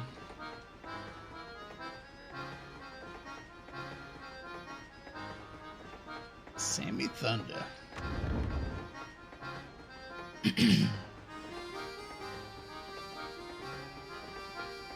Man, I don't know where to go now.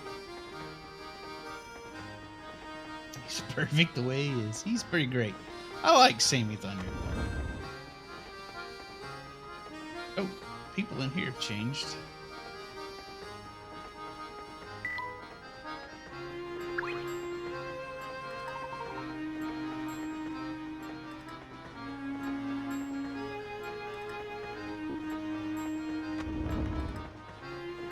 Can't. Oh, something's fallen behind those boxes. What is it? Oh, is it another hamster thing? I hope it's another hamster thing.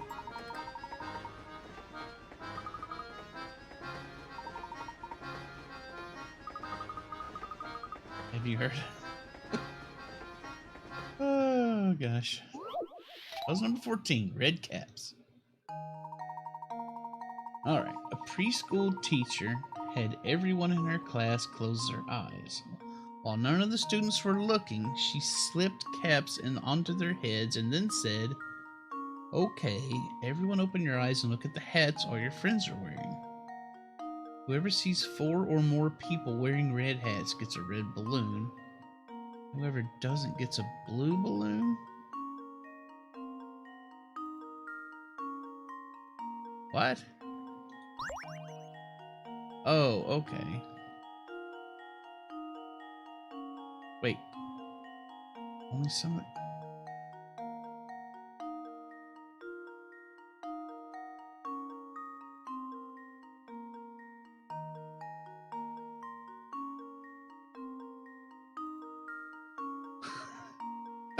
How many? I don't understand this one. Hold on. Oh, okay. The teacher's putting caps on their heads. I get it. I get it now. I'm looking at this picture and I'm going, nobody's really wearing a red hat except this kid, but it has nothing to do with this picture. Okay. Preschool teacher had everyone in her class close their eyes while none of the students were looking. Slip caps on everybody's head. Everybody's wearing a cap. Open your eyes and look at the hats all your friends are wearing. Whoever sees 4 or more people wearing red hats gets a red balloon. Only some of the kids got a red balloon.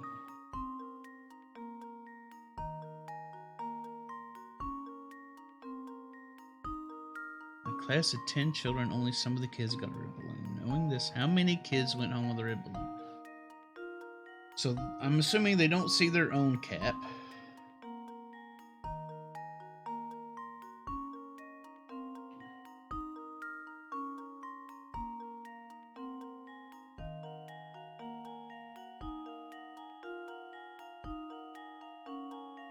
To get a red balloon, you gotta see 4 or more hats.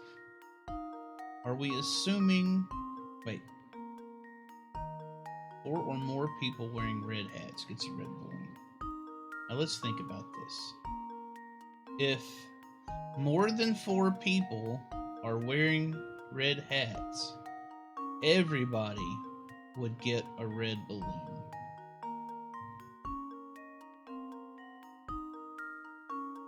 Because no matter who's looking at who, there'd always be 4 hats. So there's only 4 red hats. So those 4 kids wouldn't see 4 red hats.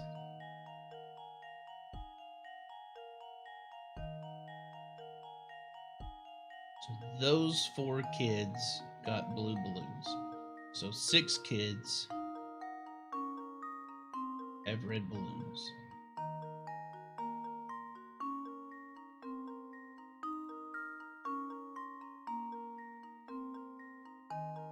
Okay, I'm pretty confident that our answer is okay. What are they asking for? I gotta reread these things several times because Layton puzzles throw a bunch of crap at me all the time. Class of 10 children, only some of the kids got a red balloon. Yeah, okay. That's knowing this, how many kids went home with a red balloon? 6. It's got to be 6.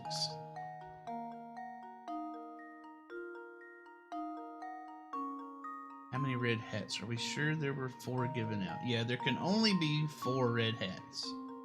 Because if there were 5, everybody would see 4. At least. Okay, let me run it through my head one more time.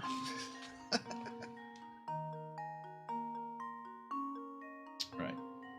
4 kids are going to see 3.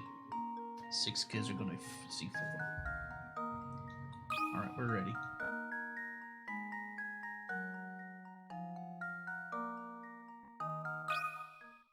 And now to test my theory. And there we have it. Since you know only some of the children receive red balloons, you also know that some children didn't receive them.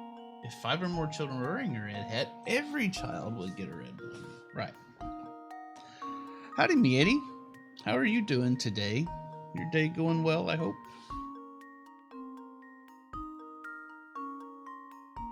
If 3 or fewer children were wearing red hats, no one would get a balloon. Therefore, 4 children must have had red hats, meaning that 6 would get red balloons.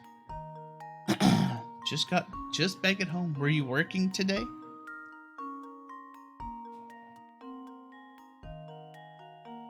Are there any cool new board games I should be looking for? Oh, speaking of, I should be getting the new Democker today.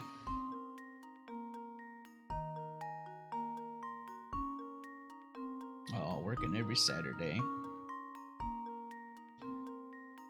So, are you liking this new job all right, me Eddie?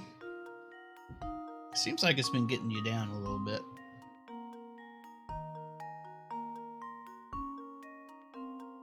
Day off tomorrow, yay!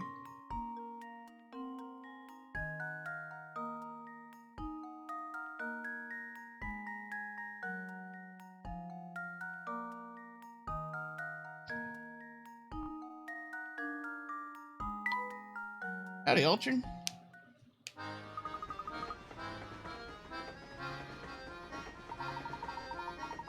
Better return to searching for that lost little boy.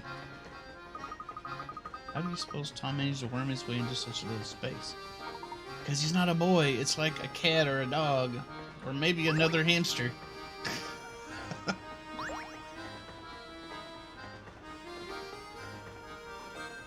Oh, this guy's back all of a sudden. Maybe he's seen Tom. No, same thing he said last time.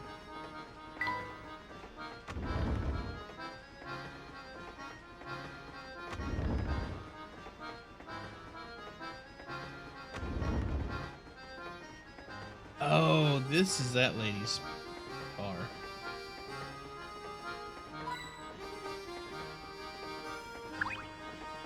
What's this? Food scraps.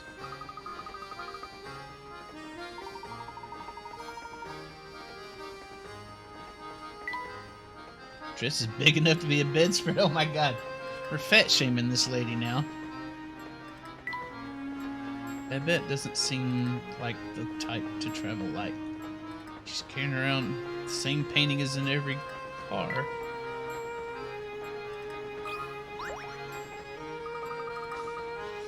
Flower vase looks like it cost a chunk of change. Lovely decorations really do wonders for a room. That's doubly true for flowers. Number 16, Crazy Daisies. Oh my gosh. Now for something on the flowery side. Of the 3 pictures labeled A, B, and C, one is actually the same as the picture on the far left. However, the image on the far left has had its contents flipped left to right. Oh my god. And its colors inverted and changed to, oh jeez, to black and white. Of A, B, and C, which picture is the same as the black and white picture on the far left? Okay. Okay. Of the 3 pictures labeled A, B, C. Okay, the image on the far left has had its contents flipped left to right. So, using that bit of information, all of these match. As I'm looking at this is flipped left to right from all of these. Illustration makes me think about Ticket to Ride. Does it?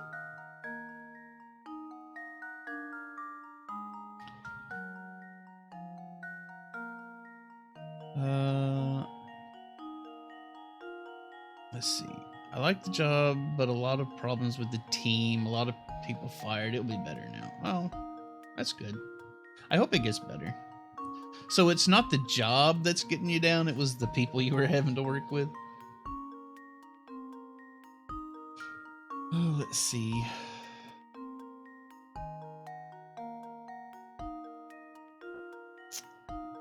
B has an extra spot. This one right here, yeah. Yeah, that one doesn't appear anywhere.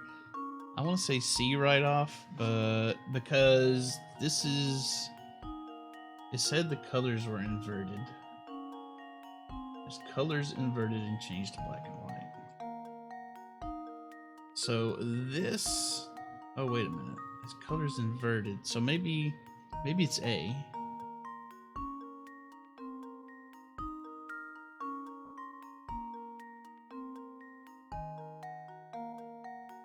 It's definitely not B. I'm thinking A. Okay, the colors are inverted. And then changed to black and white.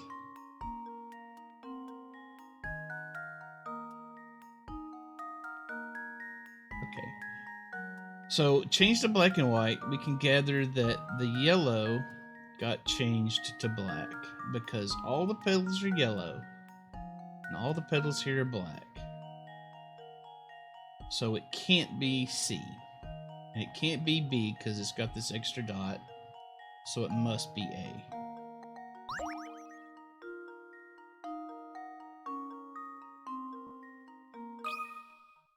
Just leave it to me. That was almost too easy. Some bad co-workers plus the craziness of Christmas. Yeah.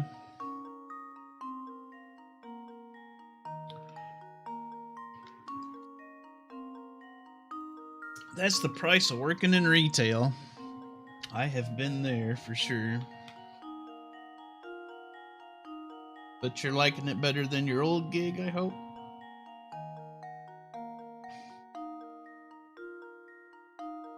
Alright. Image A is the same picture as the black and white picture on the far left. In that the color and position is inverted.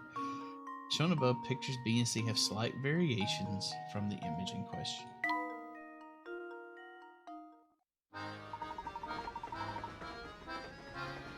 Not all puzzles will be such a breeze, but let's keep moving.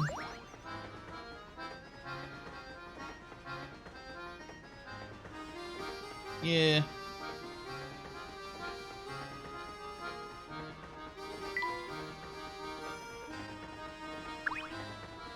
Uh-oh. Did we wake her up? No. She's sleeping like a dog. How can she sleep at a time like this? Because she doesn't even care.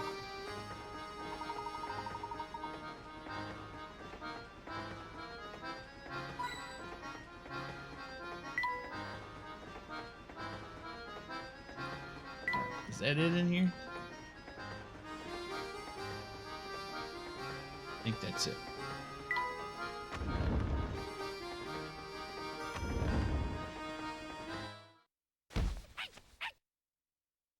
Who's this? Is everything alright, miss?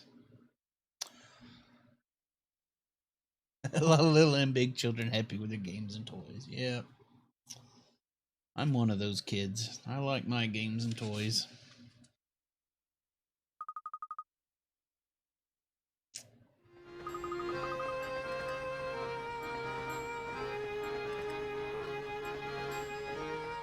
I think that's, what's her name? Flora from the first game. I'm pretty sure that's who that is.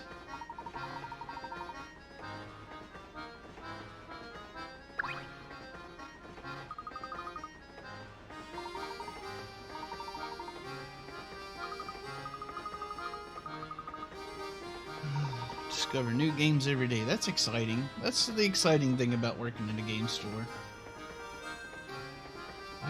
I don't keep track of new releases like I used to. I mean, I've got like 400 board games. I don't really feel like I need to buy a bunch of new ones, but I still pick a couple up every year. Haven't been able to track down the missing tot. Probably shouldn't spread rumors, but I've got nothing else to do. You know what? There's a weird old lady staying in this car.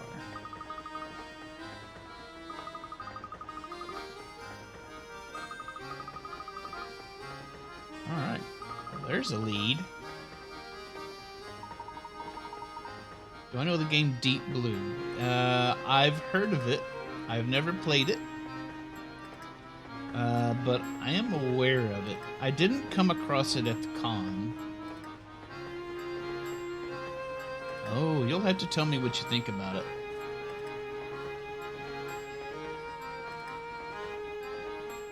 I heard Asmodee bought the Belgian publisher Repost Productions the other day. Asmodee sure is gobbling up a lot of publishing houses. It's kind of concerning. Okay, this car? Oh, right. It's Granny Riddleton. Ever get all not neat and goosey bumpy from terrifyingly hard puzzle? Granny Riddleton stands for you, ready to help.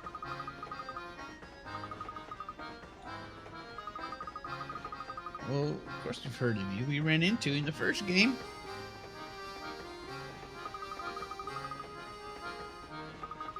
Nope. Wrong Granny. Never seen you before. Okay.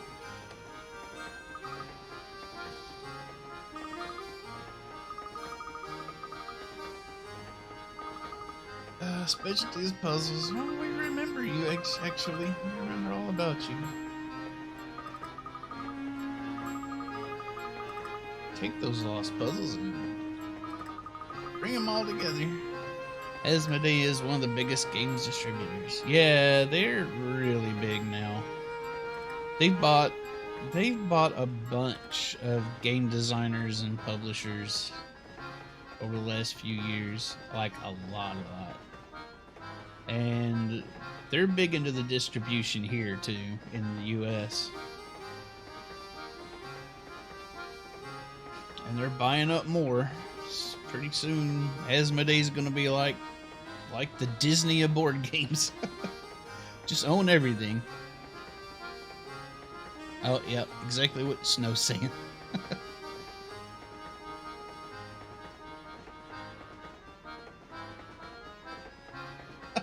Snow got... dang it. Sorry, Snow.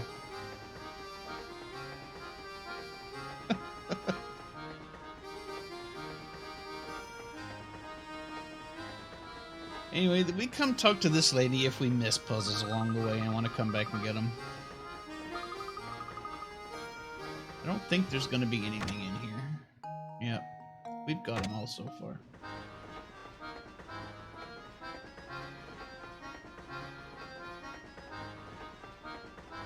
Yeah, I wonder if those messages will still show up in the VOD, though. We'll have to look.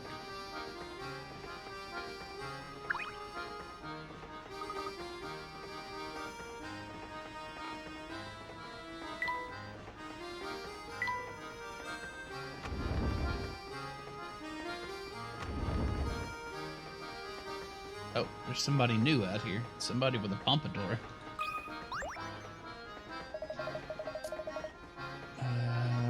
I didn't mean to get in the way of you using the deck.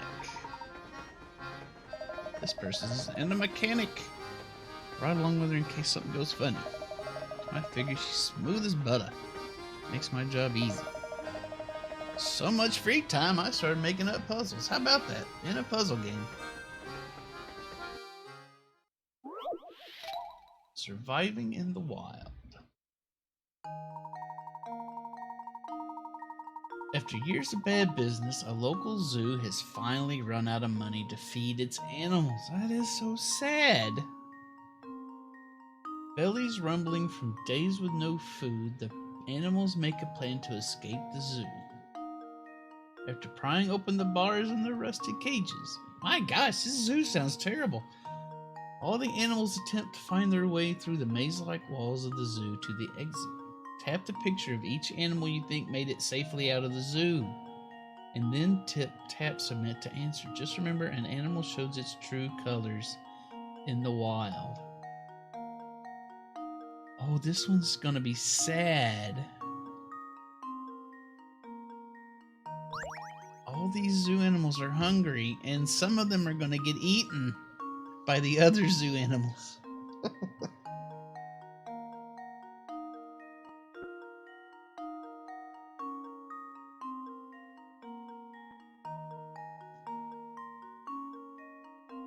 Alright, let's go to the memo. Alright, what path must the rabbit take to get out? It's gotta go...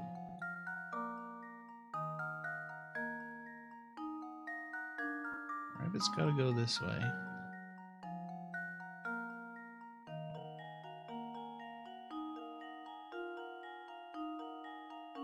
That's Rabbit's path.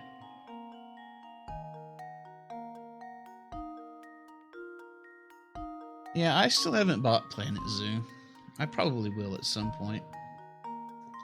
So the lion's path intersects with the rabbit's path.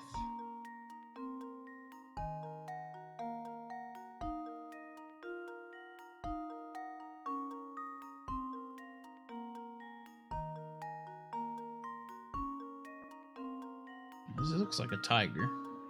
I think the tiger's gonna go... Well, let's look at the tiger.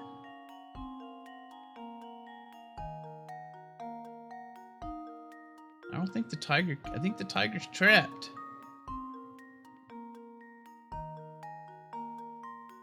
The tiger's got no way out.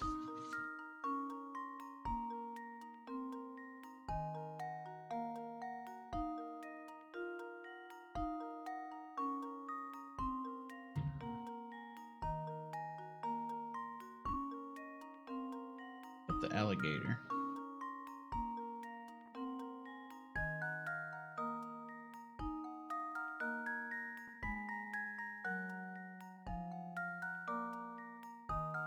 I don't think the alligator's got a way out either.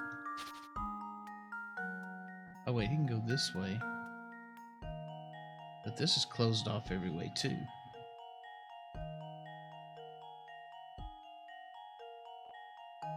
Let's just follow the right wall all the way around. That's the way you're supposed to do these things, right?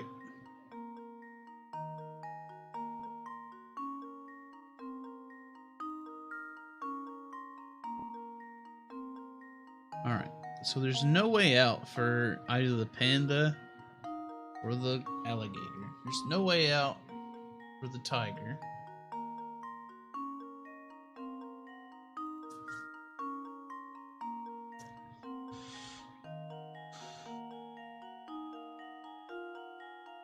Well, yeah, M's emotes are pretty cool.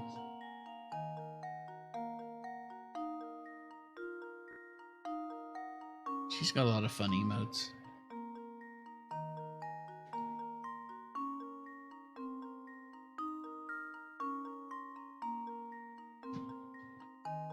Go Nugget.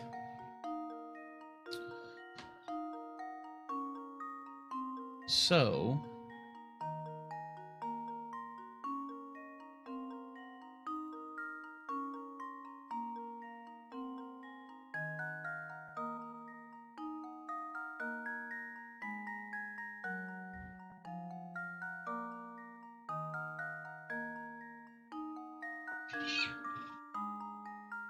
There's cat drama going on back there.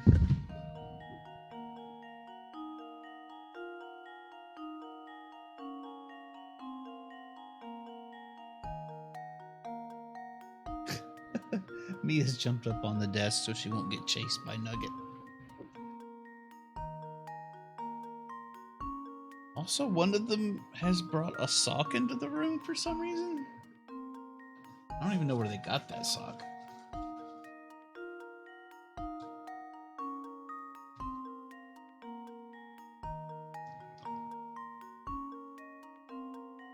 Alright, let's take a look here.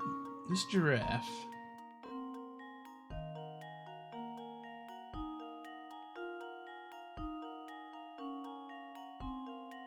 I don't think this giraffe can't get out.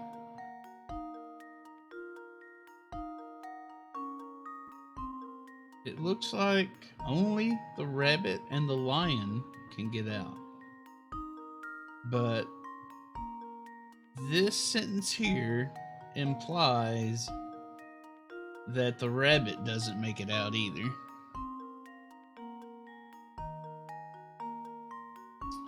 Oh, has she changed her offline screen recently?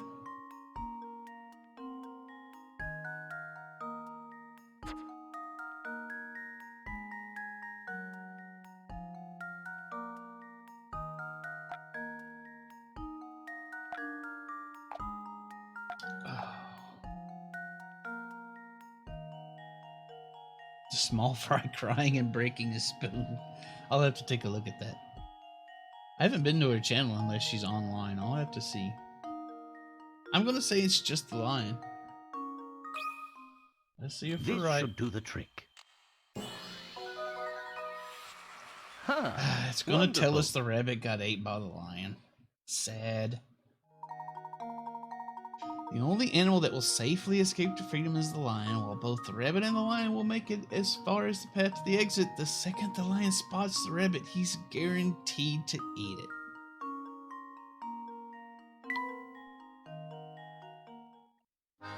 Sometimes these puzzles get sad.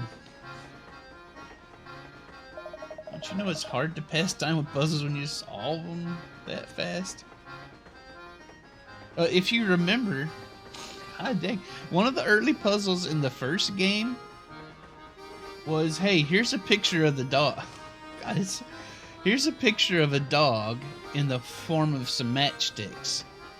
And then it goes on to explain a car comes along and runs over the dog. Now, oh God. Now rearrange the matchsticks so that it looks like what the dog would look like now. It's so dark.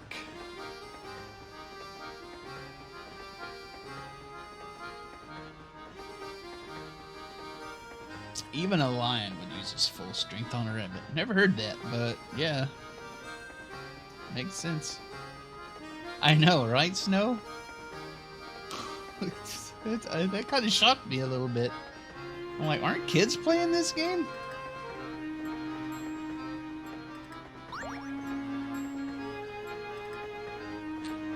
But Layton doesn't pull punches. Don't suppose anything on the tree's gonna break. I'm dying for something to do.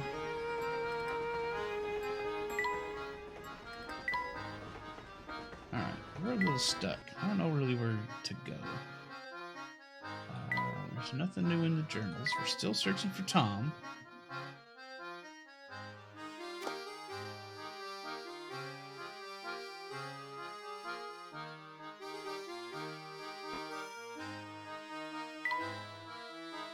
Let's make a save right quick, because we haven't saved in a while.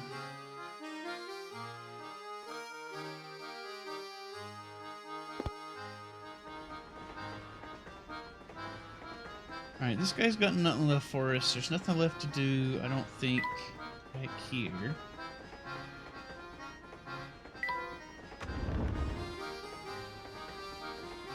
This is where Granny Riddle is. Riddleton.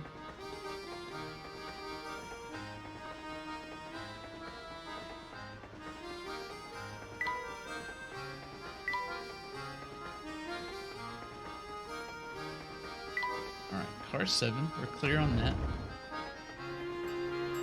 Car 6. This lady is.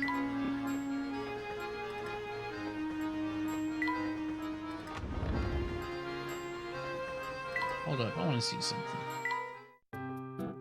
Alright, we still only have the apple for the hamster.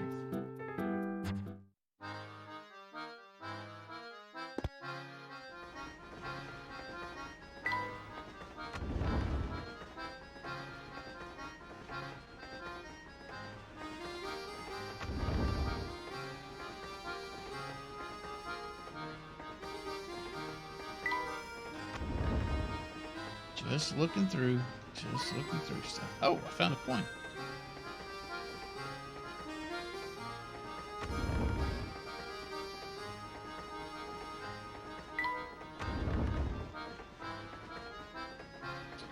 You're catching up. Good luck. I'm sure you'll catch up. I'm taking my time finding all this stuff. We're searching for this Tom. Gotta find the clothing he's left behind everywhere.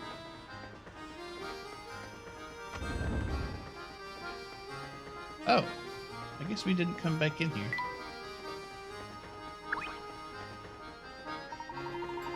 You're in the wrong room. My wife and I are staying here. Haven't seen or hear anything pertaining to this. I think they might be talking about that darling cutie pie who just passed by, remember? He was a cute one, small and very clever looking.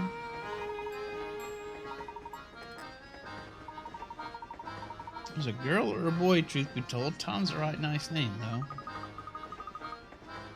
Bet my mall walkers it was a girl who passed by our room.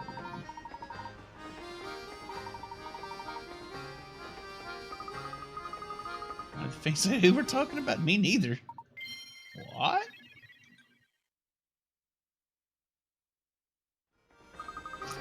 Looks like this hot lead just turned cold.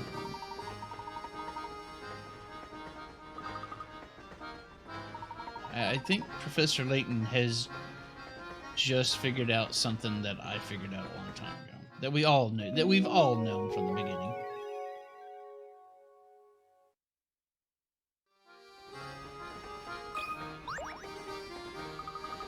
Couldn't be more help to you.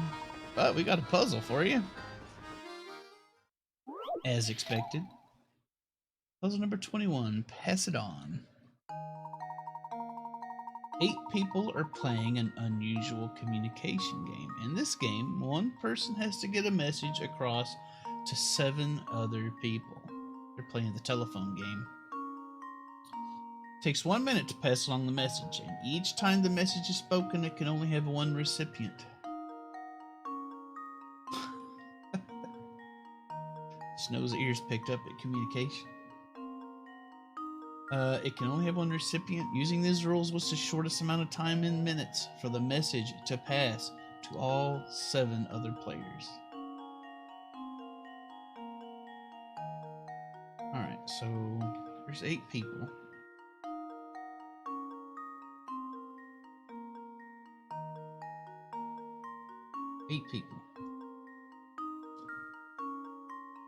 So here's the people on the person at the beginning already has the message. So it takes them 1 minute to give it to them. 1 minute to pass it there. 4, 5, 6, 7 minutes to get it to that last person.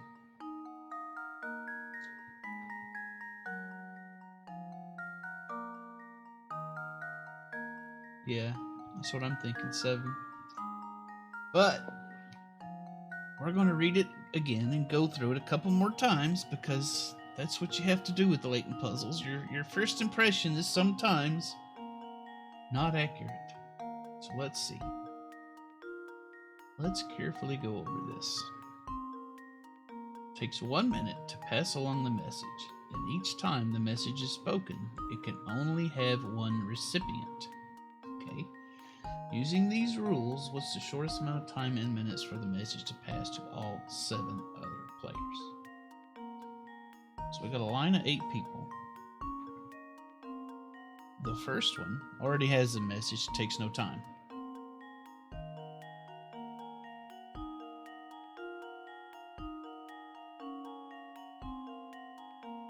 I've written myself a little diagram here. I've got 8 marks. Got little arrows in between. I'm thinking 7. I can't think.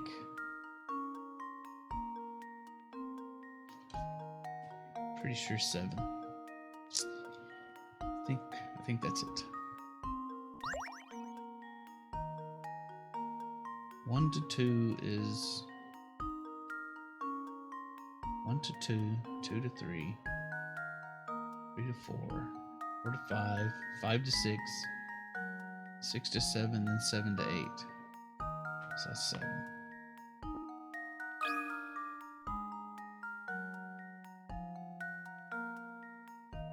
Okay.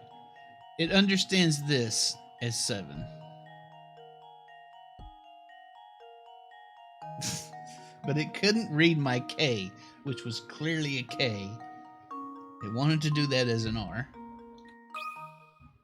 And now to test my theory.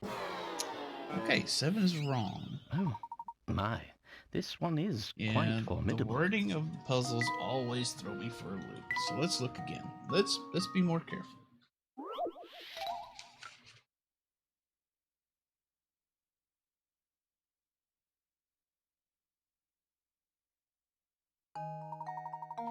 Eight people are playing this game.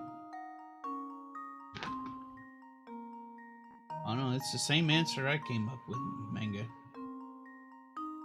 Same thing I was thinking. One person has to get a message across to 7 other people.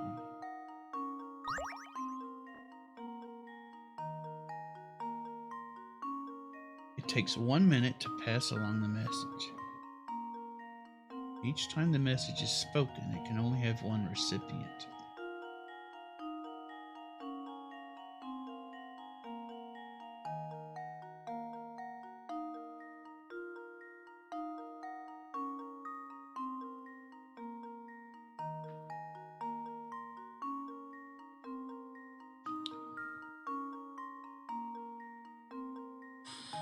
Let's think.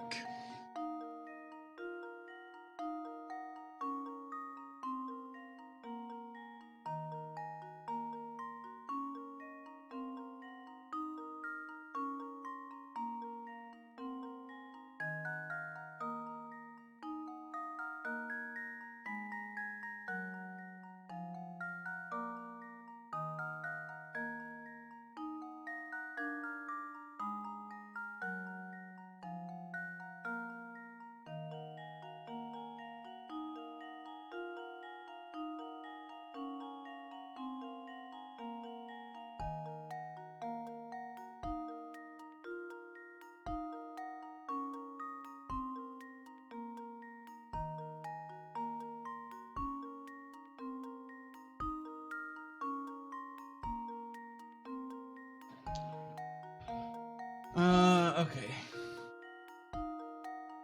So let's assume it takes 1 minute to pass along the message. Let's assume it's not just one person passing along the message every time.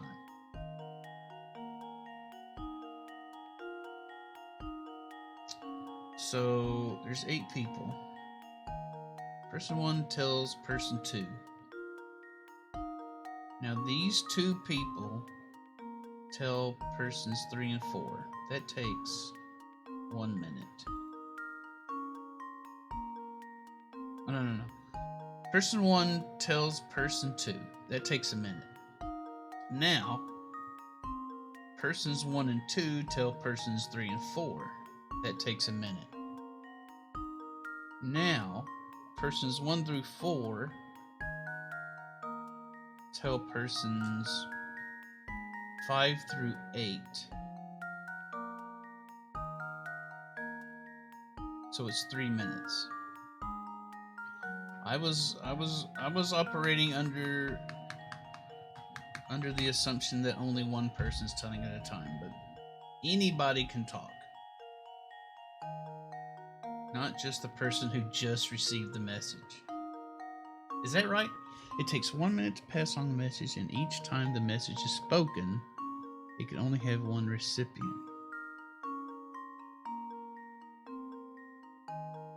Okay. I think it's 3.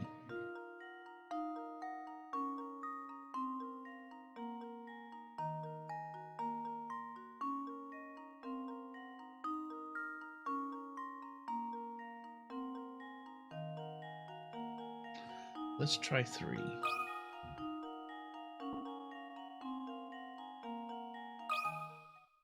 This should do the trick. Okay. A true gentleman leaves no puzzle unsolved. If the original messenger spreads the word as shown above, the game can be completed in 3 minutes. Let's see. Yeah. Okay. I was thinking it's a game of telephone, but it's not a game of telephone. Because in telephone, one person tells another person, then they pass along the message in a chain. We're not passing along the message in a chain here. Okay. If they hadn't have thrown that bit in about playing an unusual communication game, then I wouldn't have got crossed up. But we got there. We have something of a different tactic, though, so I will just start guessing. So you were doing this same puzzle at the same time? She's caught up with me.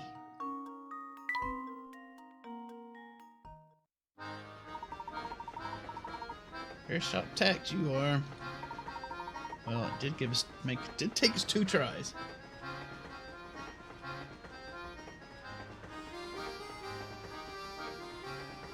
Yeah, I thought it was one at a time too. But as soon as I got that idea out of my head, it went a lot better. That's what these Layton puzzles do to you. They assume you're going to be making certain assumptions, and if you make those assumptions that it wants you to make, you're going to get it wrong. Because it tries to subvert you on your assumptions.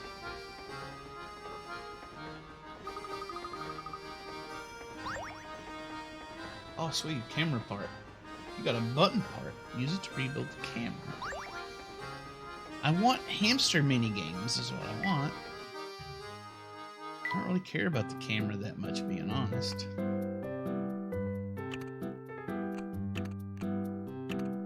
Well, this piece is going to go here. That's obvious.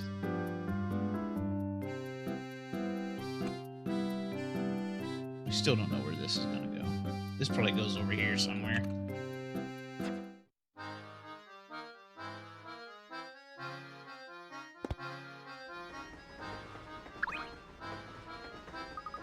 Best of luck finding that little one.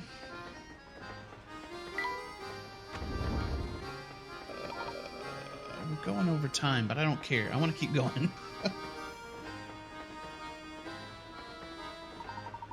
Any closer to uncovering the whereabouts of the missing child?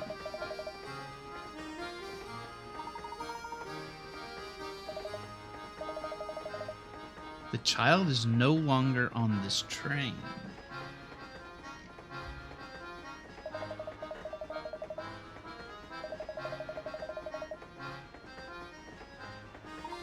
No, he didn't. We know.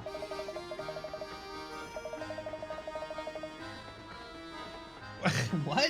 When you combine that with your oversized heads, you've got yourself a recipe for disaster.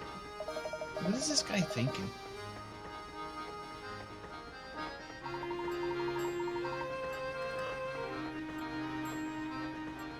Yeah, he's on this train. And it's a dog or a cat. It's not even a kid.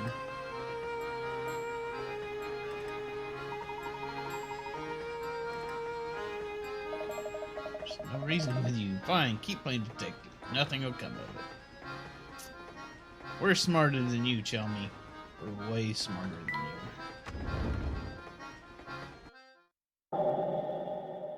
Who's this?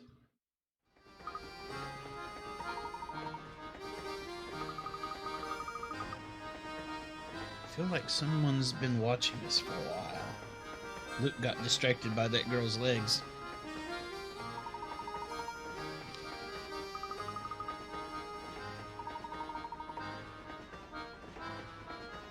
Oh, another boot. This looks like one of Tom's shoes, doesn't it, Professor?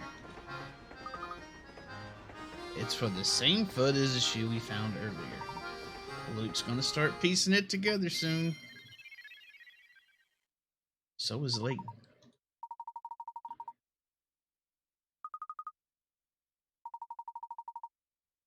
Okay, we're gonna go into a long, drawn-out discussion about something we already know.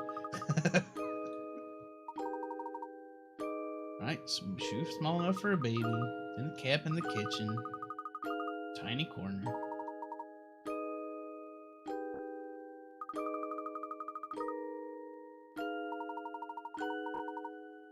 Huh? What if you and I have already seen Tom about and didn't know it? Somebody was carrying a dog earlier.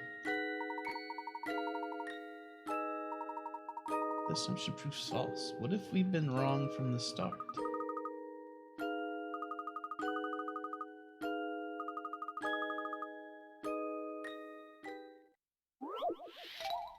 Who is Tom, really?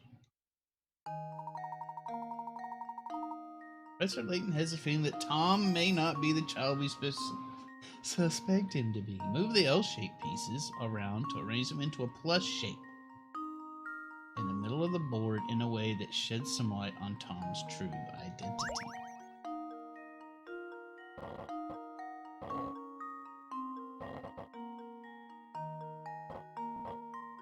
Okay, we gotta...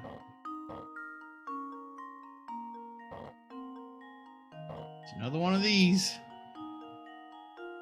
Okay, let me think.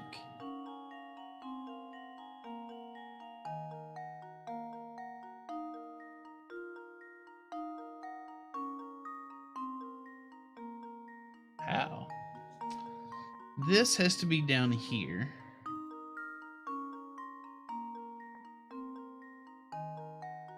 What? How the balls are we gonna get this done?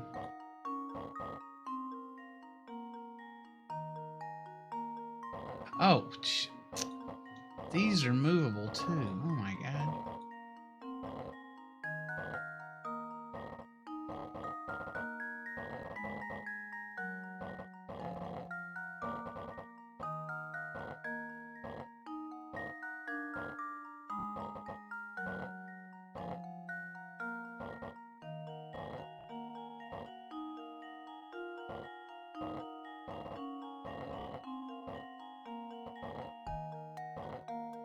Alright. These go here.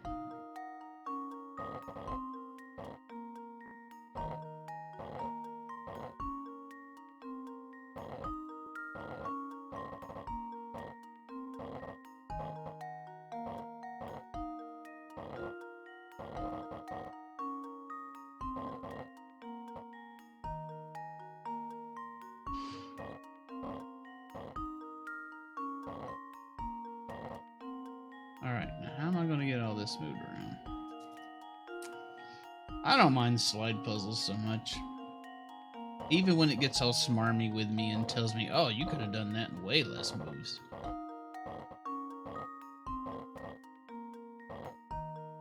Alright, this belongs here. I gotta get this here.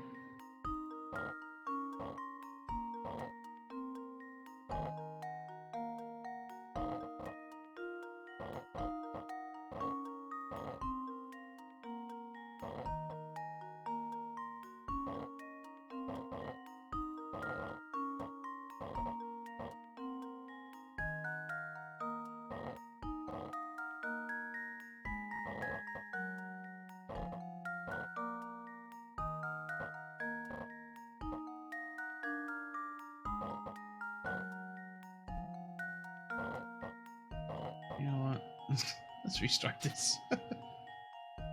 Alright, let's actually think about what we're doing for a change.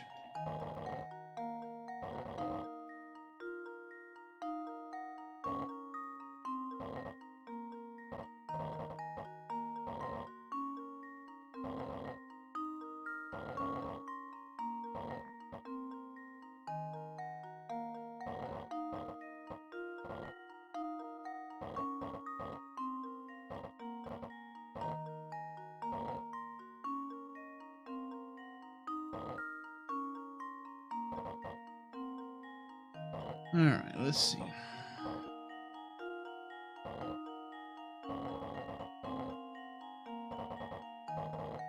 That's there. Yeah, I was on the right track, I'm sure, but I can get it done better. I think this is going to work for us better in the end.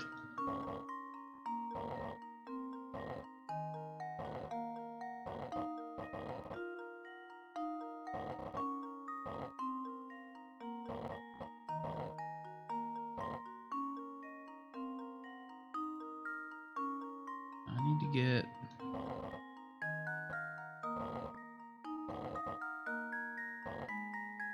I'm trying to get one of these in each corner.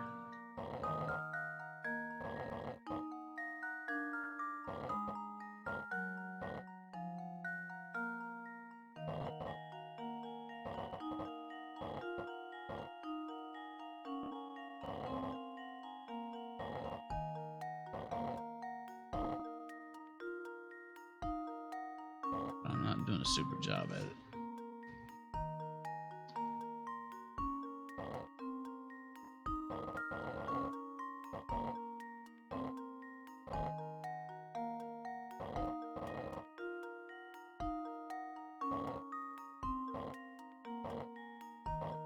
There we go.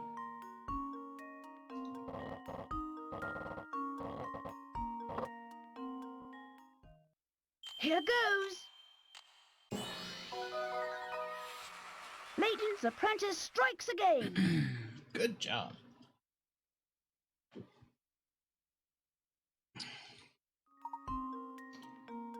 What an ugly dog. He doesn't have any shoes on. He's supposed to have shoes on. He's got his hat on.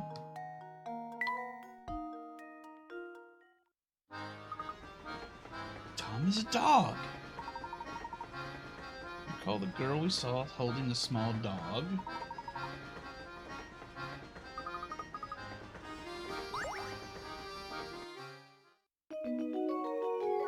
Yeah, some little poodle.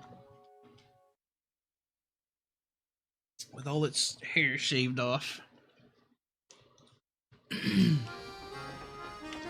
Find the girl with the small dog.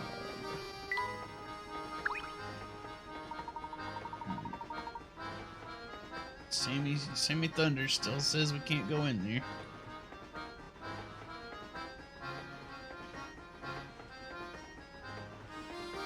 I have an acquaintance that shaves her cat to look like a lion, and I do not get it. I don't understand it either.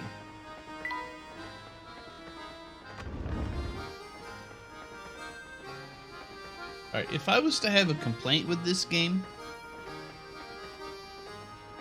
if the entire game takes place in this train, I found the village in the first game more interesting to get around in than this just going back and forth in the train cars.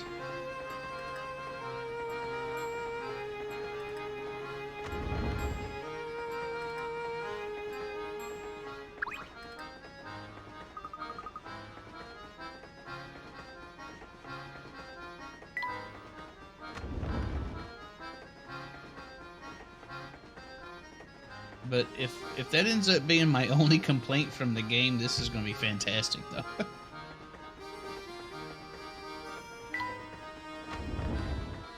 I mean, and it may turn out that we end up in another area, but it feels like it's wanting us to just spend the whole game moving around in this train. Although it did mention stopping at towns, so maybe it'll expand for us later. But it does seem like we're just shuffling our way up and down this train an awful lot. Excuse me. Okay. Man, excuse me. Thank you, Canoe.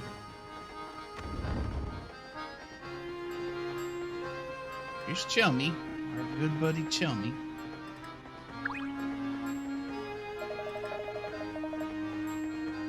Dashing about like he knows something I don't. You bet. You bet, Chummy. Just about to head over to Babette's and inform her that her child is no longer aboard the train. We are mere moments away from discovering Tom's location.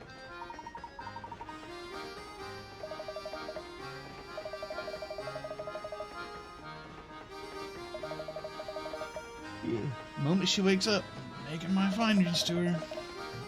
If you want to prove yourself right, bring the boy back before that. Chummy is so dense. What a huge dummy.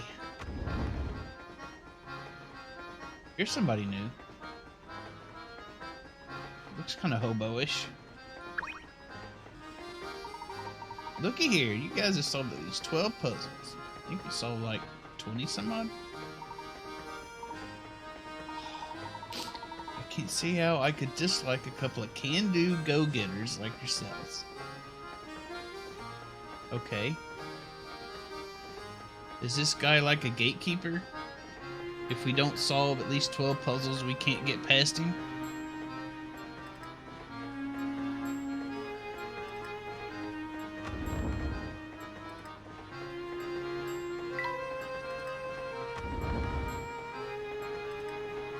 You have a headache. Wait, we can't get past him anyway. Oh, now he has a puzzle. Okay. Nope, that's not the answer. This one's gonna weigh heavy on my mind. Now, what's with you two? What can I do you for? Looking for a dog. Let's head to the back of the train. Hold it right there. Gonna have to get a puzzle done.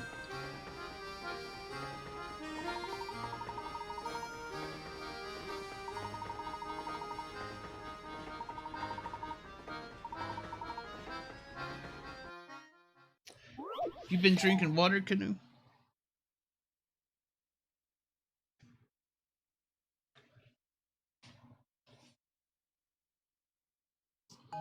Clouds and sky. Okay, a man sitting next to you on the train shows you a picture he's drawn. Let's say this picture has a total area of 10. Can you figure out how much of it is made up of clouds compared to the area that's made up of sky? Don't think you need to guess. There's a definite method you can use to work this out. How much of the area is sky versus clouds? What did these... Oh.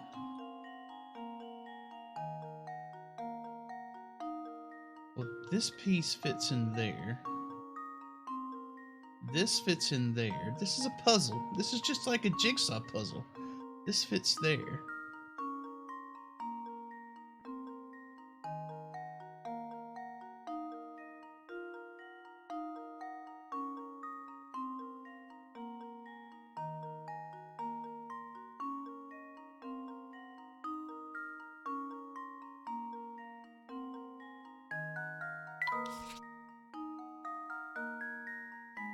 Alright, this fits into there. This fits into there, and this fits into there.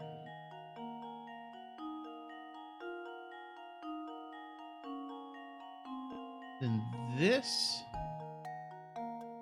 fits into here.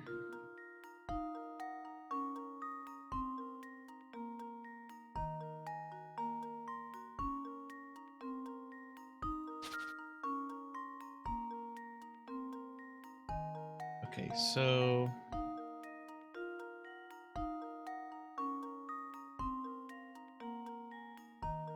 this fits in there.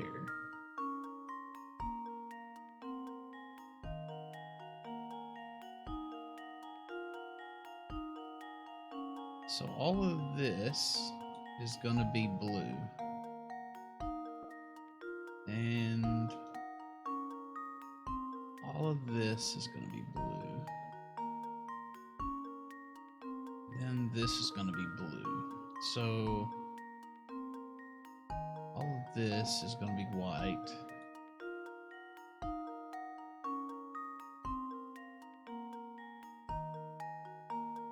1, 2, 3, 4, 5. So it's gonna be, let's see.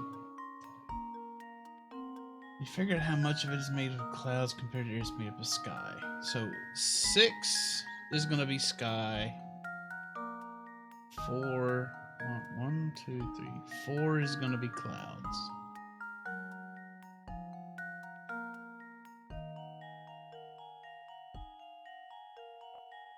Blue is gonna be 6. Clouds is gonna be 4. This goes here, this goes here. This goes here, this goes here. This goes here. Okay, it's 6 and 4.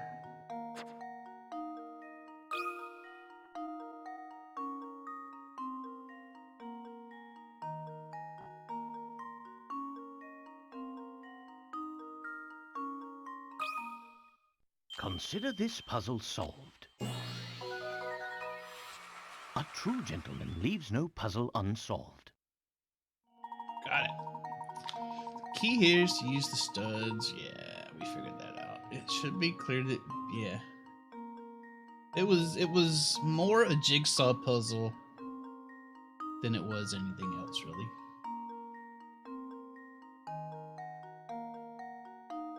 Yeah.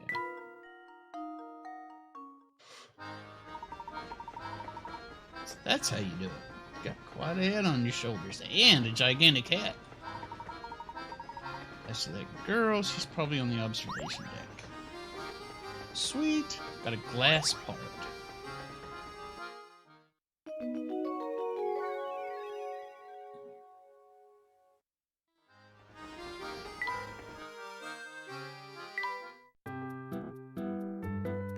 Glass part.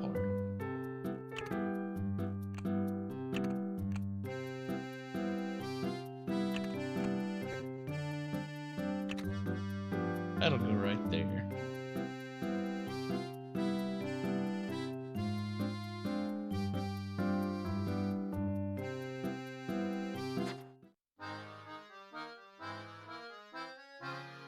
Yeah, using those studs to make the grid made it pretty easy too. Clues you uncovered. And we got Tom is a dog. Yeah, we know all about that. Journal seems to be pretty useless. I mean, it's useful if you leave the game for a while and come back to it. Oops, smacked my mic.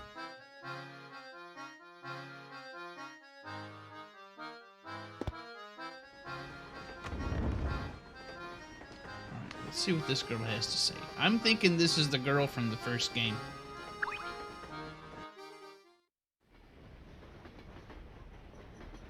Excuse me.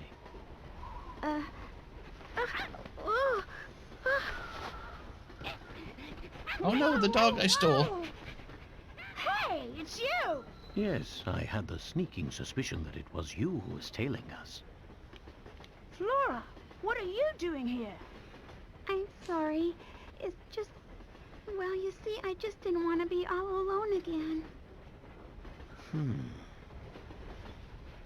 Professor? What lies ahead could be dangerous. Huh? That's why you'll have to be extra careful. All right? Yep.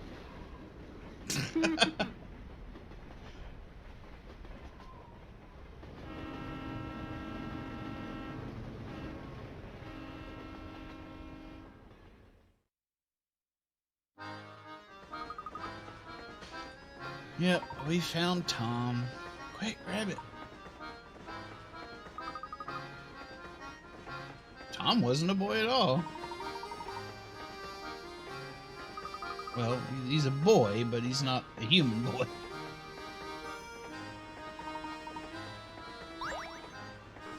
Flora is now traveling.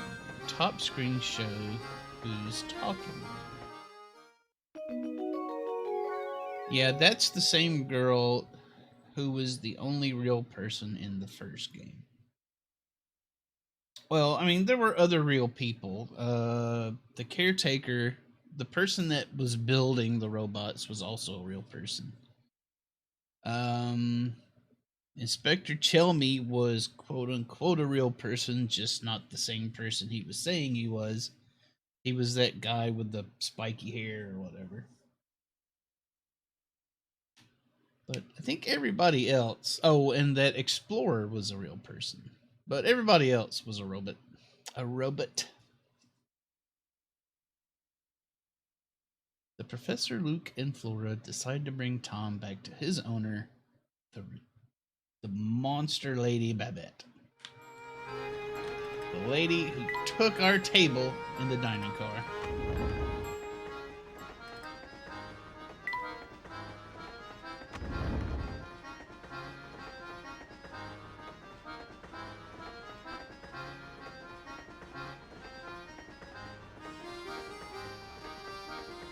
Narration is so useless. I wonder why they included it. I don't know. Gives you something to do, I guess. Is this where she is? There she is.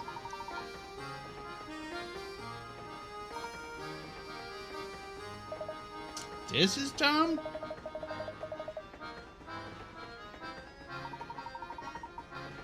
Uh-oh. Chelmy's got Babette mad now.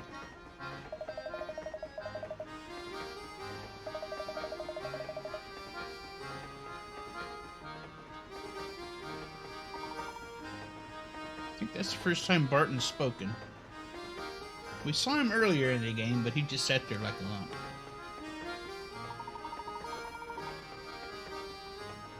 She's mad.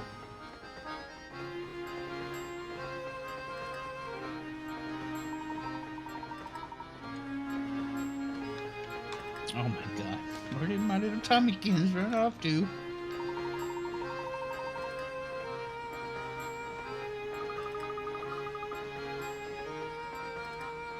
Yeah, we just won't mention that Flora stole the dog.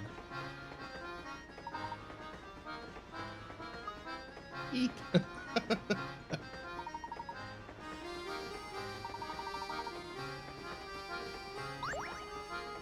Yes, finally. That's what I wanted.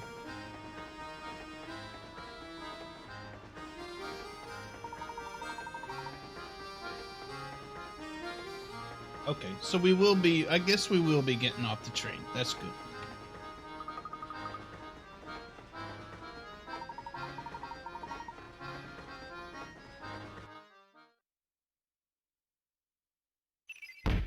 Oh, wow. We solved the mystery already.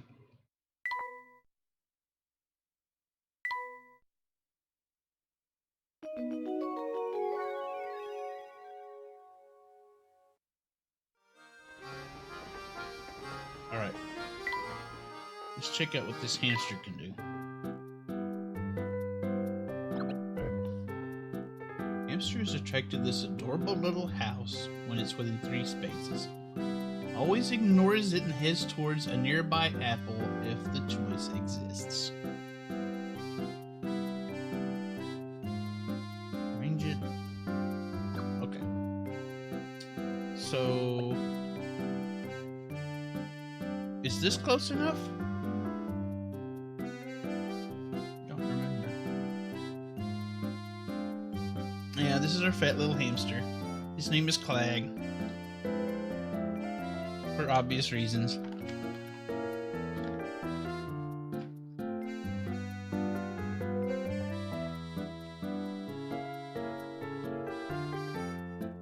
I think this is too far away, but let's try it.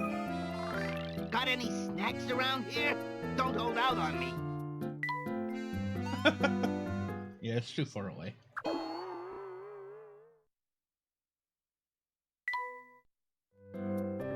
Uh-oh, snow's ahead of me.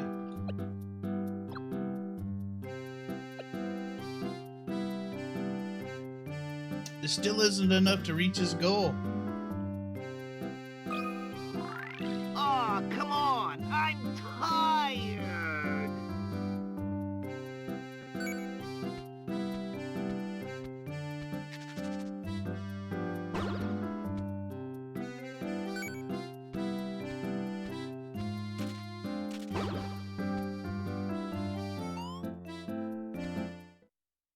We need another hamster toy.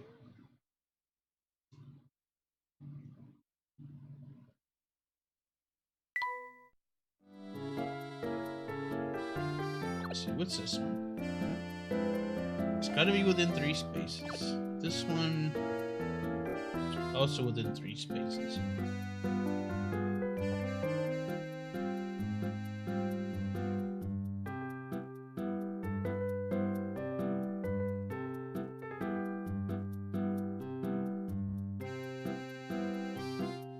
So,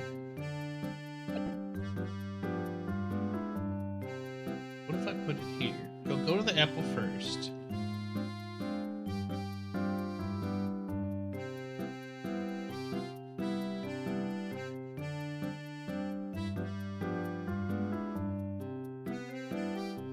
Then he comes back this way.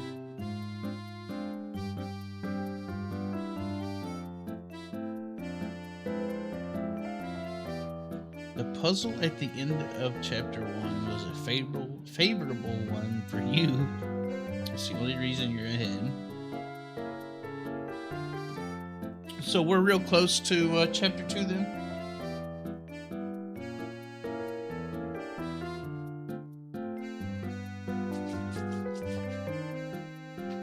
Alright, let's see what happens when we do this.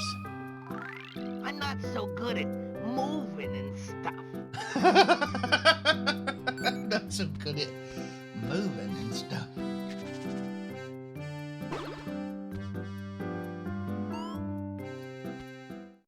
Yeah, the house is too far away.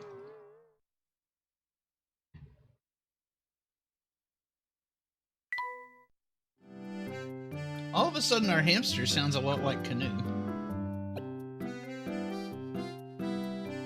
If we put it here, he's going to go all 1, 2, 3, and then he's going to come back 4, 5, 6. I think we need another hamster toy.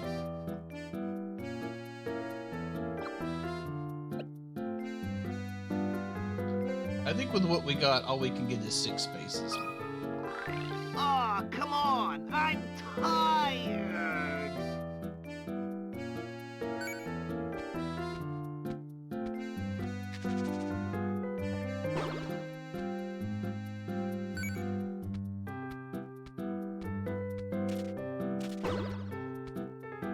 Put house 3 spaces away, then the apple 3 spaces to the right. Yeah. Let's try that. Let's see if it'll work like that. Let's see if he gets distracted by the apple, passes up the house, and comes back. But he stops right 1 space before and interacts. So we'll go 1, 2, 3, 4, 5. Let's try this. I'm not so good at moving and stuff.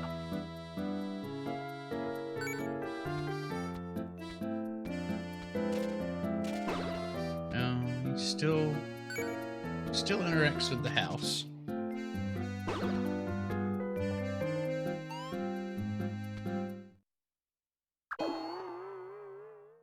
Let's try it a different way. Let's put the apple here.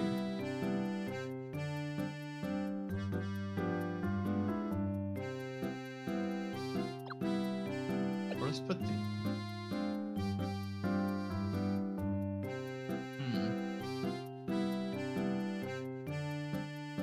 Let's read this. History of saying it comes within 3 spaces. He walks toward it, ignores all other items.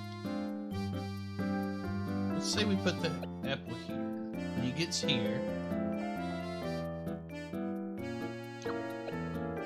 does he walk diagonally? No, I think he only walks orthogonally.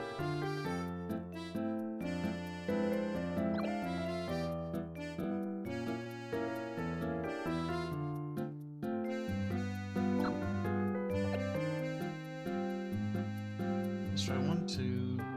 He gets here, then he should see the apple. Go here.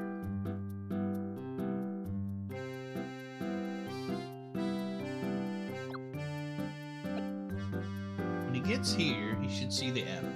Let's try this. We're just figuring out the mechanics right now. I'm tired. Let's see how it works. Goes to the house.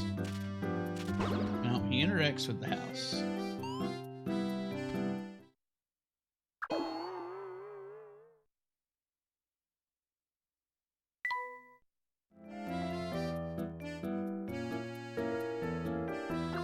Let's try the apple here.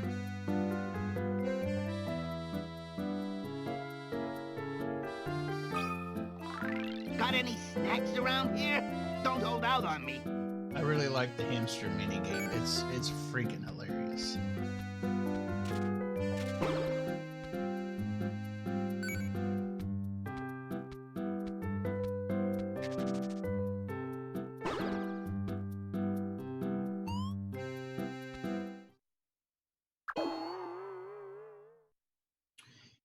Yeah, it seems like whatever he sees first, he's going to go for it. He won't go halfway and then go, oh, an apple, I'll go get that first and come back to the house. Looks like he's always just going to go ahead and complete what he's seeing first.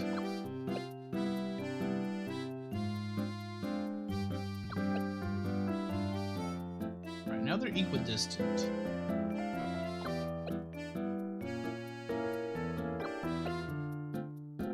Let's see how he deals with diagonal movement. This will be a good test for Aw, that. come on. I'm tired.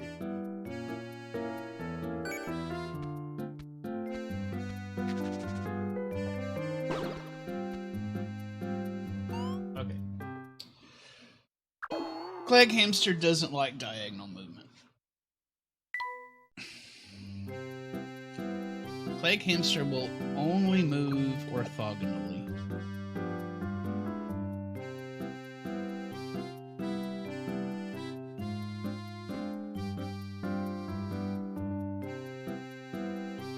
Okay, so the most we can get out of him with the apple in the house is 6. So Clegg will have to remain alone for the time being.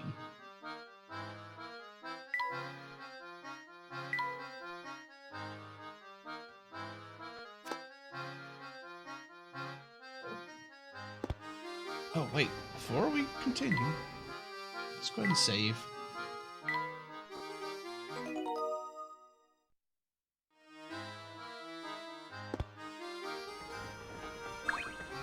Alright, what do you say now that you got your puppy back? I know it's quite the gift, but you rescued my sweet boy. Actually, she gave us the best gift anybody's given us yet. Aside from the hamster itself.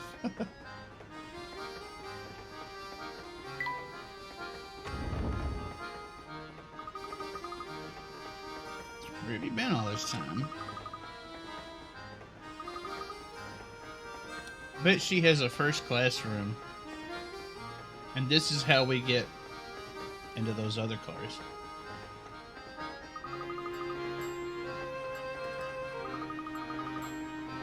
Oh, I guess not. Well, I mean, she has all that money, right? Or did she give all that? There was some stupid reason she couldn't have any of that money.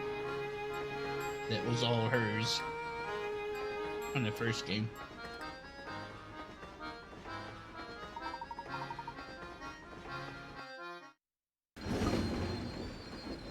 Eek.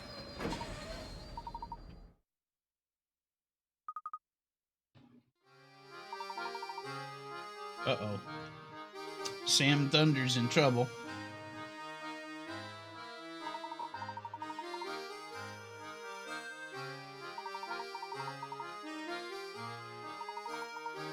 Get your rear in gear and move it.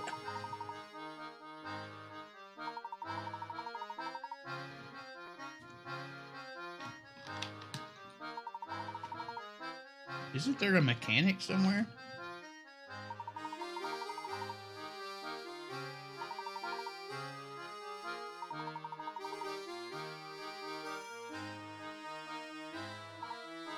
Uncle? I might be your uncle. But I'm also president of this railway.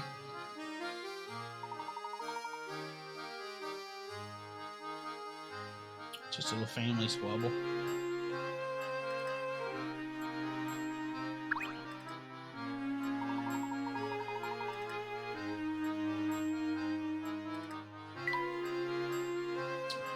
Sure is a stunning train. If you like green and gold and red, it's a fine train.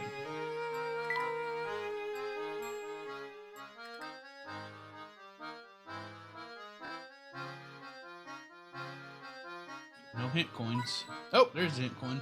I knew I'd find one.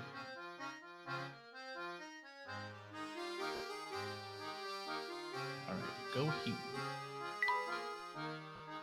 It's the only way I can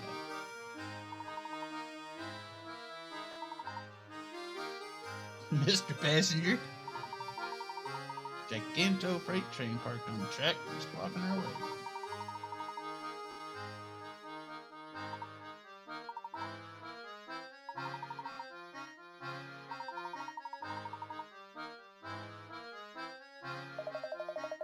There's the mechanic. Get him to fix the other train if it's broke.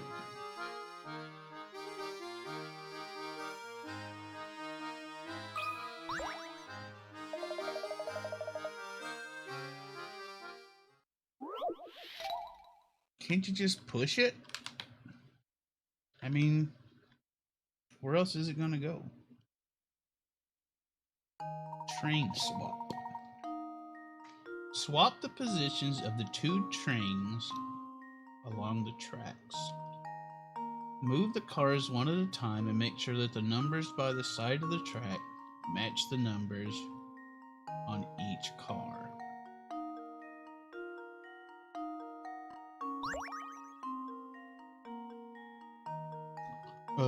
Okay.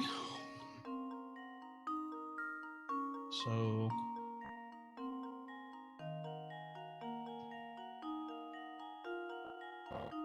oh.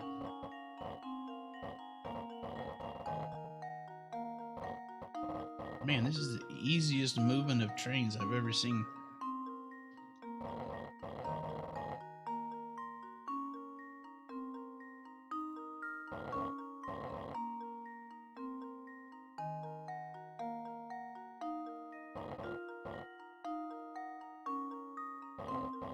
Alright, that goes there.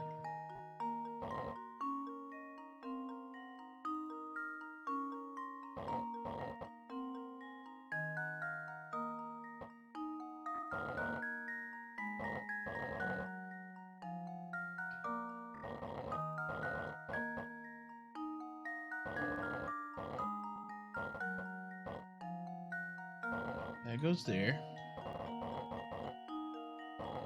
This guy's back here.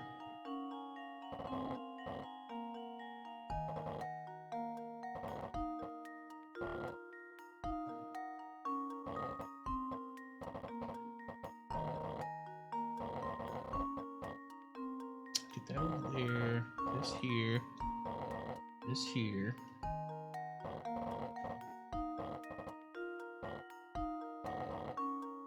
Out there. That there. This here. That there. Consider this puzzle solved. Ha! Wonderful. Easy as you please.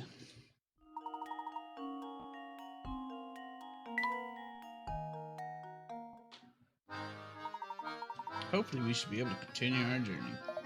Now that I fixed your train problem for you.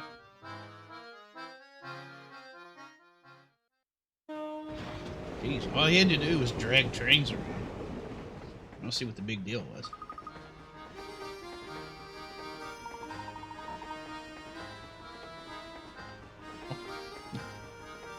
Was that our last one of the chapter?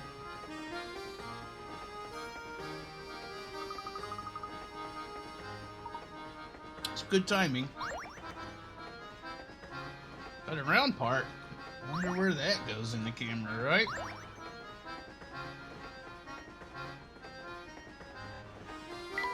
We've missed 0 puzzles. We've gotten them all so far.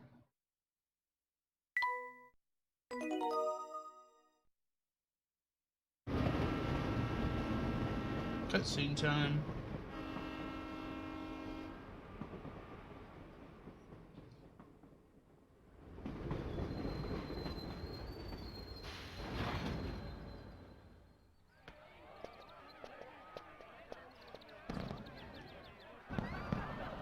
Welcome to Dropstone. Man, Dropstone is a happening place. Fireworks Festival. The country village of Dropstone and its derpy ass cows.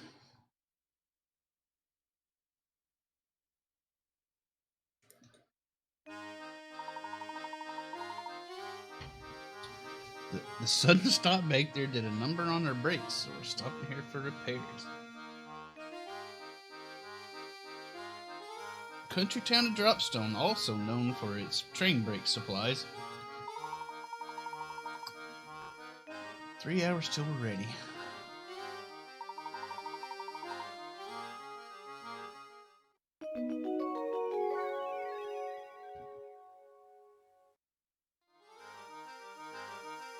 Man, doesn't he look fancy with his whatever that is he's holding over there?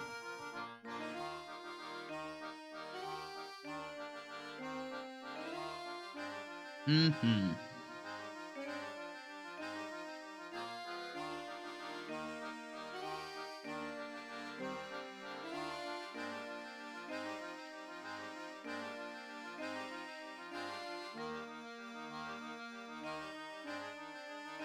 Alright, let's see.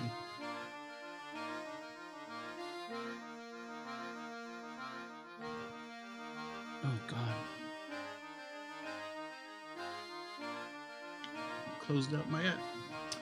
Let's see what else is going on out here.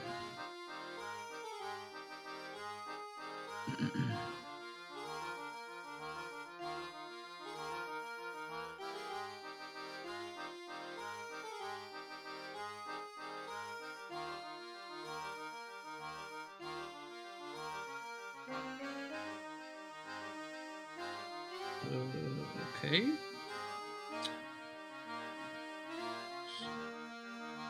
Alright, nobody else is playing any Professor Layton games, as you might expect.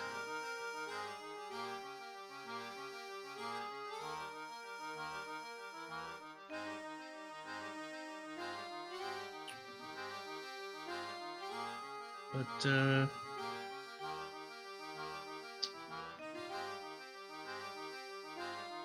man, I don't know where to go.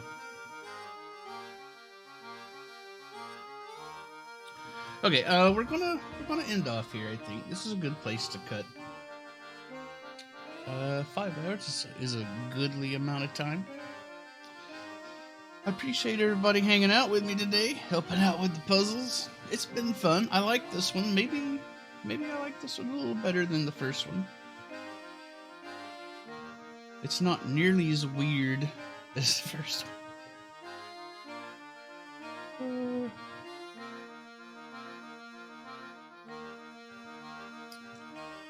See you later, Snow. You have a good one. We're going to call it quits here for today. We'll be back tomorrow with... what is it? Paper Mario Color Splash.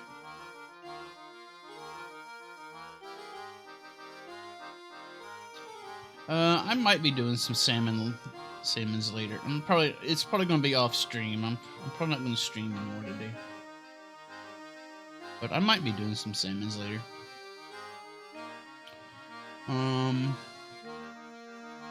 Anyway, I'm gonna send this stream over to retro gamer who's playing some Gris, which we played recently.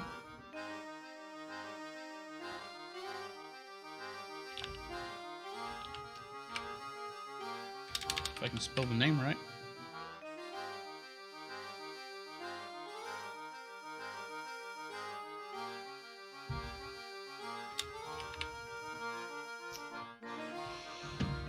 So again, thanks for hanging out, everybody. It's been fun. I had a good time. Hope y'all did too. We'll continue this next Saturday. I'm having a real good time with it. We'll see y'all next time. Bye.